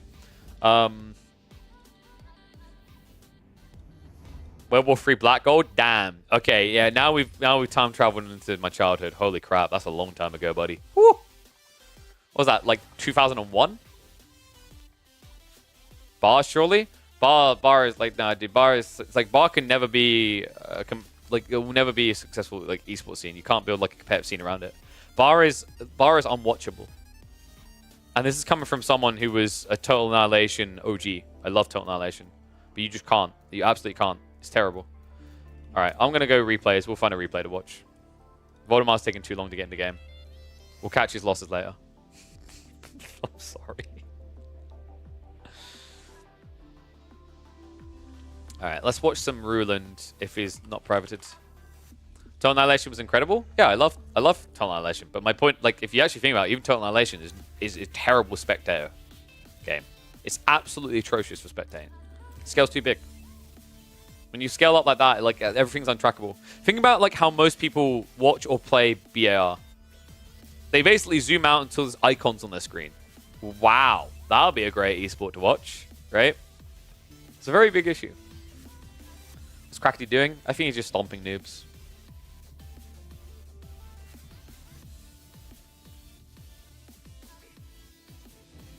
Yeah, that was something nice I heard from Stormgate, is them saying like they actually ID'd that like they didn't like the way that RTS's tack on the team games. Right. So let's hop into this one. All right, we'll 2x the opener because I'm hungry and food is going to be soon. So we got Puppy Paw versus Ruland. Ruland has recently returned to playing OE4. They're actually a pretty capable player. I think last game we cast them was actually on Gorge. That was a Roost game where they done pretty well against, I believe, it was Anatand. Didn't end up winning the end, but very capable player. In fact, Ruland, at the time of recording, is sitting, where are they? 210th after 19 games. They finished Season 6 in 60th place. Season 4 in 56th place. So they actually do pretty well. They're consistently in the top 100. After all, he is playing French. Meanwhile, Puppy Paw is playing Order of the Dented. A civ that everyone just seems to be rating as like C tier or below. So, might be a chance actually for an aspiring player on the other side. By the way, interesting thought. King of the North just got announced. Would you guys like to guess where Ruland is from? It's Finnish. So maybe. I would love to see him actually just turn up, burn up, right? Like, you know, if you think about people in Scandinavia, like the front runners are what? Kiljadi, Kazi Johan, Baltun, Voldemar. Who else we got? Dragavan. Numidan, sorry, I forgot about Numidan. Is Chaos Ruland? I don't think so. You know how you can tell? Myriad, there's a very easy way to tell if Chaos is Ruland. And it's if he only plays traditional civs. Oh my god, a Bastard Roost, a Bastard Roost. Okay, Chaos actually might be Ruland. Yeah, no, dude, Chaos is Ruland. Guys, wait. Let me quickly show you this. So, because it's early game, we can quickly do this. So wait. Here, let me give you a screen share.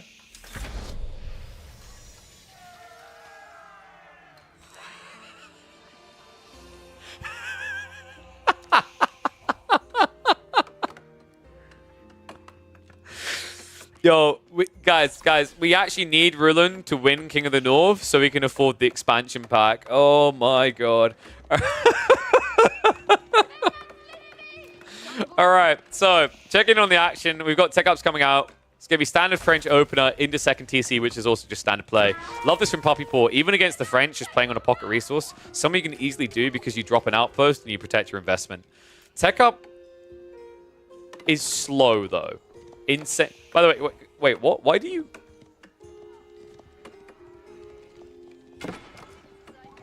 Why? Like... Dude, it's almost like it's a gentleman check. Like, if you get too close, the skirt appears, right? When you're further away, it's gone. But if you get too close, like, whoa, what do you think you're doing there, sailor? We literally go from knee high to ankle high to make sure that we are not being a little bit creepy. I just noticed that. What? Have I not noticed that before? I mean, it loses its animation, right? Oh, that's quite comedial. Anyway, Knights are coming out, but Spearmen are already on the way. So, looks like a reasonable hold. Ruland needs to add in the second layer of archers, but the problem is whenever you get the second TC, you're not doing that. Notice that Puppy Paw is not matching the second TC yet. He's doing it on delay. This is the correct response. Get the spears out, defend the investment, and then you basically have the better villages, right? In fact, I don't think he's even going TC, right? Is this just going to be for an outpost Arrowslet? Yes. So what is Puppy Paw's win condition in this matchup? I think it's just going Castle Age. You know, against the French, this kind of interesting thing. One of the negatives of going 2CC French is you have way too many villages and not enough places to protect them. So it's very powerful to just kind of spam up into Gilded Knights. Someone that's very viable, actually, considering that Puppy Paw, 9 sheep's not too bad. He's got the deer. On top of that, his farm transition is going to be powerful with this newly buffed Archon Chapel.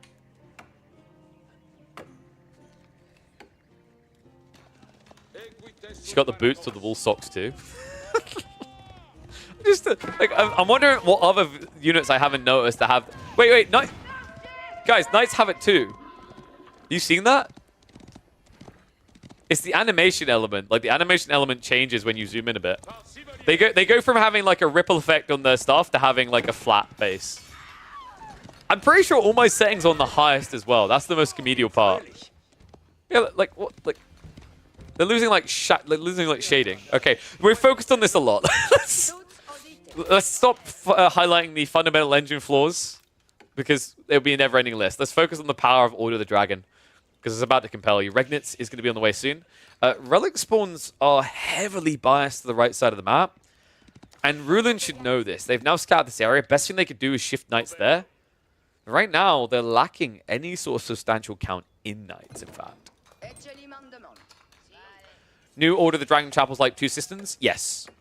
But the thing you have to remember is, like, because your base rate got increased by 28%, the 15% increase is higher because of the way the calculations work, right? So I'm trying to remember what the raw number would be. Is it, like, I think the Archon Chapel buff, because your base rate is naturally higher, the Chapel buff itself is more like a 20%. Is that right? Have I got any mathematicians in chat to check my numbers? Because of the way that calculations are done. So yeah, just overall very powerful player. And here comes the more powerful one we talked about. Gilded Knights is the target because this TC is incredibly loose. This is the dangerous thing that happens when you do this on Gorge, especially the French. You have way too many villages. He has 20 villages out here and enough room for safety for 7. Wheelbarrow is only coming through now, but even with Wheelbarrow, these Gilded Knights hit like a truck. Now on the way. Looks like gold gathering rate at this pace. He'll definitely have enough for that first night. First one's timing is really important because Ruland doesn't have any grand answers. They're an entire age behind. They've got a few knights being scaled up, but yeah, they need to spam racks. Spearman is the only way you're going to survive what's coming.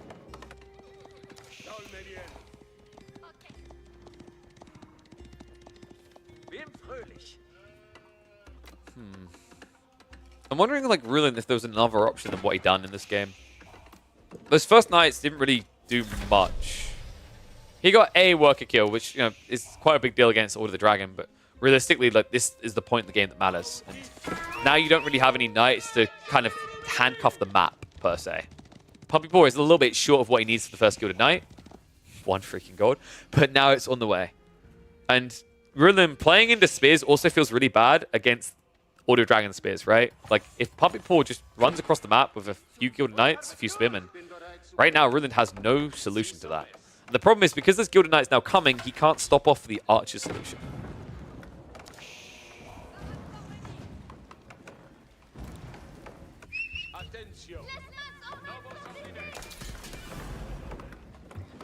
I think Puppy Paw knows about these resources, right? Yeah, he knows that the deer...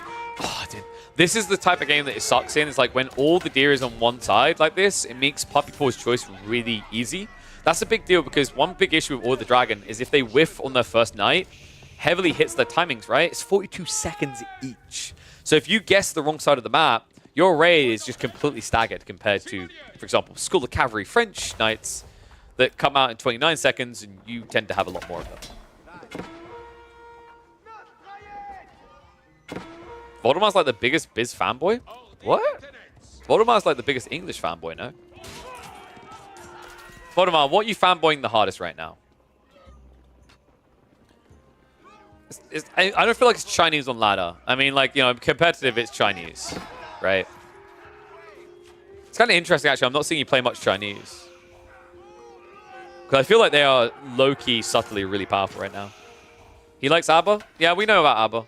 I think China's still his best, but like ABBA comes out a lot more because it's not as ban-worthy as Chinese.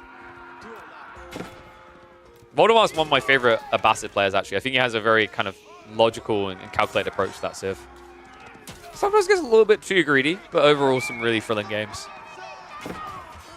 This is not thrilling though. Ruland, I mean, he tried to march across the field to contest this. You're going up against a Castle Age army. Sure, the Spearmen haven't been upgraded, but they don't need to be. They hit for 12 base damage as feudal units.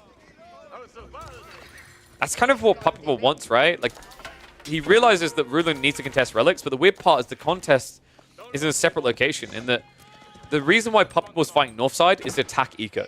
If he wanted just the relics, he'd take south side, but the knock-on effect is because Ruland reacted up there, it means he has less guarding south now. Knights are at least going to ride through, but hanging around is impossible here, especially considering the villagers have 65 health. Yeah, so this is one of those matchups, actually, where Order of the Dragon have a very intriguing advantage.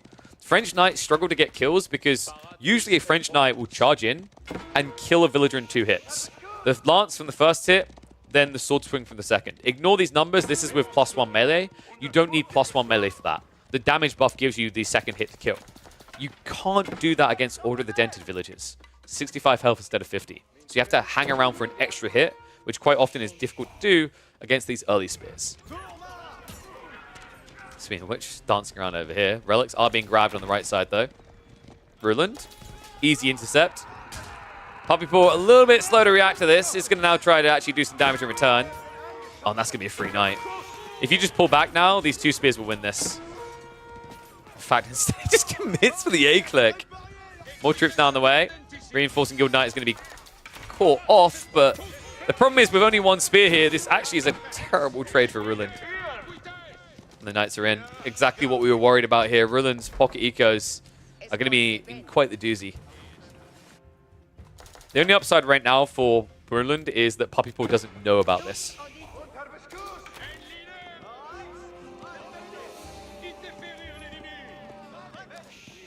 Wait, did someone actually confirm the maths? The 28% base rate increase with 15% is 61%? If so, that's absolutely wild. I mean, dude, mine work is just not going to get built if those numbers are correct. How much percent is Gilded Knight model bigger than regular Knights? Looks super difficult to micro. They are, weirdly enough, actually not too much bigger. The way you can tell is if you look at these circular boxes at the feet, that's the hitbox. The hitboxes are actually the same size.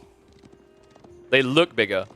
The interesting thing actually about these Gilded Knights, by the way, is the other thing that makes you think they're very hard to utilize and wield is they look like they move slower. Look how much faster this French Knight looks. here's the funny part. They're moving exactly the same speed, but it's because the animation is slower. Not gonna lie though, the way that the way that the legs are spread a bit wider, it genuinely makes it look like this knight is working overtime to keep this fat boy on the saddle. Rulin trying to save for an age up now. Farm's also coming in. And this is actually only about to turn into a 2-relic game for Poppy Paw, but with the position of the relics, like if Rulin blinks and gives up a fight over here at all, it's going to be a 5-relic game. The only reason it's not turning that big fight is Poppy Paw is raiding instead. More villagers being hunted. There's a lot of damage one knight can do back here. Rulin's distracted. Poppy Paw now with a switch up into the men-at-arms, something that right now Rulin has 0 answers to due to all the knights he lost.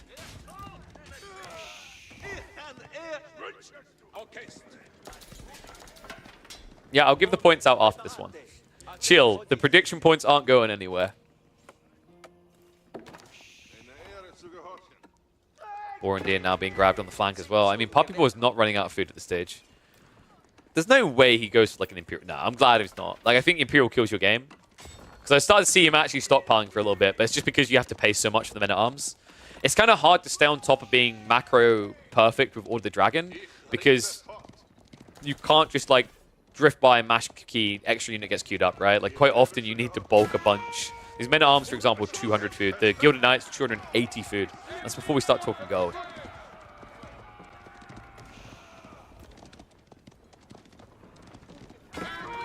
Too much armor, horse has to work twice as hard. Yeah, but like, dude, I mean, who cares? He's got his armor trimmed at the marketplace. And he didn't get scammed, so worth it. Flash coming in. Men-at-arms are just going to contest this all. I actually think he's just dead to the clump now. Ruland, his economy is so fat, but yet he keeps reinvesting. There's no tech up in sight, and that's the thing that scares me. Like, what would your play be here? You can't go Raw Institute. You only have 6 knights. You can't go Guildhall. That's far too slow.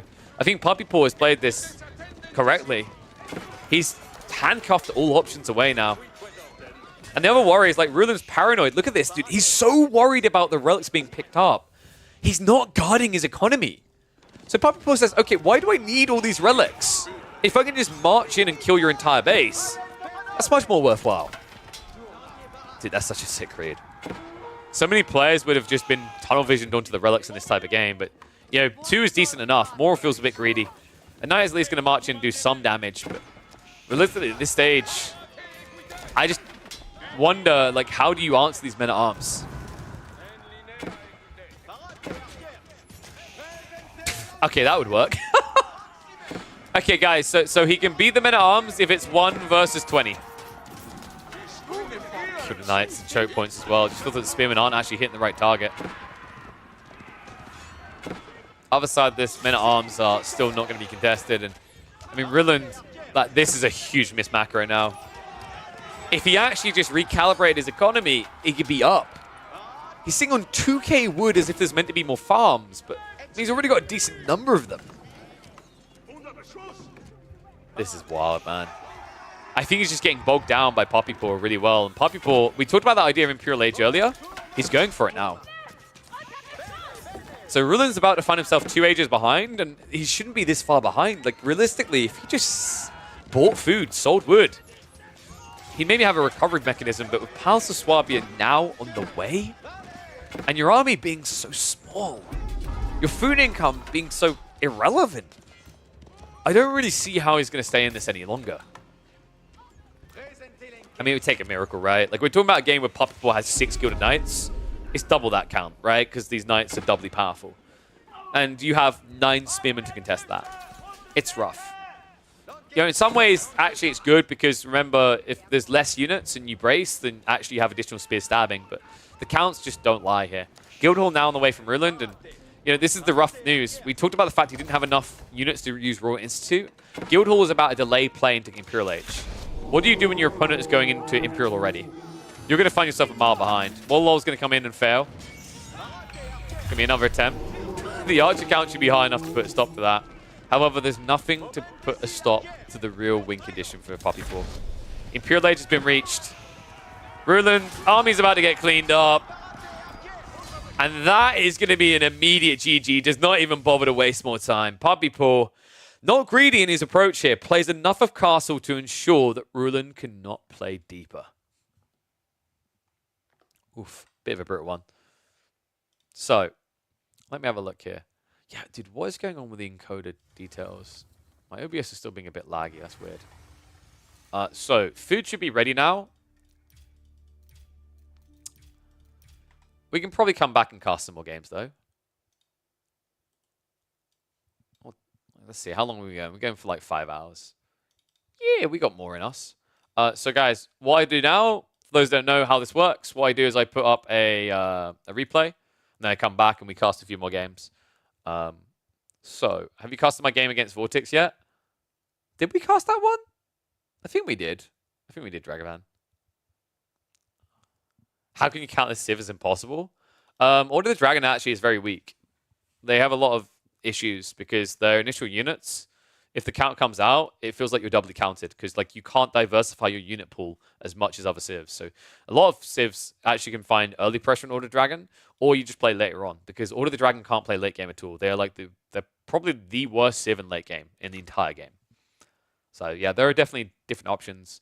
I can't just give you a generic answer because it is dependent on the Civ matchup. All right, so guys, 1 second. Let's see, what have we got? So, there was...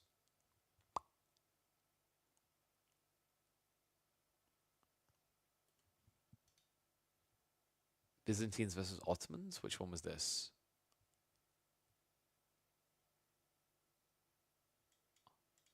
Come on. The amount of buffering going on today. I think my internet is just dying today. Don't know why. 1 sec.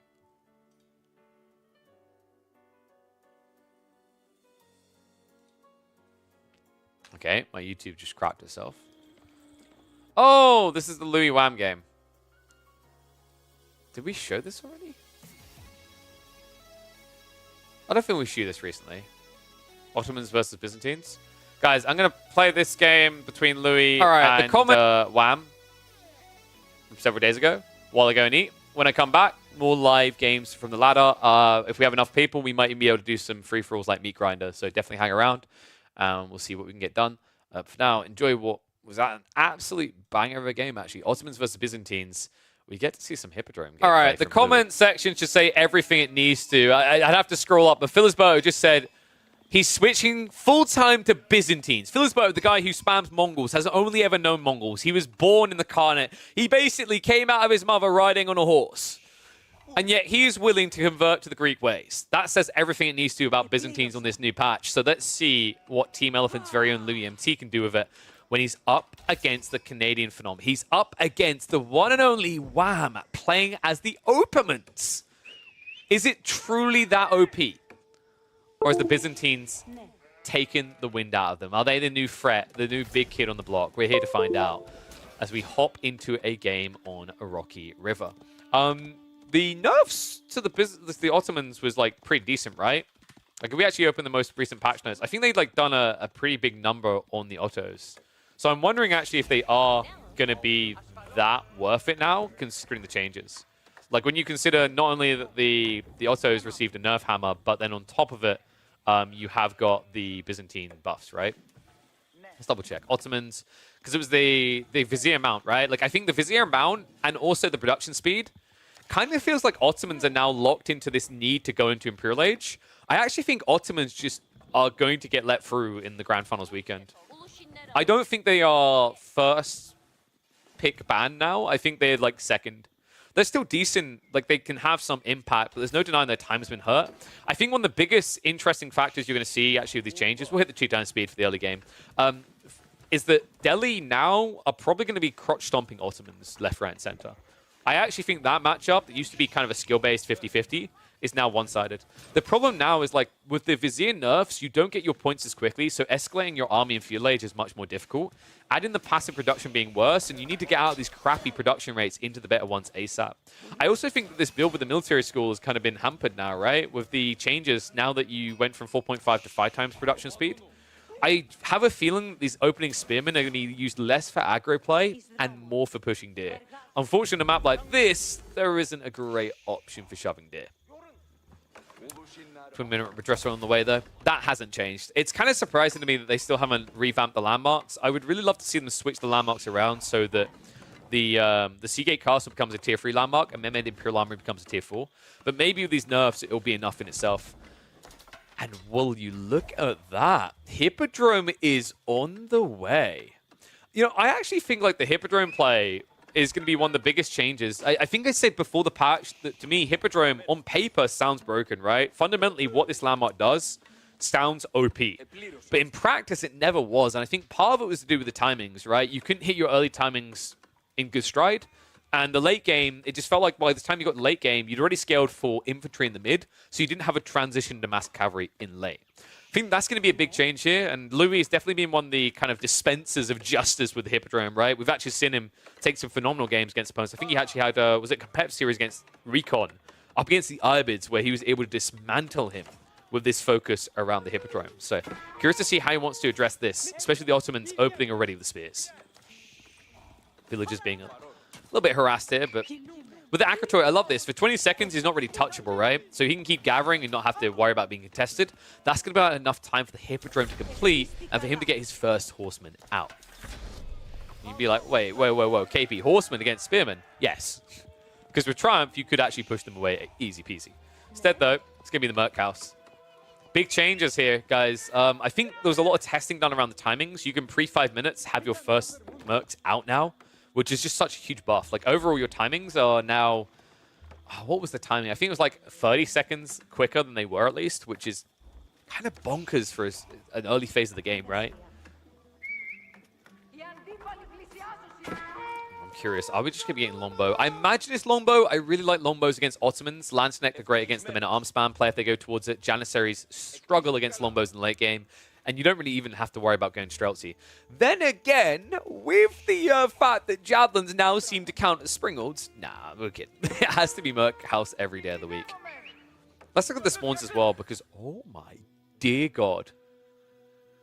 As in, he's prayed to a dear God. Like, what the hell? That's basically double deer stack plus a boar on one screen. That is wild. If Louis decides to go for like a 2 TC play, he's well and truly content. And that's really important, actually, considering he went for the Hippodrome build. That's a very food-heavy build.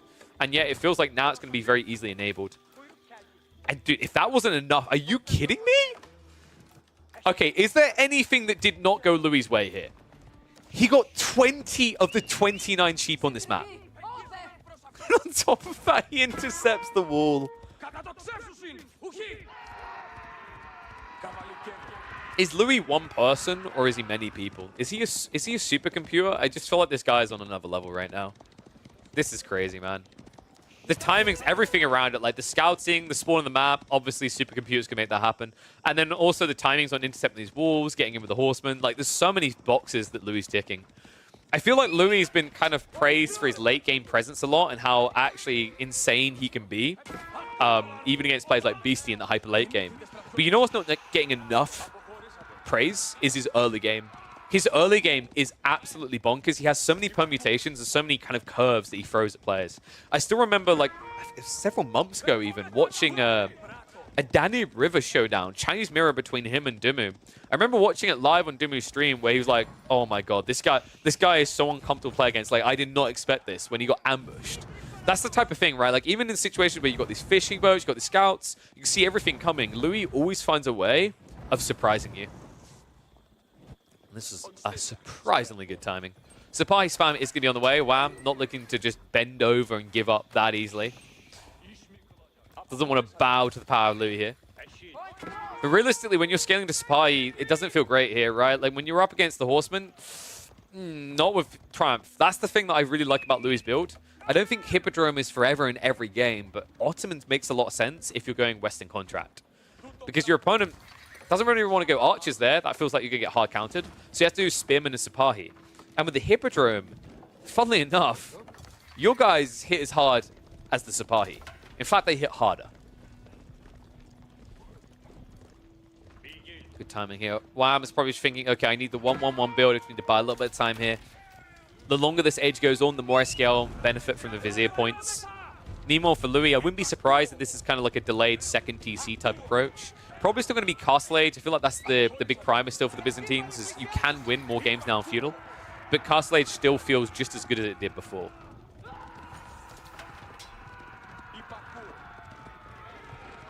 Push away in the meantime. So it looks like the Lombo's actually got enough time to break out. I like that from Louis. Like, he actually just kind of skirted around the Horseman to buy more time for Lombo's retreat. But this should be a clash now. Yeah, and you see the hesitation. I like that by Wham. He pulls away because he was anticipating there was going to be a triumph straight away. But bigger credit to Louis there, not just overreacting. I've seen so many players in that situation immediately activate Triumph, and it means that you lose the next fight. But by holding it, in some ways there's a power in not using Triumph. It's kind of weird to say, but if you think about it, it makes a lot of sense, right? It's a nuclear deterrent. It keeps Wham away.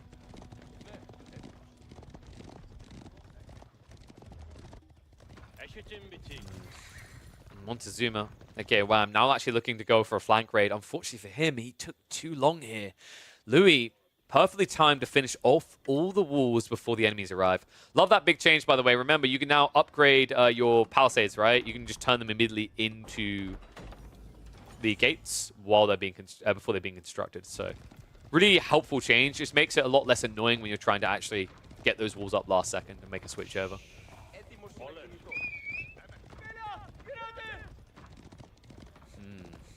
Louis. He's going to force him home. Dude, this is so annoying right now. You feel like you need to be able to go in here, right? Like, realistically. But I think part of the paranoia for Wham, from his perspective, even the scout here, he doesn't see deep enough to know if there's Limitane defending home. Instead, he now has to go home and try to mirror the moves of these horsemen. And that's a bad sign. If you do that, it's going to give over a free tech up. And I think Wham is fully aware of it. Like, looks like he's going to go on the offensive himself. Both players are targeting that Castle Age. Louis is much more greedy, though, it has to be said. If Wham just goes a little bit deeper and realizes how easy of an entry this is, significant damage can be done. Here we go. Moves in. Lombos are going to poke and prod. Dive's going to come in towards them. TC needs to be garrisoned. Second Lombo group comes out from the Merc House, or third rather, but this is overall not looking great of a trade, right? Like, great micro there, though. Louis. Oh, that was sick. Remember, they buffed the garrison points now, right? So you can disengage, you can pull out the other side wherever you want to. Great micro there to deny any extra kills on the Lombos. Villagers are now being sacrificed, however. Tech up is on the way on both sides. And the Horsemen are on the way home. So it looks like Louis didn't try to go in for a trade. In the end, he mirrors it with a move home. And that means no damage being done on the other side. A free tech up now for Wham. Very comfortable position in this game. That was sick.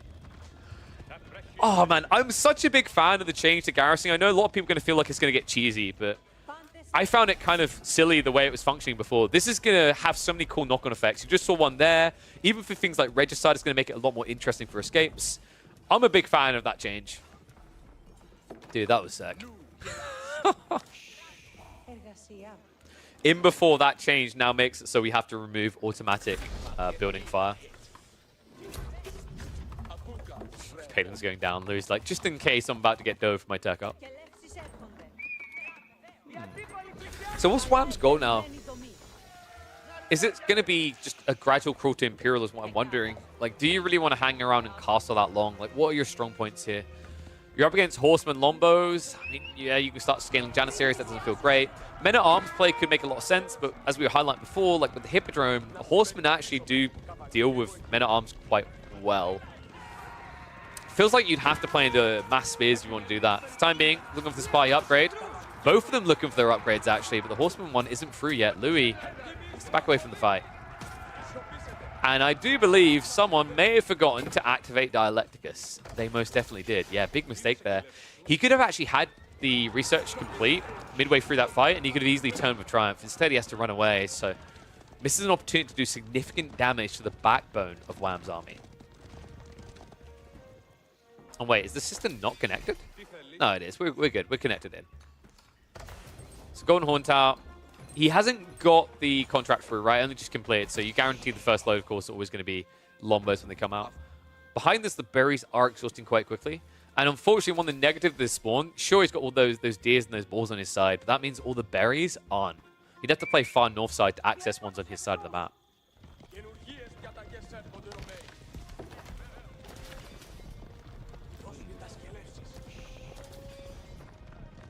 Wow, meanwhile, is going to try to go for a little stab in here. I don't think he ever scouted this, right? So this wall's going to be new news to him. That's unfortunate. These horsemen mirroring him could actually just turn and burn, right? With Triumph Charge, a very big Triumph Charge, they could easily clean you up. Match begins. Triumph gets activated, though, and all of a sudden, a terrible fight for Wham to be taking. One that, weirdly enough, he's still committing to. Looks like he didn't notice. Lombos are going to come in to clean up some freebies. I love the confidence. Louis like, you will not even turn to attack me for a millisecond here unless you want to die. And remember, because you've got this Triumph activated, Horsemen already move quicker than Sipahi. Now, it's even quicker. It's a 0.25 difference because of the soft cap at 2. So, able to chip off a few extra. Behind this, we are seeing a switch up. Knights now being added in alongside Men-at-Arms. This is where Louis needs to get his own layer to the cake. Looks like it's going to be Varangian with Lancenet coming. Looks like that's actually going to be the contract out of the Golden Horn Tower. I quite like the idea of going Varangian Lance gear, though. Varangian Lance should pretty much mop up everything that the Almonds are building, right? Because the interesting thing is by having Longbows and having Horsemen, you can almost assure yourself that the Ottoman player is not going to be building into range units. Sure, Janissaries count the Horsemen, but Longbows count the Janissary, right? So it's kind of a self-fulfilling prophecy there that keeps the Ottomans off of one of the most powerful units at this stage of the game.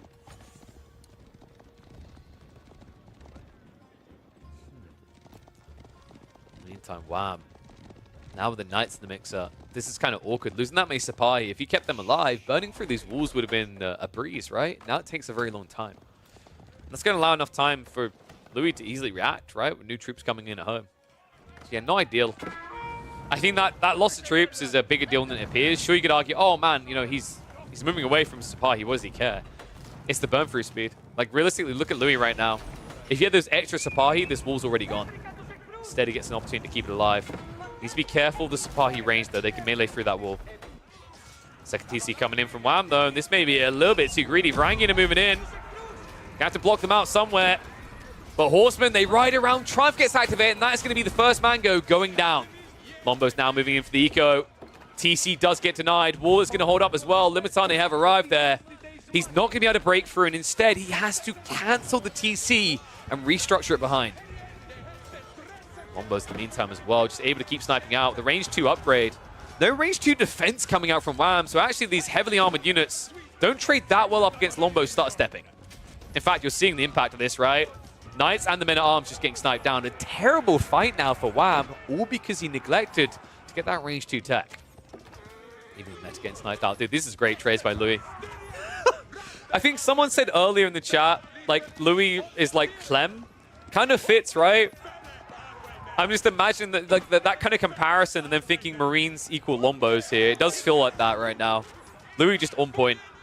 Heavy damage being done. Relics are at least being grabbed by Wham, so he's got upsides coming. But I can't believe just how much value this Lombo mass has gotten here. Lancenet also now showing up, and if you have no standing army, they need something to swing at.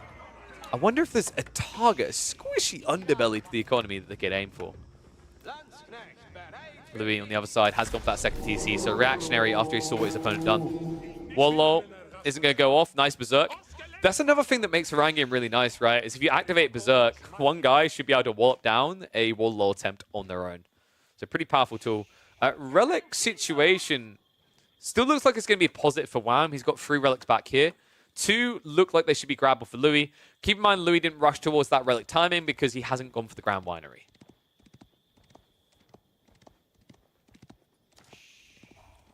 Are we getting free TC from Louis, by the way? That's a lot of stone being gathered. He's still got 2 system levels to do. I think like prioritizing the system levels makes a lot more sense at this stage. He's moving out for the deer right now, so connecting this back home would be a big deal. That type of inflation is huge at this stage, right? Like, not to mention the scale up on the Conscriptio effect. And yeah, he is going to be connecting in. So long system coming in, but that is going to secure him 12,000 gold. Meantime, Louis looking to break in. Wham doesn't really have an army after that last fight. He's still playing a very dangerous game, right? Limited food source. Just put out in the deer. From Ram's perspective, this is now kind of survive, survive, survive. He's relying pretty heavily on passive production due to a lack of raw food to rely on. In fact, you can see, because of that lack of food, it's been a farm transition already at this stage in the game. Something that the Byzantines are happy to mirror you in because they get the olives. It's not something you want to have to do as the Ottomans. Looks like Louis is content to take this deeper in the game. Villager also scouting out what the Imam is up to. So this is kind of awkward now, right? Late game for Ottoman's great, sure, but Byzantines aren't a pushover in late game either, not with this comp. On top of that, you're playing against one of the scariest players in the late game, I'd say. Louis is just quickly becoming on a whole other level compared to most of the competition at this stage. You know, we're looking at the Final Four in Elite Classic 2, he's in there. I actually think Louis is the scariest person to meet in the late game out of those four now. Wham is boldly walking into exactly that situation, right? That scenario. Relics once again get denied. So at this stage, this one Varangian has paid for himself. And you need to send a knight over here ASAP if you want to try to contest this. Unfortunately, it's going to be too late. Berserk gets activated. I mean, I don't remember the last time I saw one Varangian with Berserk get so much value in a game. I don't think Louis is second to Beast in the late game. I actually think like Louis might just be the scariest guy now in the late game in the Final Four. Even BC's admitted how like uncomfortable Louis makes that late game scenario.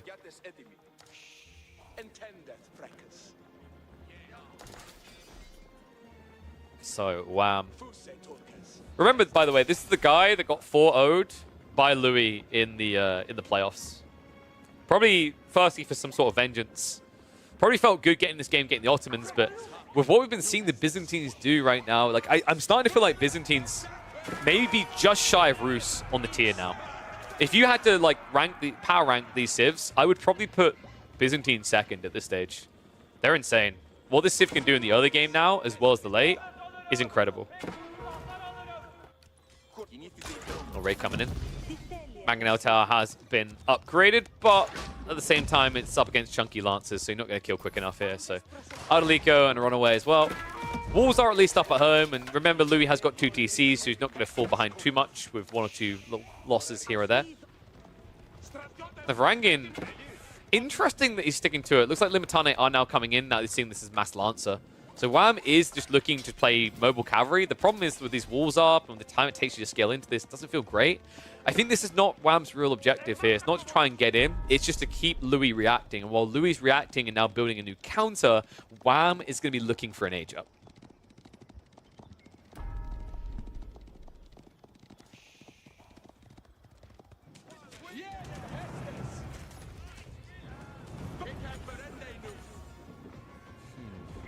Interesting. Poppy will eat Louis. Depends if he plays early.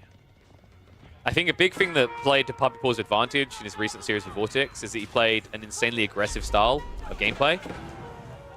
His first 20 minutes were what really won him that series very convincingly. Works well against a player like Vortex, who's all about the first 20 minutes, right? Louis is kind of a different ballgame, though.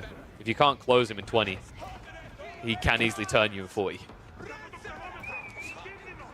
Well, seems fitting to talk about 20 minutes. We've surpassed that point in the game. We're getting a little bit deeper in now. Farms are at least being set up by both players. Not that many, actually, so far from Louis. Kind of surprising. He's opted to go on the deer long term.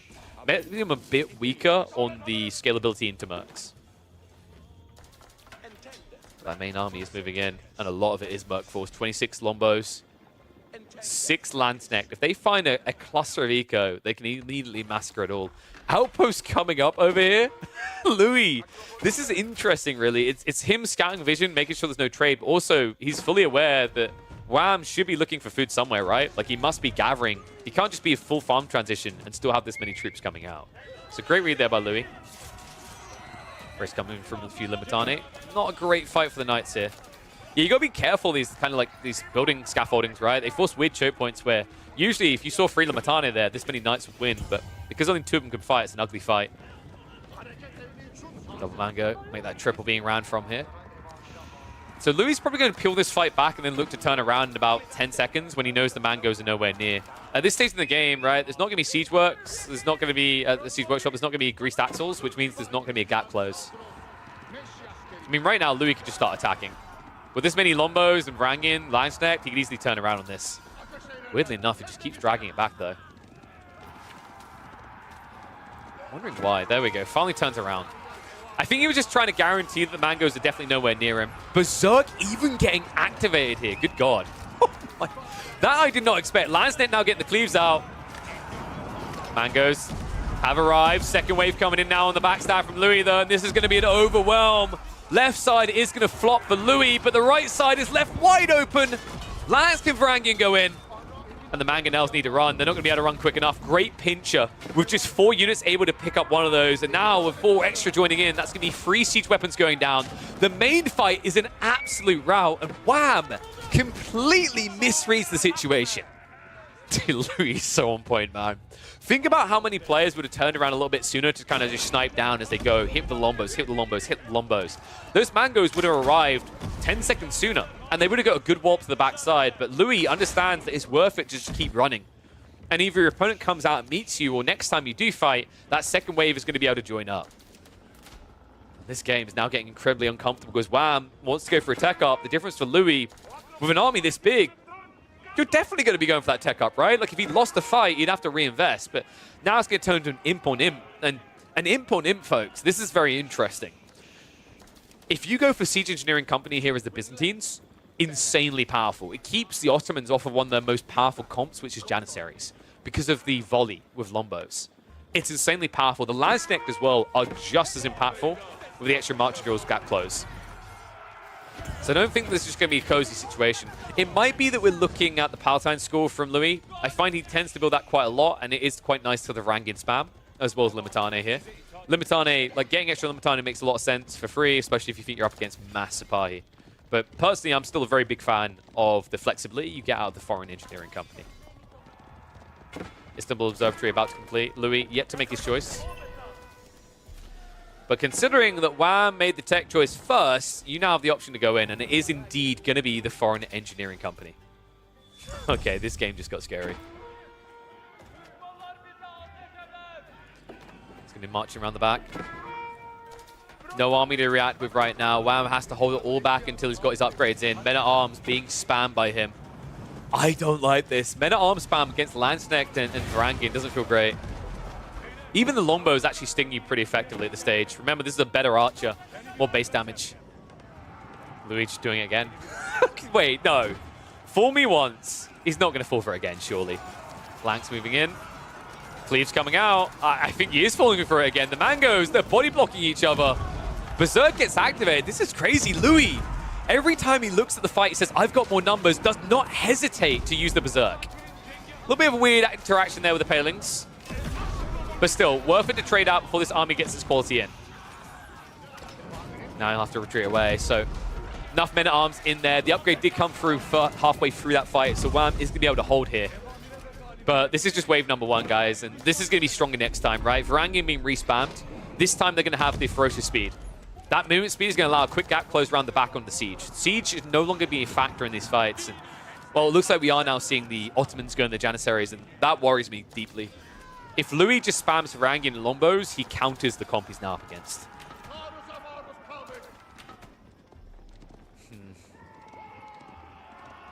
Surprised these outposts never got the Mangonel treatment, by the way, like, considering how often we find ourselves at them. I like how Louis is just layering this in case there ever is trade coming through. Clearly paranoid about the potential intent to get to that, right, for the Ottomans. Makes a lot of sense why they want to go for trade on a map that allows it, with the Janissaries and Ottomans Great Bombards basically requiring crap tons of gold. Meanwhile, for Louis, doesn't really need gold that much. Like, Varangian, sure, they need some, but it's not like a crazy heap. On top of that, the rest of his comp is basically just fueled by olive oil, primarily. So, pretty sustainable. And the other beautiful thing, by going for this Foreign Engineering Company, you also get an ability to go into siege. If you see mass men-at-arms like this, Nestabes is a fantastic answer. So what's Wham's solution now? Oh, no. Oops. We may have a small gap here. There was a bigger one on the south side, but at least lets Louis know that he needs to go back and full wall that. Looks like there's going to be an attempt to break through here, but these palisades are going to slow him down. On the other side, just so many more torches to burn through. Louis, a little bit hesitant about going in. Does see a few men-at-arms coming around the back here, so we'll adjust for that quickly. And then there should be a dive straight into the eco, and you can see the desperation here. Wham. Rushing up extra layers of walls here. Just to try and buy a little bit more time for the Great Bombards to arrive.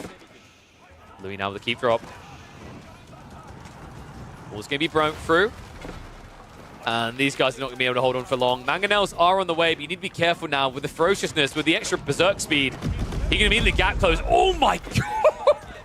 Back behind the wall he goes, just in the nick of time. I say that. One will be going down. Want to see villagers as well. Castle had to be cancelled though. Good choice there. Louis, I love that instant reaction. He's got 2k stone, but he understands that keep might have went up, but with the first great bombard out, it would have been worthless here. So good fight by Wham. I think this is the issue that I quite often see for the Byzantines. They kind of reach this flood point where they're like, oh yeah, dude, more crazy mother duckers with axes. That's what we need. Not really. I think what you needed here was more Lombos. Sure, you're up against all these Mangos, but if you don't have enough Lombos to contest the Janissaries, then this small group is enough to actually stop you ever reaching them, right? Especially when you activate the Berserk and lose all of your armor like that. So yeah, Louis definitely needs to wait for the text to come in as well. Elite Army Tactics wasn't there for the dive. Does have the Nest of Bees for when this next fight happens. Love the idea of just having like 4 Nest of Bees to trade with the Mangos here. It's kind of an interesting matchup, right? Because Ottomans and Byzantines, both of them have a way of kind of cheating the system of siege. And what I mean by that is they can get them for free, if you think about it. Like, Louis has to pay with olive oil, but that's a free eternal resource on the farms. For the Ottomans, you pay with time.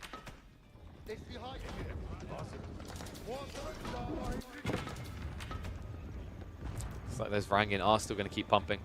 Interesting by Louis to actually just choose to double down on this, right? Like, he does have a lot of gold to work with. I kind of get it.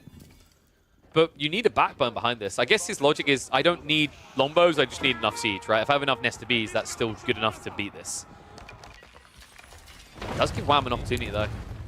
Because now your Janissaries are not counted at all. Right? Like, you can argue Nest of Bees, sure, but, you know, as we highlighted, they're going to have to prioritize the Mangos, probably. Great Bombards can also easily deal with the Nest of Bees one by one. Castle going up in the meantime on the flank. Wham just trying to secure a little bit extra gold in this game. Louis trying to take it away from him. SBs, overextension there. Yeah, I'm not really sure why Louis was coming that far forward. You can see the wall was going down. Big mistake of a fight to take. Mango Tower is at least going to heavily dent this army as it dives through, because they are totally balanced and reasonable. They did get nerfed in fairness, right? Mango Towers went down from, I think it was 10 damage to 7 default, right? SBs more arriving though. And the backstab comes in. Varangian, they went in with a Berserk. They're on the economy. Spreading out to look for all the juicy plump targets. Villagers everywhere are in trouble here. In fact, he's even diving deeper into the farm. So, problem I'm seeing now for Wham is once he loses this army, which he's going to lose eventually, how do you afford a reboom here when half your farms are going to end up shut down? Oh man, they're still raiding as well. Second wave is finally going to arrive to try and react to that, but that means you're weaker and you leave behind the siege! Berserk activated, and the boys are in. Great Bombard going down, all Mango's dead. And the backbone of Wham's army, well, not the backbone, but definitely the premium, the head of it, the thing that was going to get you the win has now been wiped out. All siege removed, only one Great Bombard left in play. And Louis, I do believe we have a filthy little trader here. Ironically up against Wham. Yep, 9 traders online. Remember, that doesn't just give you gold now for the Varangian spam. It gives you olive oil for the siege. Really powerful comp now for Louis, right? Like, if you just have farms plus traders, you can build everything you're building right now. Really powerful element of the game for the Byzantines in late game, right? And considering the Ottomans don't have trade set up the same way, and passive production just got nerfed to be slower, by, what was the percentage? It's now 10% slower, I think it is, roughly. It's very difficult for you to now scale siege versus siege and gold army versus gold army. Louis always just checking. He's like, when's the trade coming? A lot of people might look at the way that like Louis kind of played this with the Varangian, a lot of throwaway fights in a way, and be like, okay, there was a more efficient way of doing this. But that's not Louis' goal, right? Like, why take a complex fight that might give an opening for the Ottomans when you can just meat grind them down? You know they have a limited life cycle here. And good God, this Nest of Bees, just give it a rest, has to run away. Just one siege weapon is all it's taking to dismount the entire army. Varangian are in on the farms again. And Wham now finds himself 30 villages behind. This lead is not going to shrink, it's only going to grow from here. I think the issue I'm seeing in this game as well is like no stone walls coming out, right? Like a few stone walls and some of these choke points would have went the mile. Louis was the only one to think about that. It's almost like Wham saw the walls going up and thought that meant he had an advantage, right? Like when you see someone stone walling, the assumption is that they're turtling. That wasn't Louis' intent at all. He just wanted to stop the raids so that he could send everything into your own eco line. Frank Berserk pretty early here. They've got 15 seconds to work with. It won't be quick enough. Back behind the walls goes the Great Bombards, the Ottomans, but limited tools for them right now, right? And with 33 Janissaries, I'm more worried about these Nesta Bees than I am about the Great Bombards. Janissaries aren't exactly tanky, remember. Compared to hand cannoneers, they have 25 health less. So 3 Nesta Bees is almost like a death sentence for this clump. Louis still good on those flanks. It's never been rewalled, right? Like, it's actually crazy to think that, you know, obviously stone is kind of a limitation here. You haven't got much of that to work with, but maybe a move out to this stone earlier, allowing for those stone walls, would have been the difference maker in this game.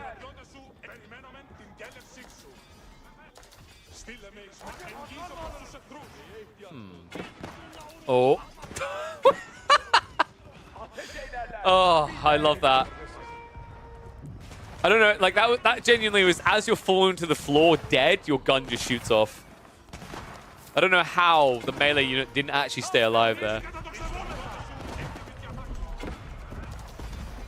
Honestly, it just feels like Louis is playing with Wham right now. Berserk, oh come on, dude. This is so insane. 24 HP, barely stays alive. God bless Siegeworks. The problem in this game, though, is fundamentally Louis is not running out. Like, this is never stopping, and I think Wham's mentality right now is like, okay, he's spamming Varangian, but this is like, this stops, right? There is a point where he can't keep doing this to me because Varangian are expensive. Unfortunately, I get this bad feeling when he sees more Varangian and Kara Siphons showing up, that's when he's probably going to finally be aware, oh, Louis trading. And then you have to come into his territory, right? And you've been doing a great job defending, sure, but like, what happens when you have to rush into Byzantine territory? And oh my God. Once again, Louis. This is what I was talking about in the late game, right? Like, people asking, like, why would you put him above Beastie to beat Beastie? Like, you know, why would you say he can take games for Beastie? Because this is the exact same way that Beastie loves to play the late game, right? He turns it into a resource slog. He dries you out first. That's exactly what Louis is doing so phenomenally well here. And I love the fact that he's always prioritized this left side, which not only took away some extra gold, but guaranteed there was never trade on the other side from Wham, right? Another kind of negative of Wham's army comp, if you think about it, right? Not having Sipahi at all. He doesn't have any raid potential. Every time he opens these walls, he has to move a very slow army in. And that's why this is working for Louis. It's like, it's why it's so dead brain simple. Just spam Varangian and win game. Definitely easier said than done. Relics have also been put on the ground, so that's less gold right now. He needs to reboom that quickly, because right now, Wham only has about 400 gold income a minute, which is abysmal for someone trying to build all these gold-heavy units. All right. Nesta Bees not looked upon nicely by the Great Bombards, but the problem I'm seeing is every time Wham moves up, this happens. Come on! He's in again. All right, by the end of this raid, I think Wham might be down to 50 villagers. This is absurd. He just hunts every single Great Bombard he sees. It's really smart by Louis. He's stopping that critical mass of Great Bombards getting in, right? You're never seeing like 8 Bombards in total.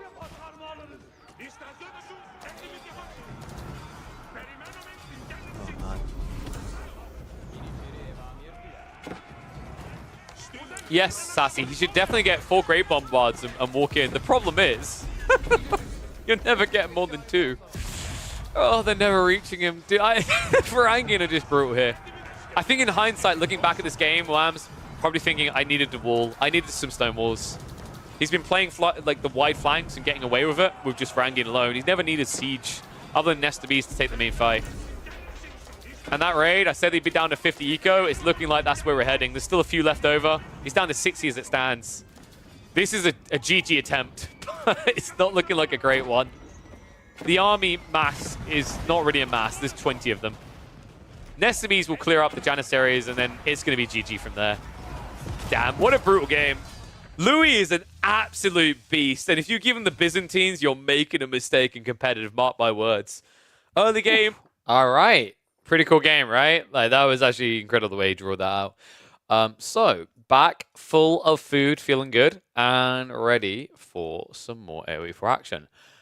Do we have enough people for community games is what I'm wondering, actually. Or are we back on the 1v1 grind?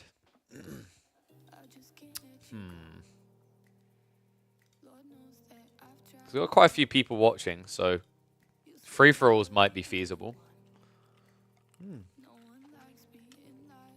I am on the alcoholic log. Stream 5 more hours and chat will buy you dinner. I don't know about 5 more hours, Brocktree. Oh, you gotta be careful, because if you do too much, there won't be anything left to cast the next day. That's the challenge on weekdays. So I've got my peach schnapps, white rum, lemonade, and lime juice. Not sure what that would be called. It's quite tasty, actually. How you doing, Brocktree? How's it going, buddy? I definitely saw your message. I'm thinking about like how we can do it because I think there's some interesting ideas there. There was actually one idea I had for a league type thing, but that would be more stretched out versus a fixed element. But we'll figure it out. Yeah, I think we'll probably aim like, I mean, we could probably do like another hour or two at least. So that would bring us up to what, 7-ish hours maybe. It's a pretty good length for a stream. We usually do like 6 to 8 hours on weekdays, with the exception of sometimes being Friday, where if we can't do weekend, we do like a long ass Friday. I still need to figure out what's happening on this weekend for the tournament, actually. You hear the game in the background? That's because I just started the game up. Because we need to figure out where we got enough people for community games. So let's put a poll up. What to do? Community free-for-alls or 1v1 casts? All right, 2 minutes for that. Vote now. While you guys are voting, I'll also run ads so you don't have to worry about it afterwards for what we do. So 90 seconds ads. Whoop. Did I already run it? I think I must have already ran it. Meat grinder? Probably meat grinder, yeah. Whoopsie. I didn't want to do that. I wanted to... Where are we at? And cap close. Alright. I don't know if there's any new mods. I don't think there's any new ones since we last looked. I really want someone to create a probe SC2, if you guys have seen that. That was the... I think it's called probe. It was the game mode where you had to go hide from like a Protoss warrior that would be hunting you down. You had to build bases in hidden locations. I think it used to be called Sheep and Wolves in Warcraft. 2 bridges. Whoa, now. Seen this somewhere before. It's kind of different, actually. That's kind of interesting. I might have to check that out. Especially if they got really tight close ones. Don't see the vote options. Is the poll bugging again? All right. I'll restart it just to be safe. It should 100% be showing though. So, what to do? Because 4 people had voted, but just to be safe, we'll go again. Sorry, people, you have to click again. Community FFA or 1v1. If it doesn't come up now, that's on you. It's on Twitch, but yeah. Get your options in. Better but more expensive Order of the Dragon. Wait, what? Unnecessary much.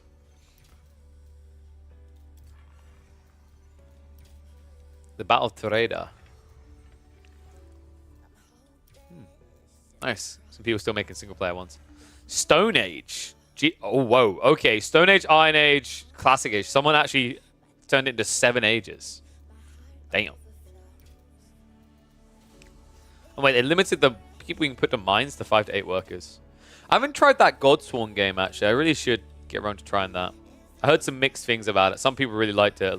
Some people didn't like how it automates quite a lot of things, by the sounds of it.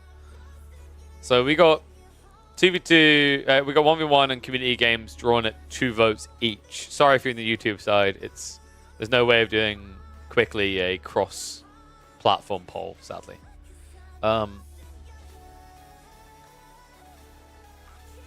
Yo, Caillou, you didn't mention this. He made another mini-map. He done Baltic. We were talking about this before. Oh, that's awesome. I thought this would be really cool to see added. He actually done it. That's Pog. I wonder if a mini-map hideout would be intriguing towards people. Be very claustrophobic, right? Alright, how are we looking on the vote? It's a 2-2 split. That's not enough people for community games, so I guess we're going to do some more 1v1s. So let's have a look on the ladder and see who we've got.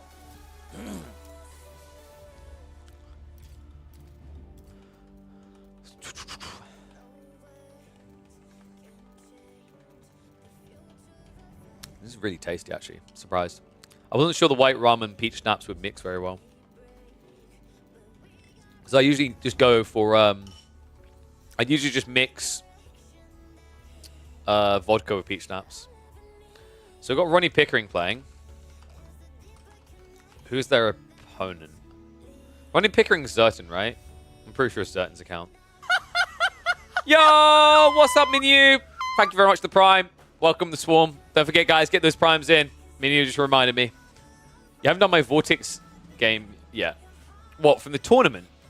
Did we cast that on the weekend? I'm trying to remember now.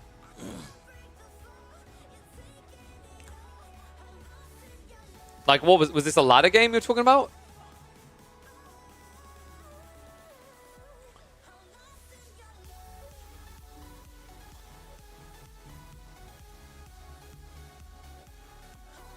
Tournament. Okay, did we not... You checked Saturday? Because Saturday would have been when we potentially cast it. We can do it. Let's bring it back here so we can't see. Alright, if you're sure. I know we cast... I think we cast at least one other series. Was it the Kiljadi? Yeah, we cast the Kiljadi one. I remember that. So, guys, we got to cast Dragoman versus Vortex. I mean, I don't see how it tops the Numedan game, to be honest. I'd be surprised if it does, but... Give it a check. English versus Moldians. Okay.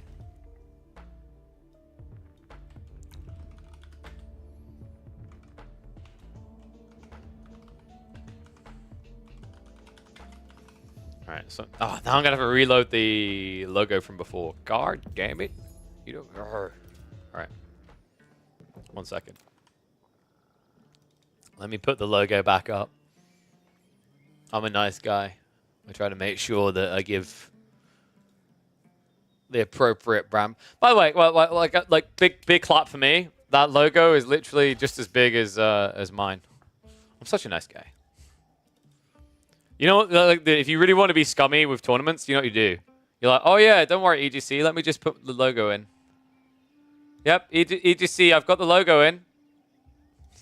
Or in this case, Rising Empire. Rising Empires. I got the logo in. I guarantee some people would do that. I don't think we have people like that in the community right now, but I guarantee like there are some scenes out there where you legit will have someone like that, which is just rough considering someone else is putting a whole tournament together. All right, so I had Dragoman absolutely begging me to cast this one. He's like, please, KP, this you have to see this game. This is an amazing game. Of course, he's playing English. He's always playing English, isn't he? But on the other side of this, he's up against the Malians. Now, this is interesting, guys, because usually when people recommend games to me, it's games they won. I kind of roll my eyes a little bit, but like, there's no way he wins this. It's Malians. English versus Malians is probably one of the absolute hardest counters that exists in AoE4. So I'm curious to see what exactly Dragovan wants to entertain us with. Probably going to be some Abbey of Kings shenanigans. For those that are not aware, Abbey of Kings is quickly becoming the new meta. Funny thing about this guy on our screen here, Dragovan, very talented player, usually ranks in the top 100, top 200.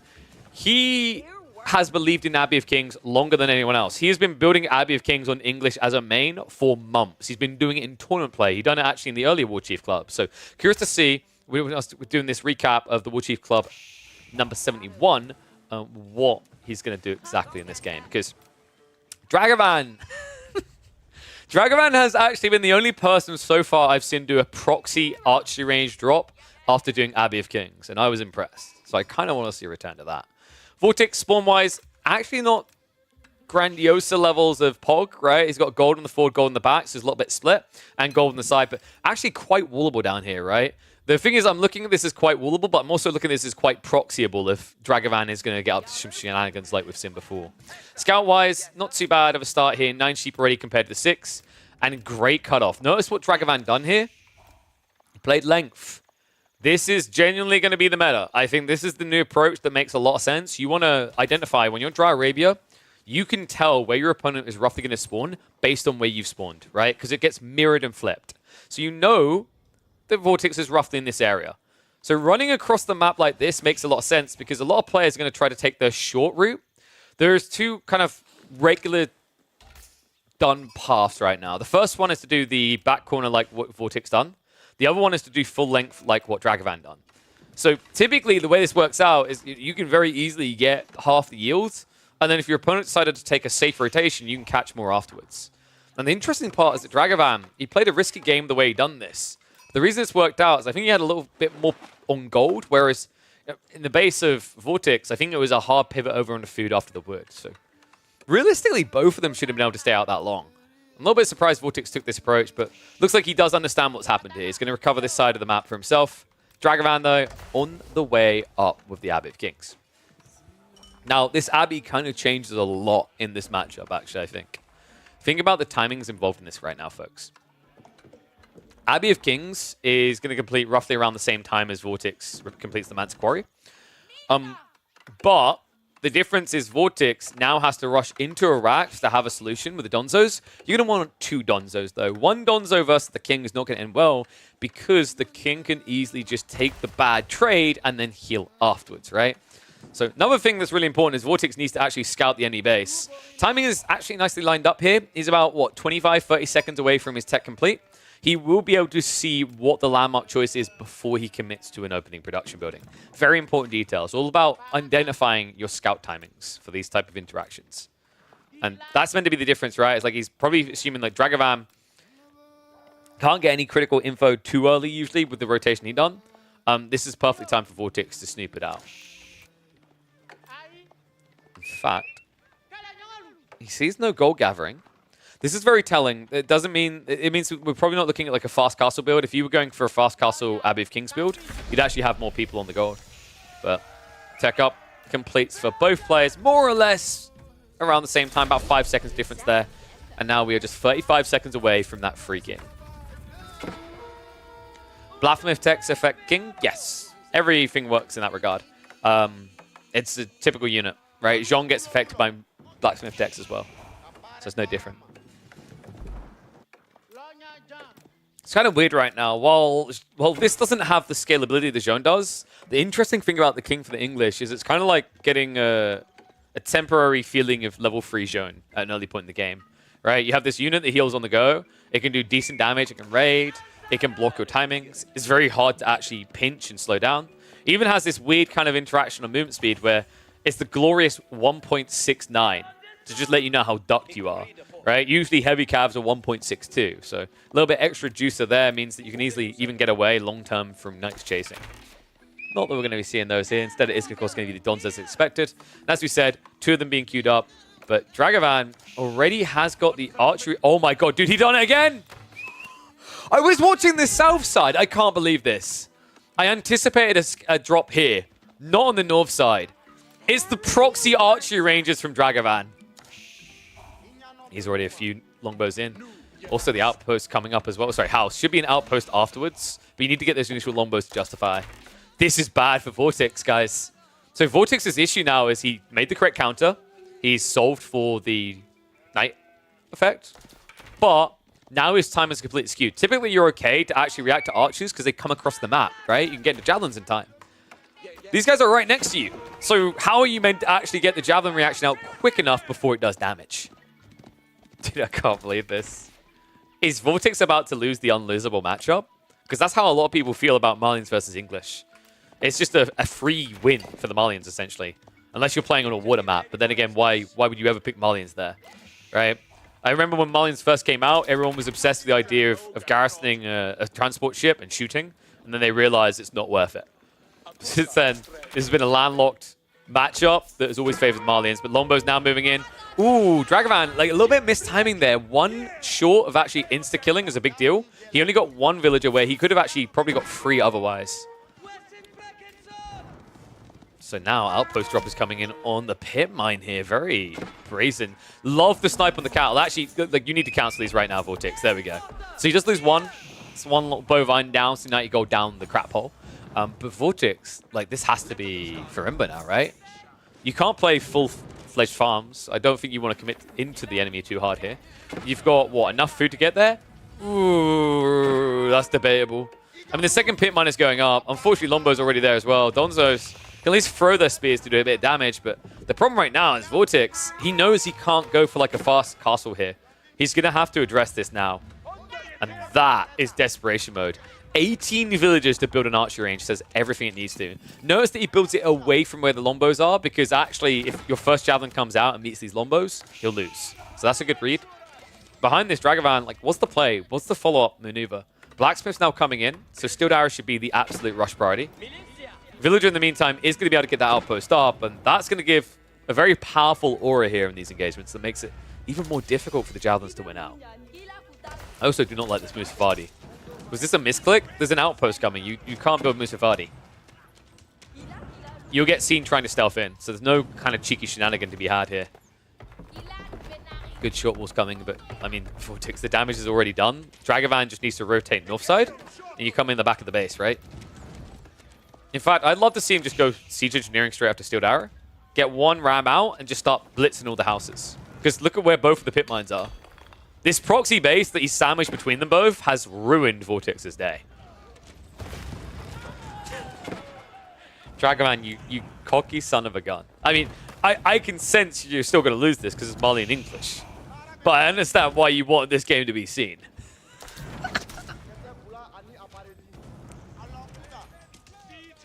Vortex has some significant food issues right now, actually. Yeah, he's going berries. That's the other annoying thing about what Dragovan done here. Not only did he priority a proxy base near the pit mines, it's also where all the food is located that you want to be gathering from. So this is Vortex in desperation mode, just trying to get enough food together.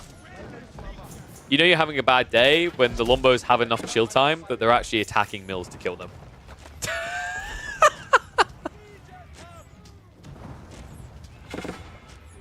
Musafadi follows same stealth rules as Shinobi? No, because Musafadi can actually go invisible. Or do you mean outposts and TCs? Outpost, TCs, scouts will reveal, yes.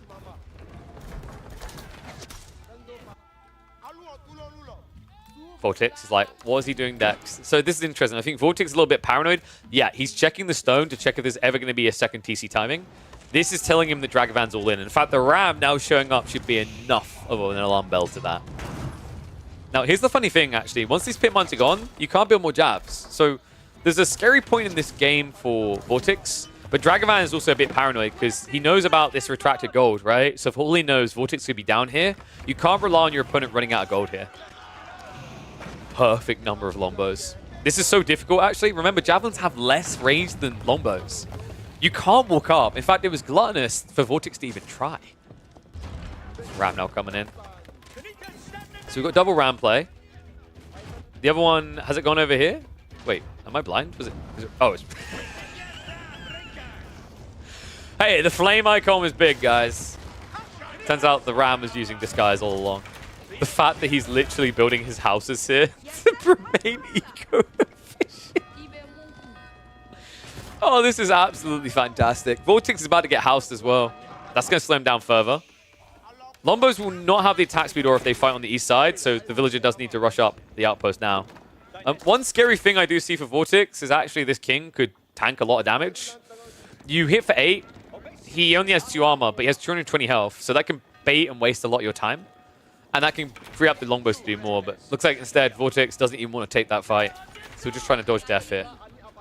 No arrow slits in the outpost, though. Dragovan now on his way back. So he sends the ram on the east, sends the Lombos to the west. It's going to be too late to actually get in range to utilize this aura heavily, but he'll at least have it at the start of the fight. Snipes away on the javelin straight away. Notice he stays in range just to make sure he can't retreat. Reaching into the villages now. I mean, Dragovan, you need to be trading the jabs. The jab number needs to be kept down. That's your win condition. Okay, now look at the charge in. Remember, if you do not kill these Lombos, they are going to heal. Oh man, he just built a new pit mine as well. Outpost is still alive. Dude, that attack speed difference is huge here. Wow. I can't believe that. Vortex. If that outpost had been down, I think we're looking at just enough jabs to break this, but instead, Vortex is now being starved. Pit mine is about to be finished off over here. And that means he's only going to have Mansa Quarry to give gold for javelins, which means he can build one javelin a minute. Has to play that south side. Now, the interesting read would be if actually Dragavan goes to the south knowing about that final gold, because that's literally the only lifeline that the Vortex has left here. If he doesn't have this pit mine, he's dead. Stable's now getting added in.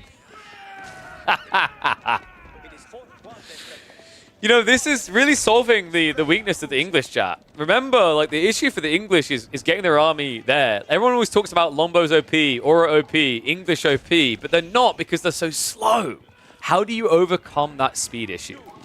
Why walk the map? Why bring yourself to the base when you can bring the base to you, I guess?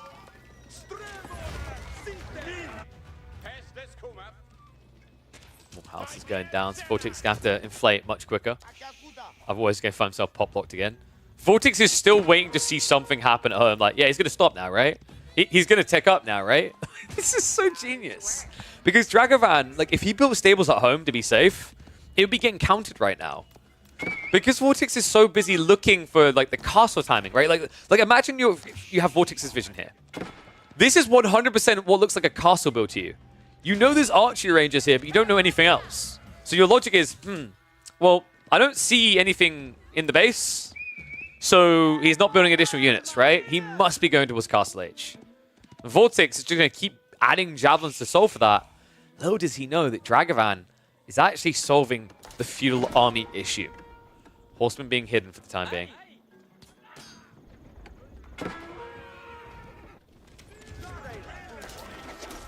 Vortex's mistake was scouting at the start of the game. In a way, like, the scout timing didn't align for him, right? And the other kind of scary part in this game that you got to keep in mind is, like, Dragavan played off that idea of, like, scouting the north side of the map first, his long route, knowing that Vortex would be less likely to go there. Then on top of that, because Vortex has been looking for the next wave at home, he never bothered to scout the proxy base. He just read it as archery ranges and that's it. And that's why this horseman play follow-up is going to absolutely pummel him when he sees it. House is now being built up. It is only javelins. If Dragavan waits until there's got about 15 horsemen, I think it's the sweet spot. He's probably getting a bit anxious to go, though. He realizes that this is still Marlins at the end of the day. There are still ranches being filled out, and there we go, he reveals it.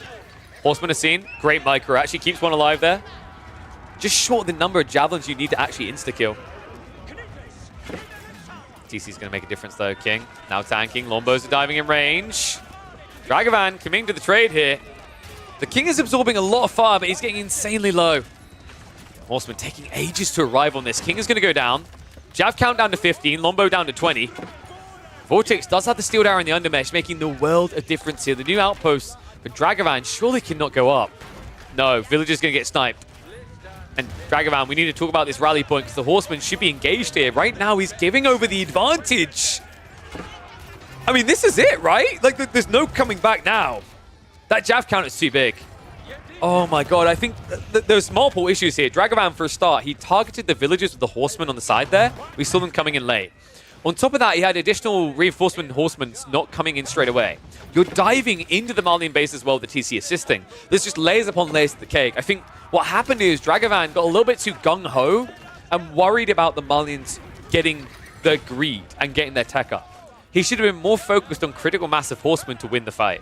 If he got 10 plus horsemen and dove, he could have cut them off for retreat and then ran them down. Wow. And now you're just kind of hard stuck, right? What are you going to do? Build men at arms? No. Horseman also has a limited lifeline. You're playing onto deer. One stack's already cleared. If you have to start adding in farms, you lose your timing here. In fact, I'd argue you already have. Oh, actually, no. I just realized that's where they went.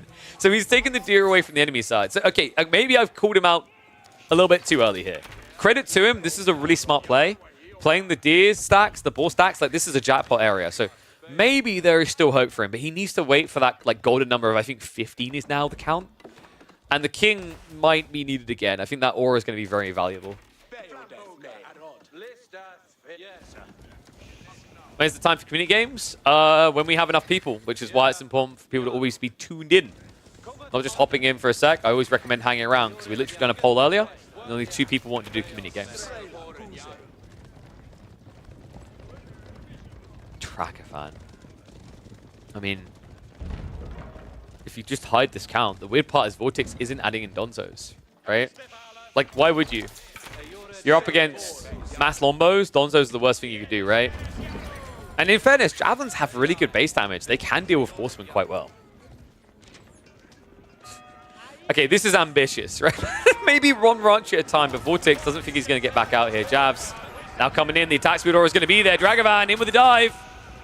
This is the beauty. This is exactly what he needed. This is enough Horsemen. This is what was missing last time. Now, Vortex, he can actually garrison in the TC and shift out the other side. He's not going to do that, though.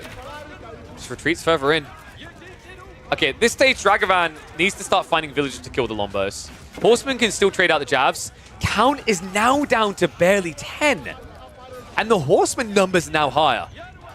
Okay, you know what? I called him out too soon. I think he's done it. This surely has to be it. The Lombo count is so healthy at this stage. Villagers being added up as well. Ranches are now going to be obliterated. And on the tail end of this, the Horseman count, while being heavily reduced, has achieved its goal. It's ticked its box. I can't believe this. What a fantastic play out of Dragavan. The proxiest of proxy bases. This guy loves this. We actually saw him do this in the series versus Numidan as well. Although Dragavan doesn't want to talk about that game. I think he wants to brag about this one. Now, gold is being gathered by Vortex, but he has a new problem, and it's the food. Berries are gone. All the other food is nowhere nearby, and he's only got 3 ranches, soon to be none. Lombo's also sniping out the cattle to make sure that they're not optimal to gather. Horsemen are just going to dive in again. And Dragavan. Vortex has to know that he's been had. He's been grabbed by the long curlies at this stage. Another ranch about to go down. That means less food, less javelins. This is just brutal. What a well-executed strategy. You know, not 100% clean. I think Dragavan will hold up his hands. There's maybe a few errors here around timings coming back in. I criticized this dive point on the north side. I think it was ahead of time. But obviously we have God Vision, easy for us to say. But this double down, he recovered it, dude. He dropped the ball, but he immediately picked it up and went for another shot.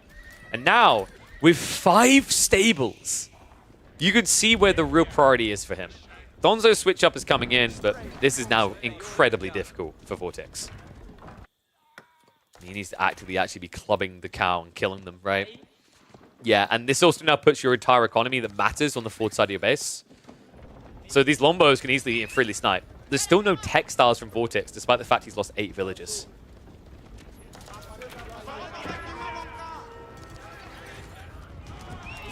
Donzos. Oh, that missed rally is expensive. And they're back in. Last of the cowl about to go boom, and not in the way that Marlins like to. Horsemen dive in. Donzos need to contest this. I just don't think there's enough of them. Last of the ranches is going to go down. Horsemen will peel to the side. And the Donzo number now reduced down just to 5. I mean, this surely has to be it. Vortex just trying to hold on. Remember, this is the best of 1. He doesn't want to end up in the lower bracket this early on. I'm just starting to feel like he doesn't have a say in it anymore. Rams now denting the production. That means less javelins coming out, and your count isn't exactly looking threatening right now. Horsemen get in. And this feels like the last stand, to be honest with you, at this stage. I mean, the food is just fully exposed, right? The production's also falling. And remember, there's more longbows and horsemen just over the horizon. He still hasn't cleared the boar yet. He's only on the 2nd deer pack. He's still got his own boar at home. And then that's before we even get onto berries, which is still accessible. What a cool game. And yeah, no eco upgrades the entire game is pretty wild. But you didn't really need the wood as much. But the food maybe, like, you know, but then again, you're playing onto pocket resources, right? So you don't need horticulture at all. Now that you're adding more archery ranges in, I would definitely have advised going into double broadaxe. But this is phenomenal, man. Has been pushed back again. I mean, credit to Vortex for hanging in there. like that kitty on the line, but feels like you're going to want to go offline soon. This is getting painful. Villagers are at least going to be pulled to deal with the Rams. More cattle ranchers now coming in behind the base for Vortex. But the Horseman count is already back up to 8. Lombo count is about to double. And although, like, this is kind of insane, right? Like, I really need to highlight this because this is the absurdity. You know, you can say, oh my god, like, this is absurd. Look at this new build for the English. How is he beating Marlins? No, that's not what the absurdity is here. Name me another Civ that could survive this long in this corner with no resources. I'll wait. The pit mines and the ranchers. That's the only reason Vortex is still alive. That's kind of insane when you think about it, right? Like, it gave him this ability, this agency to stay in the game. A lot of other Civs would have tapped out by now. They obviously wouldn't have had Javelins, which is such a powerful tool. But the more important thing is they wouldn't have had the food source to keep slogging through this.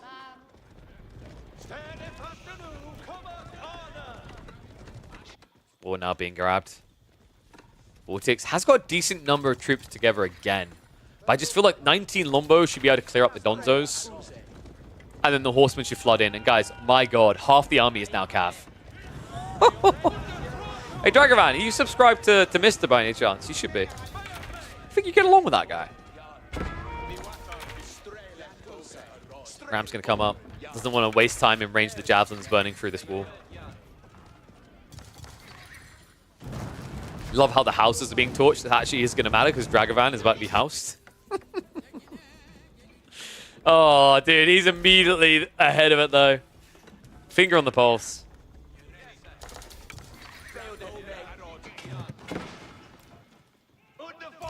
Dragovan getting ready to drag these nuts. Oh, no, I'm not going to finish that statement. Someone order Vortex a van to take him back to the airport because this looks over. Longbow Horseman moving in. Vortex would have to micro like a god. And then he'd still need to actually inherit the power of another god. He'd have to be Jared Butler in that terrible Egyptian god movie. Still all the powers because that's the only way I see you winning this fight.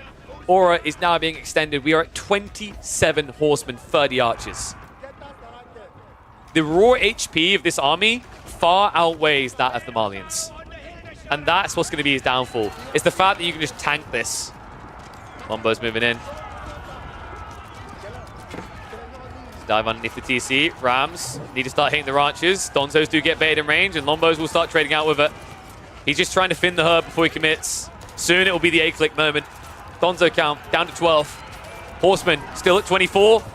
And it's time to send that Javelin count down into the abyss. Horseman peeled off to deal with the villagers. And it's still enough to clean up the main fight. Dragovan has had to come again. But this time, I think he's found enough. 74 to 45 economy. Military has been heavily reduced again. And even if you somehow, by some miracle, survive this attack, the eco lead is too far gone. What a cool game for Dragovan.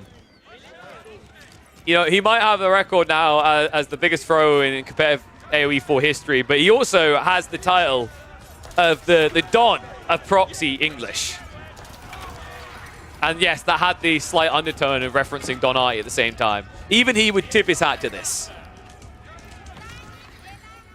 You know, if Don had a title, he'd happily reward it across to Dragovan for this play. So we reset again. Food, sure, it's running out. He's on berries now. He's got the ball. But remember, you're playing English, so the idea of adding in farms doesn't completely kill your game. Not with this type of eco lead now. And wow, that's the worst thing you do. Vortex actually moves out in range of the aura. And even against the Lombos, that's a terrible choice. Wow.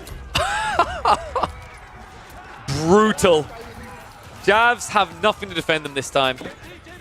And that is it. GG gets called. Dragovan bringing in a humongous upset in the Warchief Club 71.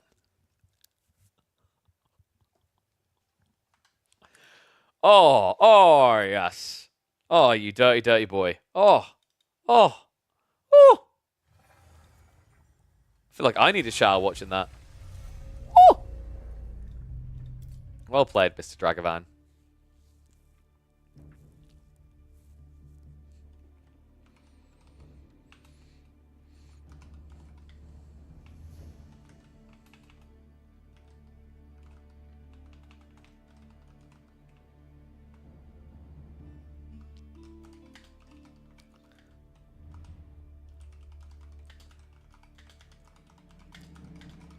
His proxy English base build is supreme.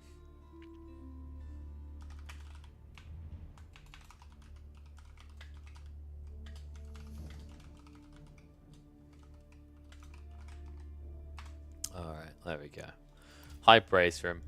Dragavan needed us to cast that game after the Numadon one. I'm sorry, I'm not going to let you away from that. That one was wild. Yo, Dragavan, you still here? I'm curious, what was the thought process in that game, actually? Because, like, I remember watching it back as, like, he could just literally delete the main base and he's fine. Did you have somewhere to be? Because I'm not going to lie, the Control-Shift-A, I want to end the game. But it's Nesta B's, right? I actually thought, I was like, huh, I guess he's just got, like, somewhere to be. Like, maybe he's got to wake up early in the morning. You, like, saw how late this series were going to take. You're like, oh, duck that. Wow, look, I've got 2 beasties. Oh, I'm blessed.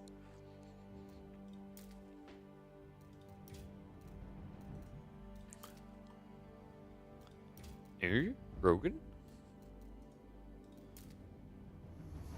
Beastie playing free-for-alls again. Yeah, good lad. I don't think we have enough people for community free-for-alls, right? We can try the poll again. What to do? 1v1s. Community FFA. Remember, if you vote for community FFA, I'm going to need you to be in the community FFA. We need at least 8 people for community free-for-alls. Oh, forgot about the music.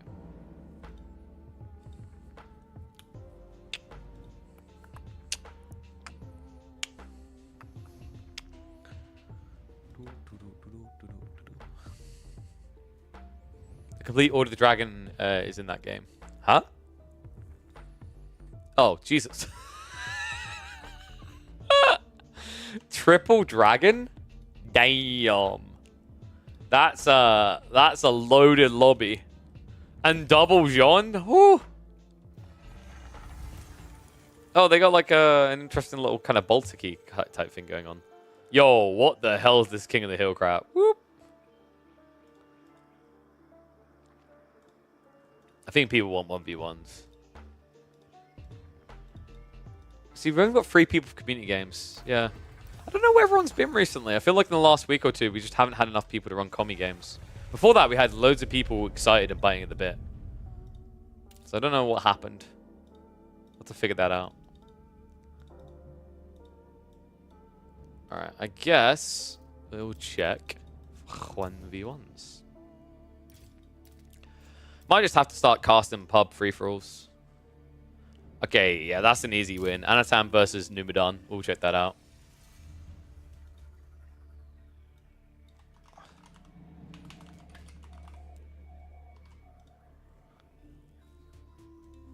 Guess we missed another round. Yeah.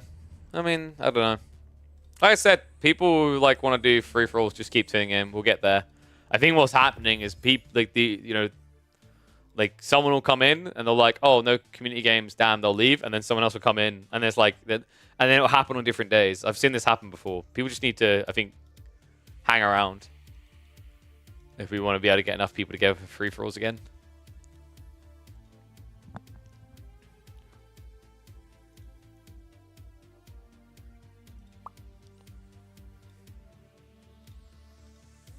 We'll get back to it. Don't worry, guys. I mean, like, this is also why I tell people to make sure they share the stream around. Make Reddit threads about it, share in the Discords, tell your best friend at work. Get more people involved. You know, if this is the community you enjoy being part of, I always recommend investing that little bit of effort in helping grow it, so that we can watch more and, you know, do more and more things, watch more and more games.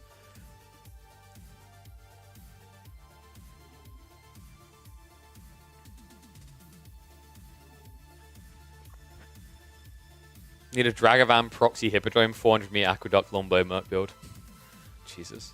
No, don't. Dragavan, no, ignore that. I'm sorry, I'm going to call that armor. Okay, that's not where we go. Dragavan, what we need is we need the proxy base around the trade posts. Mercenary houses into Rax's, the whole 9 yards. Thank you very much.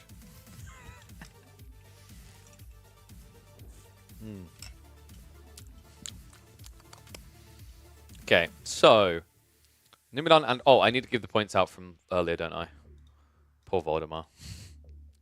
Will he ever win on this channel? Stay tuned. Maybe sometime this month. Sorry, Voldy. I was trying to, like, prep to watch him again, but then obviously he took ages to find a game. Done that a few times, big poogers. True, Brocktree. I mean, we might have to go back to punting in the dark. The thing is, like, going punting in the dark for bronze games can, like, come up dry a lot of the time. And it's like, the problem is, like, because I'm trying to get to a point where we're able to sustain a living off of doing the Twitch side. When I know that people, if the games are boring, they'll tune out. And they'll be like, I'd rather just have, like, pro 1v1s. It, like, deters us. That's why I keep saying, if people have got, like, cool games they know of or cool low-ranked players, drop their names and we'll check them out. Because I can go blind, but if I go blind, it is risky. If a good short elo game submitted in Discord, do you leave? Was that on the last patch, though? Because I remember I checked. I think it's the like, from last week, right? And I checked, and I was like, oh, nice, I'll check this out. And then they dropped the patch, which is why I didn't. Which is unfortunate. That wasn't your fault, but like I didn't know about that patch until an hour before it went live. Bring it up in the info? No, but that's what I'm saying, leave. Like, that game isn't viewable, right? That was before the patch. It was after. Then my bad. I must have misread, and I'll go back and check it. Doesn't work? No, dude. You're like 1803. Pretty sure that would have put it just before the patch, because that's what annoyed me. Yeah, you submitted on a Monday. They dropped a patch on Tuesday or Wednesday, and I didn't get a chance to check it out. Yeah. I think there might be a way for me to open the previous patch, possibly. I don't know if that still works, though. Caster UI question, why not have the number of vills on each resource and the resource per min if you had in the tournament costs? Right, so you're asking why not do what Cow done? Because I can tell you how Cow done that. And I do have 2 PCs. I probably could set something up like that, but it would also be a pain in the ass. So, what you're talking about here, Leave, is you're talking about this stuff, right? Do you want to know how Cow done that? Cow took this info, had one PC version showing this, one PC version showing this, and then he mask overlaid it here. So he used 2 PCs to do that. That's why. Now that makes sense on like a production where several thousand people are watching, and you've got like, you know, a committed team, someone committed to the observer role. It's a bit of a ball ache when you're a one-man show. It's like why, like I'll be honest, that's why I rolled my eyes when Drongo started doing all the like the vizier points and everything. I was like, Jesus Christ, he can cost efficiently afford to spend all the extra effort on this, whereas I don't make. Well, basically, I think actually in a month I probably make as much from my YouTube videos as Drongo does in a day.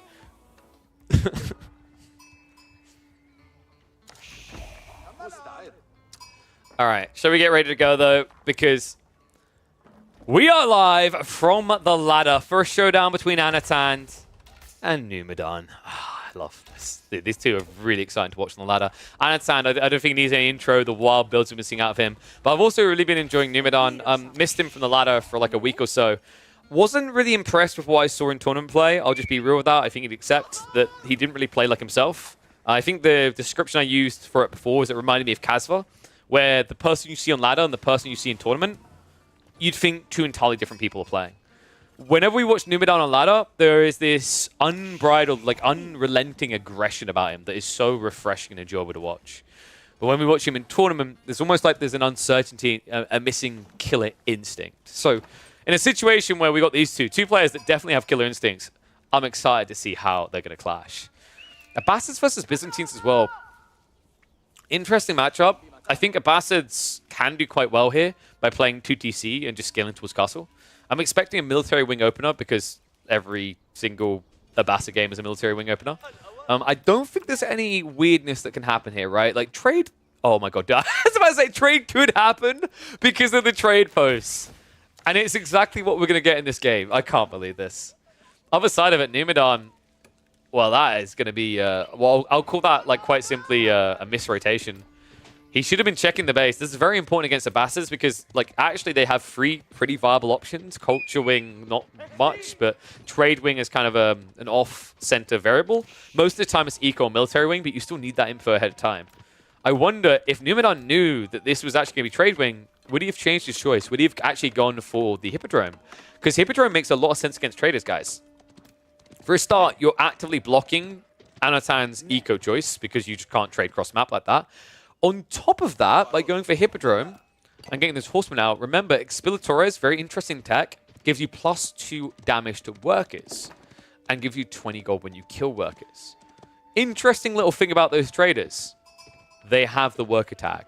So it's a very easy way to milk. Like, if you ever want to have a fun time as Byzantines versus Mongols, try Hippodrome. You will be very surprised by the outcome. Because all the Mongol players ever want to do is trade. You hunt that trade down with these Horsemen. Easy clap, easy pay. Numidan instead actually going to the Grand Winery and already adding to that early olive grove. This is really starting to catch on, right? I think Papapour and Wham were the 2 lead innovators for this idea of just adding in early olive groves, and they proved exactly why it is a good payday. It allows you to, for a start, stay out much longer than you otherwise would. Usually you'd be running out of sheep at this point, but I love this split by Numidan. Onto the gold, onto the wood.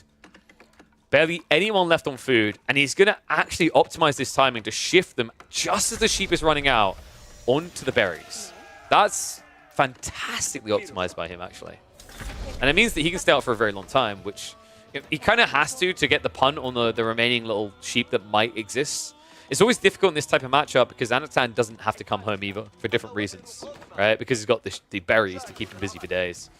And here we go. Trade is on the way. 27 gold, but I'm imagining we're going to see a villager pull quite quickly here by Anatan to set up that trade post in the corner. Opening play, of course, is going to be Horseman. Makes a lot of sense. You're playing a long-distance trade. You can't guard the entire area. And you might say, well, KP, but the problem he now has is Byzantines are just going to go Limitane, and then they'll block the trade post anyway. So you don't have to chase the Horseman. True. Prestigious and very knowledgeable viewer. But here's another thought for you.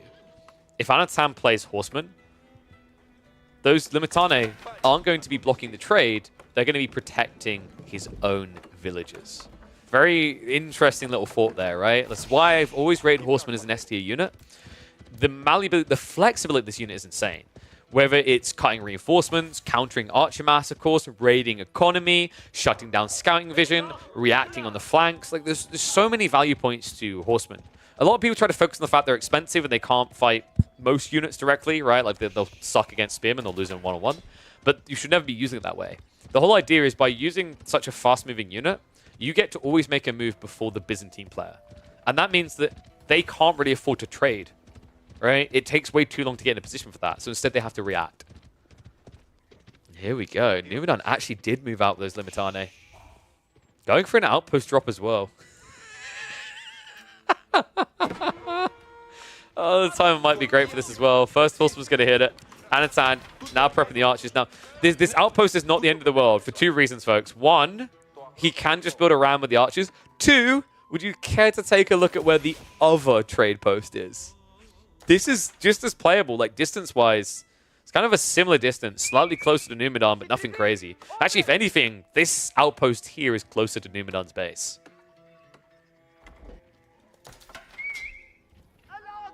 Trade is already marching back up. Horseman, he doesn't know. Okay, that's very interesting, actually. This is going to be tight. If you dive the Horseman in with the Archer coming, maybe you can stop this, but you've got, what, 15 seconds, I think? It's too late. Outpost is definitely going up. The good news, actually, for Anatan is this should be enough time to get the trade and then walk away before the Archer fire with the Limitane inside will kill you. Unfortunately, the Limitane themselves are too big of a threat, so Anatan shakes his head, backs away from it. No, Archer's Horseman in the mid-map. What's the choice going to be, Anatan? Are we going to look to just break it down, or are we going to look to switcheroo? Hasn't made a choice just yet. We have a very entertaining game on our side now because look what's following this up. Numidan actually going in for the walls. Smart choice. He doesn't want to have to invest even more effort camping this and then splitting the other side of the map. Because that's how you lose this matchup, is that Anatan will be able to commit hard to one side while you split 50-50 left and right side of the map. Now, obviously, there's a scale point where Anatan will have enough troops that he'll just be able to burn through this wall. But that's 4 or 5 minutes from now. Think about how many berries you've gathered by then. Think about how many mercenaries you've got. You'll be ready for the main fight.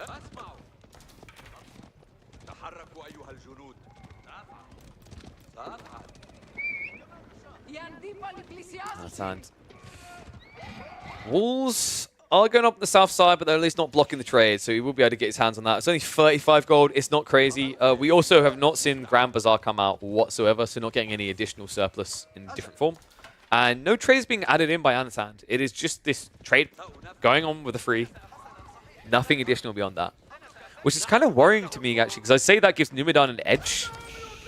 He's got the systems online. He's got level 2, which is 14%. That balances out against Golden Age 1. Right, 15% versus 14%. But then the interesting thing to think about is all the olive oil. That's an extra 20% of a resource that you want coming in for the Byzantines. Something that Anatan does not have.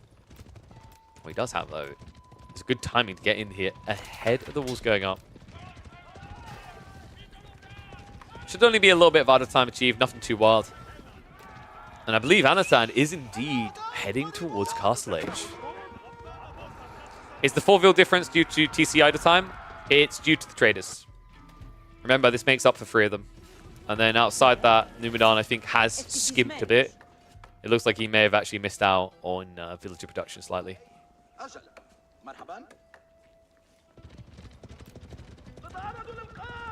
Wait, Numidan, like...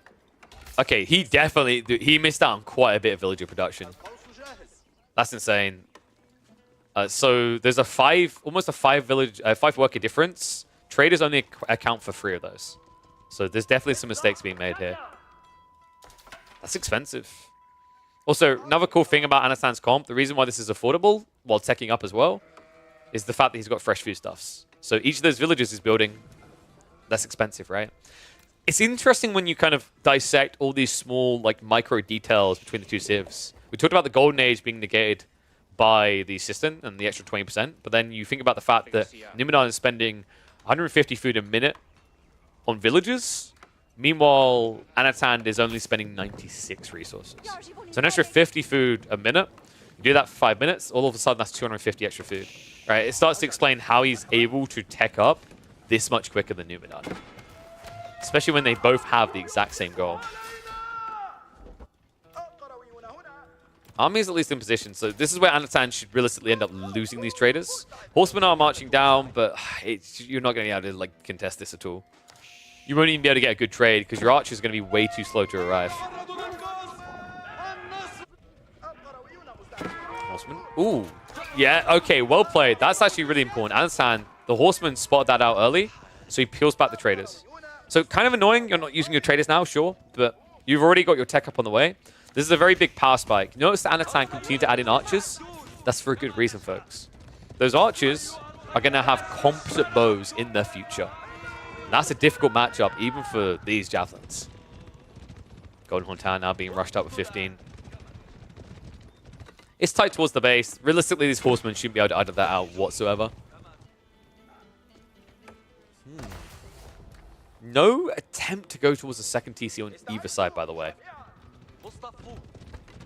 Who do I favor in Castle here? Varangian are really, really powerful. But I think the Abbasids can have an edge. Like, Ghulams are very, very tanky. And then military boot camp makes them kind of absurd. So it's not too bad of a fight from that POV. The issue is going to be numbers. There'll always be more Varangian than there are Ghulams, and that means the Varangian can berserk. And if they berserk, you're in trouble. Even with Ghulam double strike, you will die quick. So tech ups mirrored, just a second apart here. Varangian immediately queued up on one side, Ghulam's on the other. So we're going to put this to the test. Now, the difference is the composite bows that are kind of coming in 100% here. Veterancy is already being prepped. Composite bows is only 500 resources for an insanely powerful tool in your arsenal. But before you rush towards that, you do need to get that critical mass of Ghulams together. Another kind of scary thing in this matchup is the Mangonel threat. You can build them in the field. Byzantines don't have that ability, so Siege is probably the edge that Anatan's eventually going to lean into. It's just such a powerful tool. We often forget that the Abbasids have this. I remember a time when Mongols and Abbasids just felt like this back and forth GG type state because they were both the lead engineers of their time when it came to Siege. Archer's not upgraded yet. Kind of a dangerous fight to be taken. Luckily for him, the veterancy isn't on the javelins either. Camera Riders are at least going to march in. The veterancy is through. Okay, so needs to be careful not to lose those camels freely. Archers should clear this up quite quickly. First Golems have now arrived. And weirdly enough, the Monks are trying to make a play out at the most inopportune of times here, actually, from Numidan. Pushback continues, though. These camels are insanely tanky even against the spears. 270 HP. Makes them last quite a long time. The archer count is getting a little bit slim. The problem, however, is these Golems. Camel Rider's now recommitting just to add in a little bit more firepower. But this is Defender's advantage, realistically, for Numidan. Like, there isn't a world in which he should lose this fight. That being said, I will give credit to Anatan. This Golem count is impressing me. Already having 6 of them across here is huge. Notice that he's just targeting down the more squishy variety, right? Look, you don't want to be attacking Varangian. Good micro by Numidan to just shift all attention onto that single Varangian.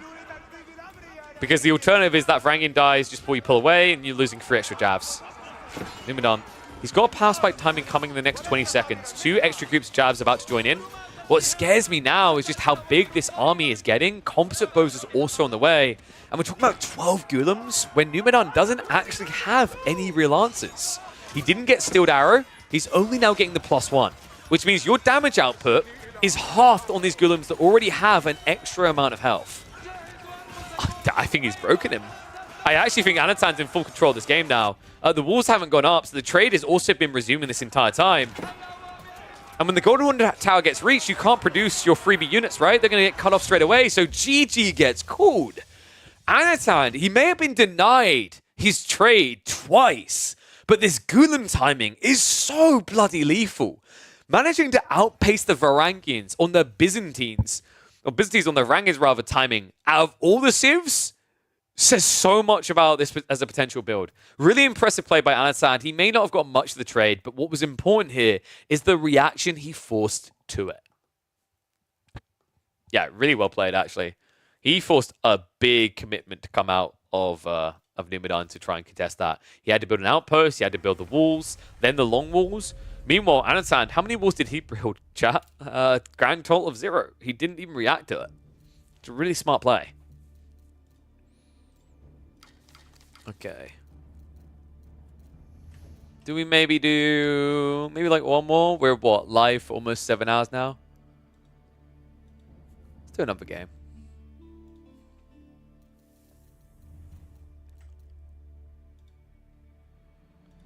What do I call that one? Don't know if that one's uploadable.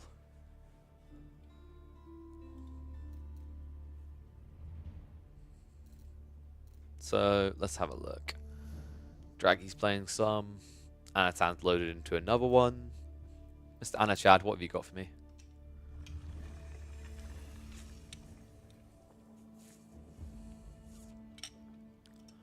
Four legs. I think we check this.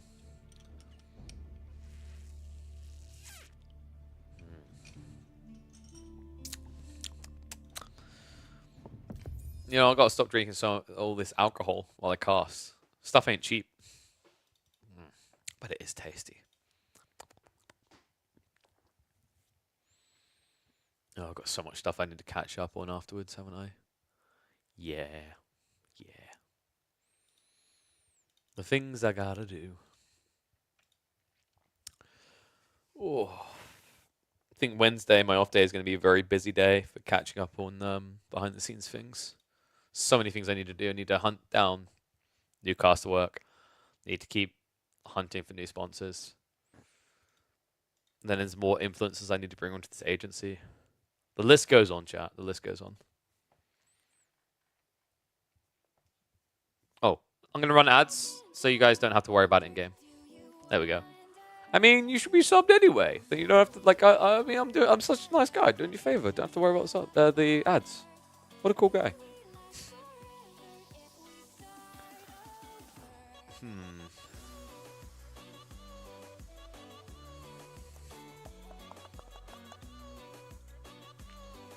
What ads? How have you not got ads, Champ Red? How did that happen? I felt like there was a way. Oh, but yes, I need to, well, We might have a very busy week. If I'm still going to do 4 days of casting in the weekdays, because obviously there's Energy Slapfest on the weekend. I still need to hear more details about that, actually. Let me message someone that. There was talk about some sort of shoe.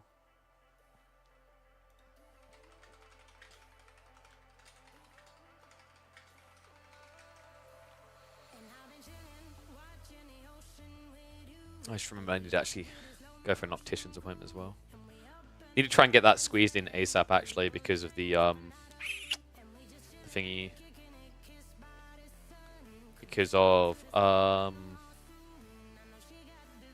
the new gunner glasses. So I don't know if they're I hope they're sending prescription. It'd be silly to just like send a bunch of blind people your shades.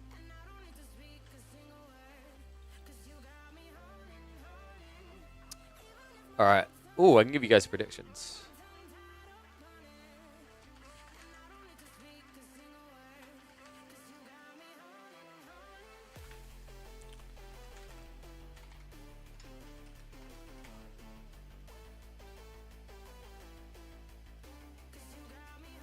Give you 2 minutes.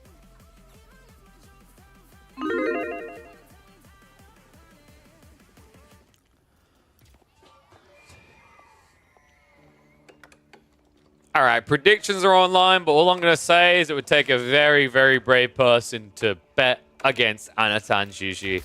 This guy is on fire right now. A less orthodox map to maybe be playing on. We're used to watching Anatan Juji on Holy Island, where he looks unstoppable. But we are going to be on 4 legs instead. On the other side, Numidan, on his Balu account, taking to the HRE. And I'm already wondering, like, how much of this is going to focus around water and how much of this is going to focus around land? Because I think a big part of actually why Anatan Juji has been looking so nigh on unstoppable is on Holy Island. One of the big value plays is A, the clustered resources, and B, the value of these emplacements you get from your passive stone. This isn't contested water, right? It's corner water. So all of a sudden, the idea of these naval emplacements just saving your game and making you very efficient don't really exist in the same way on a map like 4 legs. By the way, I should probably give a breakdown of their ranks right now, because both of these players are tippity top. Anatan, at time of recording, 16th in the world with, what was that, 1973 elo. The other side of it, Numidan is sitting on, I believe it's 1850 elo. Just below him in 28th place. So, absolute top of the ladder. HRE, I feel like on this map has a cleaner edge just because of the fact that, you know, usually when you play maps like Holy Island or Baltic, the goal against HRE isn't to beat them straight away, it's to out-survive them because the Ark and Chapel buff doesn't last forever on the wood. The difference with a map like 4 Lakes is it doesn't have to, right? Like, you're just going to set up your fishing, and that's more or less the big priority for wood. After that, Castle Age is just very viable and very quick to come out. So, wouldn't be surprised if we'd see a rush towards that here. By the way, I'm curious, chat. Like, have you noticed an increase in the quality now compared to, like, last week? Because I did increase the bitrate. I'm curious if it actually mattered. Because I'm still getting some weird ramblings about encoder overload on OBS. Which is weird. Because we should be fine. I know. Is there a good meditation garden here? I guess this one's your safety net. That is actually a lot of wood. That's going to be, what, probably 40 wood. Plus the gold and the 6 berries. It's not too bad. He might even just, like, opt for right next to the TC for a lot more wood.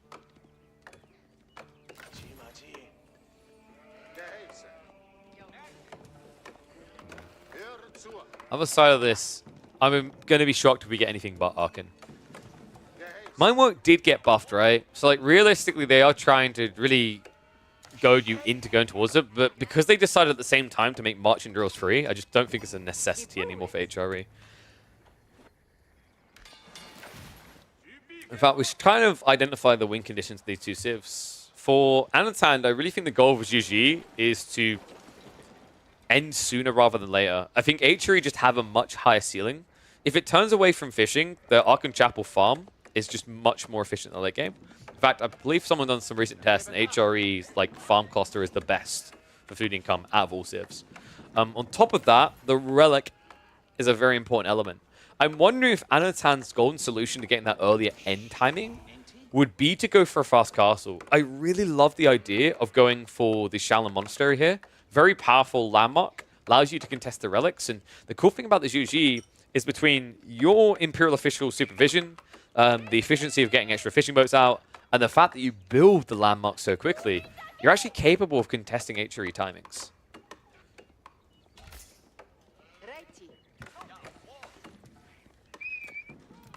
Looking at the relic spawns, actually, it's a pretty good game for contesting. There's not really anything that I call a safe relic. This might be the safest, but it's still very far out. Arkin is now on the way, and it is just going to be to secure additional wood lines here. A little bit surprised, actually, given this priority on wood lines. I thought maybe Numidan would connect it to the wood line, because that would save him 50 wood. Sounds like a nitpicky small detail, but in the early game, that actually can be a big difference. I'm wondering, are we going to get any proxy? Yes, we are. We're getting proxy dock players. Numidan trying to sneak in. Anatan might actually sniff this out in perfect timing as well. I mean, the weird part is like Anatan's already trying to wall this off. Unfortunately, I think he's looking in the wrong place, wrong time. Meditation Garden is now on the way. Can he do this? No way. No freaking way. Oh, he's just a little bit too late. He's going to go for the shift, though. That's a smart read. Scout needs to get here. So that's really cool. Remember, this is not a Chinese or Zhu villager. They would not build the dock quick enough before they died to this. So the only choice that actually Numidan had was to fight. Now with the scout coming in, this is where the fight should turn in favor of Anno. It's going to be a question mark, actually, because I'm thinking about the difference in strikes here. If he gets one more stab out, yeah, that's enough. You can just stay here with the scout. You will not die before you kill this villager. Yeah, well played. So overall, you don't lose anything for this. Actually, I'd argue HRE lost more, because remember, their villagers are worth more. They're 1.5 villagers, if you think about it, due to the Arkin, because they gather so much quicker. You're losing like 1.2 if you were supervising. But remember, this is Zhu. They don't build additional taxmen. It's not like China, who have the Imperial Academy. If you want to build extra taxmen, you have to sacrifice villager production. Doesn't HRE just end water and castle with Burgrave Rush? Possibly, but it's a full spawn in gold for a start. I think you can actually kind of beat them with a faster castle timing. And then you can spam Lancers and... Oh, you glorious bugger. So he actually went for a central one. This is interesting because the Stealth Forest is deceptive. Gives a little bit more than you'd expect. He's getting about like, what, 12, 13 wood out of this at least, I'd expect. Yeah, not too bad, actually. We'll check in on the number when it's fully generated. Anatan is going to contest the other ponds. So this is why the Burgrave Rush is going to be difficult, right? With the boats coming out and contesting you at the perfect time when you're setting up the second dock. This is really important because for Baloo to feel good about that idea of Burgrave Rush that Champ Red is highlighting, you need double lake. One lake is really going to limit your ability to spam. And if your opponent is going to match Castle Age with double pond, they can just go into Lancers. Lancers will win that fight.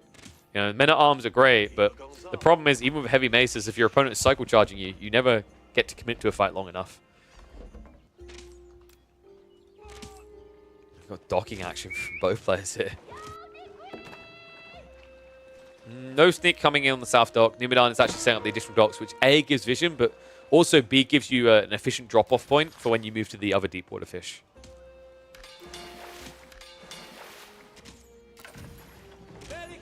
I would really just love to see...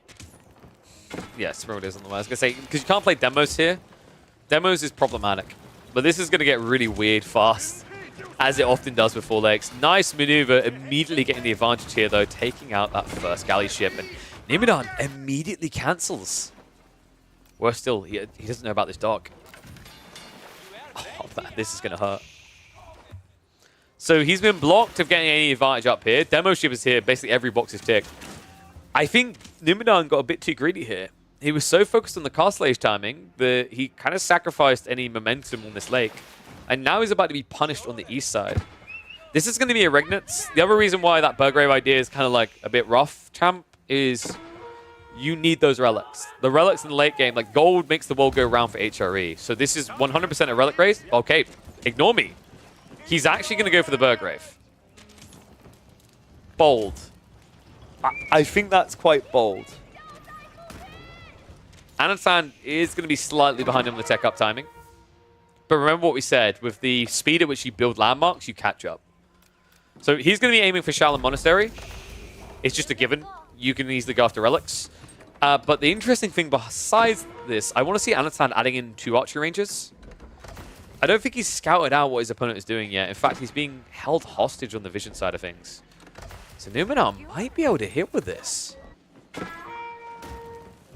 Fishing is back online here as well. Anatan had to slow down production. He has at least cleared up the enemy dock. It's now on fire. And there is a villager looking to drop another dock down here. But I think Anatan, your focus needs to be on protection on land. First archery range coming in. Needs to get 2 though.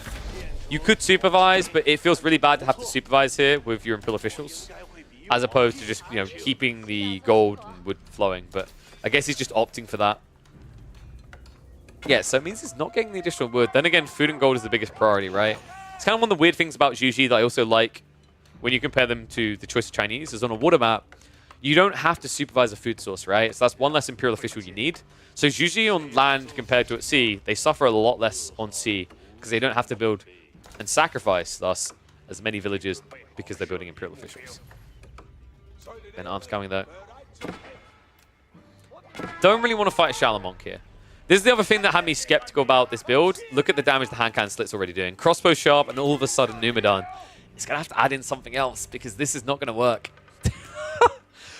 So this is my worry, right? Like, this is the power of China and Zhuji, is that supervision really does come in clutch. I was a bit worried he'd need double archery range, but it's the distance. Even with marching drills, you're still running across the map into a civ that can produce crossbows every 9 seconds.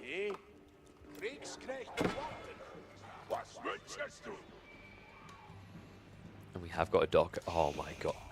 Okay, can we just agree that blue is OP? The color? At a time's OP too, but the color 100%. You just... he sees this dock. I don't think he's even noticed this one. It's a double dock. Oh, man. And if he starts losing fishing, this Burgrave player is all for nothing. Anatan, in the meantime, is already looking to bring some relics home. First one on the way, second one to be grabbed soon. I mean, this 100% could be a 5-relic game for the Zhuji. Prelates are finally being added in, so Balu is at least going to try to contest that. So we're on a delay. I can see him getting 1 relic. 2 even feels like potentially a stretch because of the Shaolin Monk timing. Bunch of ships. That just proved to be a pain in the ass. The other dock has at least been cleared up, right? But this one's a lot more difficult. He had to pull back the men-at-arms assault to do this. Luckily for him, there's no crossbow play out onto the map yet. Instead, you can see Anatan's a little bit paranoid. He's just hanging at home. Oh, Anna, come on, buddy. This is the difference between 3 relics and 4 right here. Flank relic already being played for. I actually think Numenor could get 2 relics if it's quick. 3's going to be difficult. The crossbow count is too big. What also worries me more is I think Numenor is just playing for that standard rush Imperial afterwards type point. Anatan isn't going to allow that because this is not China. China would kind of be like, okay, we both play Imperial Age. Zhuji don't want that. Zhuji, like, that's their worst nightmare. They need to contest you now.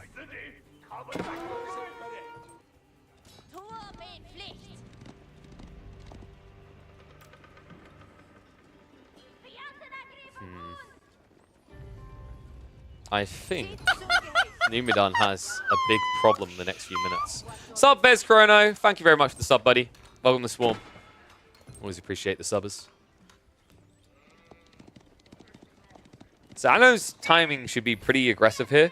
I'd love to see him just considering adding in like an SBs to push in. For Numenor, he's finally realized this is not a big enough army. He has to add in a lot more men-at-arms. What worries me is there's already Lancers coming, and this is what? Yeah, this is the heavy maces with 2 hands, right? So he's got the full upgrades in, sure. But remember what we said about Lancers. Their goal isn't to commit to like a long fight. That's how they lose to MAA. You just want to cycle charge, retreat. Cycle charge, retreat. The whole logic is that at that stage, you're dealing more damage, and you're delaying the men-at-arms reaching crossbows. Add in the crossbows on top, and it's a hard fight. So Numenor now has to make a switch into Horsemen. The problem is it might end up getting scouted here. Oof. He pulls him north just in time. And I will walk away. Just a little bit of chip eco on both sides. Okay, more than a bit.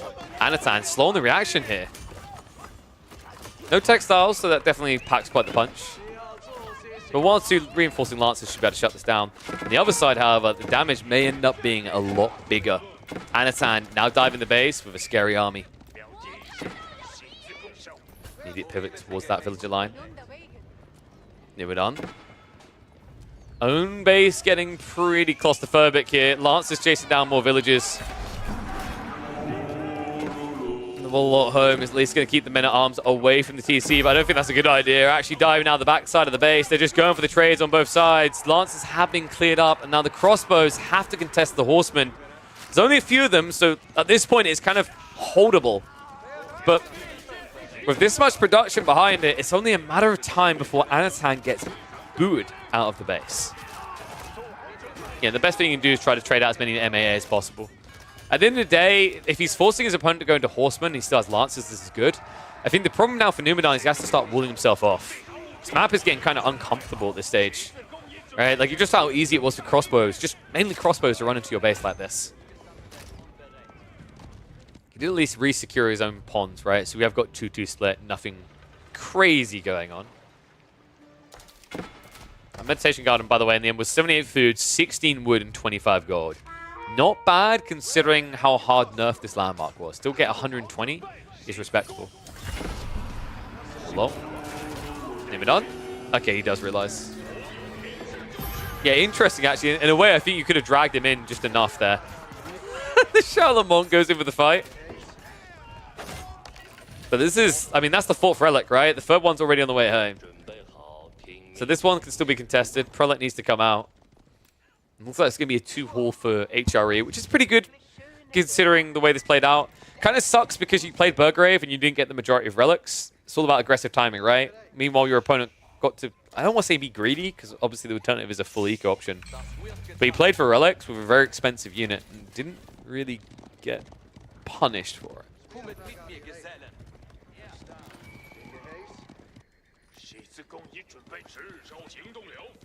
Pass guard now being added in. I feel like Anatan is just sensing the correct response each time. Balu has switched full into pokey sticks, right? Horseman plus spears. Palace Guard is very difficult to deal with now. And that pivot back, like, it's just about staying one step ahead. You can already see that he's prepping Palace Guard and crossbows. The logic is that you contest this army. Numidan's like, oh, that was bad. Resets into men-at-arms, and then you have the golden solution waiting. Quite a cool idea. Makes a lot more sense than going Spearman here. You know, Spearman would be more cost efficient, but the Palace Guard has Flexi as a raider as well. If you go Spearman, the other issue you have is these men-at-arms can run you down, whereas Palace Guard are quick enough to just disengage.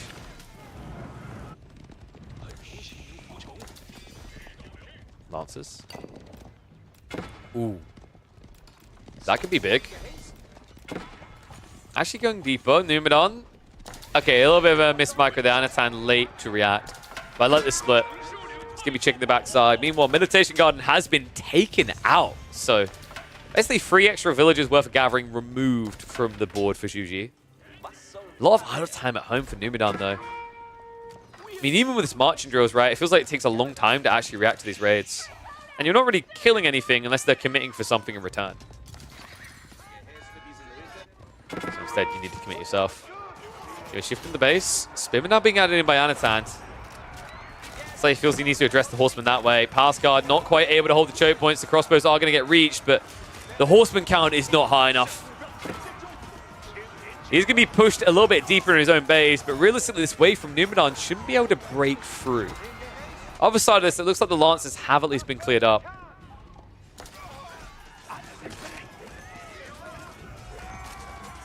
I do believe, one and all, we are heading into Imperial Age. Look at Anatan's economy. He's floating way too much gold now. This is becoming a foregone conclusion. On the other side, Numidan has not pulled the trigger for that yet. And the problem is, losing this much army, he might freak out about the idea of just rushing Imperial. Then again, he did just push his opponent all the way back into his base. So if you were trying to be greedy, this would probably be the best time to do so. And Anno, now sensing an opportunity, he doubles down. I like Anatan's approach a lot more. The reason why Numidan's doing this, and this is the predictability of HRE this late in the game, is Palace of Swabia is your real eco booster, right? If you keep trading blow for blow like this, you're losing out more realistically. So this play into pass swap makes a lot of sense, but it's also a play that is wholly predictable for this Civ. Nanatan, I mean, if he chose to dive in at the right point, could force a kind of GG state. But Anno instead, now backing up. He's holding production. We're going full Imperial. You can just add in land sharks with spears and horsemen. The problem is you saw lancers, right? Like you see lancers, you die. I also just find land sharks always die so easily to crossbows. It'd probably make the H3 OP, but I almost feel like crossbows should do like less damage to lands. Just such a tough matchup. Temple of Sun now on the way, so tech up's complete on both sides. Anatan gets a lot more initial value out of his imp timing. The reason is that you get the movement speed straight away. For Numidan now, although these villages are cheap, you need a few minutes to really pump the numbers up and make it worthwhile.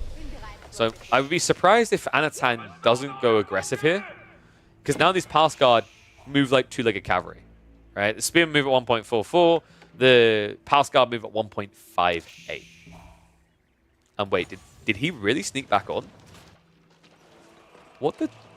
Wait. What?! How the hell did he do that? Oh my god, the Bao Chuan. 10 seconds, the villagers are going to go for the repair. I mean, even if they don't touch it, they may have just bought enough time. 5 seconds away. The other Bao Chuan's definitely coming out. Double Bao Chuan here could be huge. And here it is. Surprise, Mama Ducker. Second one comes out. Oh my god. How on earth did he get in past the walls this early to make this play? All of a sudden, the food eco is about to be scuttled for Numidan. Demo ships are coming out. But you could easily actually kite these and kill these. Yup, gets the detonation just in time. However, not the best of micro from Manatan, so heavy damage done. Needs to be careful to pay attention to this. If one demo gets through, he's dead. He got the upper docks up. Dude, I can't believe this! Right next to Numidan's docks, he does this. Unfreaking believable. And yeah, you did see that right. It's Nestibes on water. There's no contesting this. I mean, this is done. This is over. GG gets called. What a sick proxy dock so late in the game. Anasan showing you why his Shuji is unstoppable on water.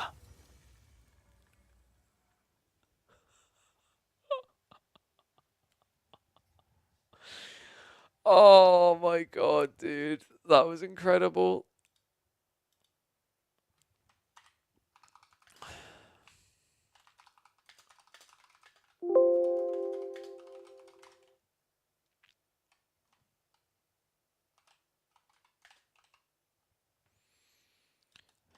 Let's see. Meet the best Juji player. I mean, that's what you call it.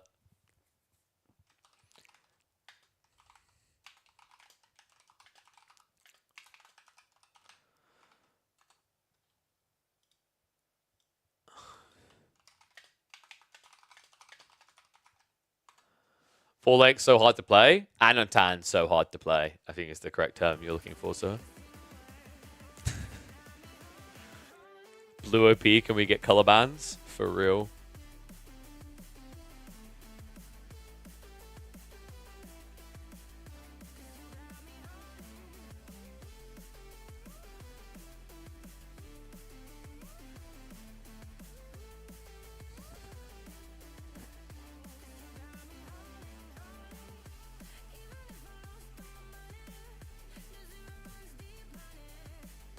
Alright guys, I've got a bunch of stuff I need to sort behind the scenes. So I think what we'll do now is we will find someone to trade.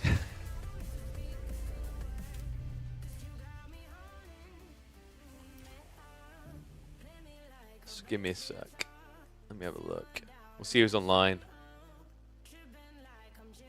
Give me my points. Alright, chill. And Chad. There's your points. Alright, let's find someone to raid.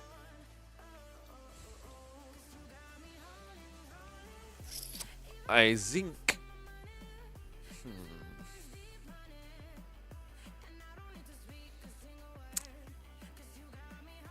Is it going to be our resident crackhead?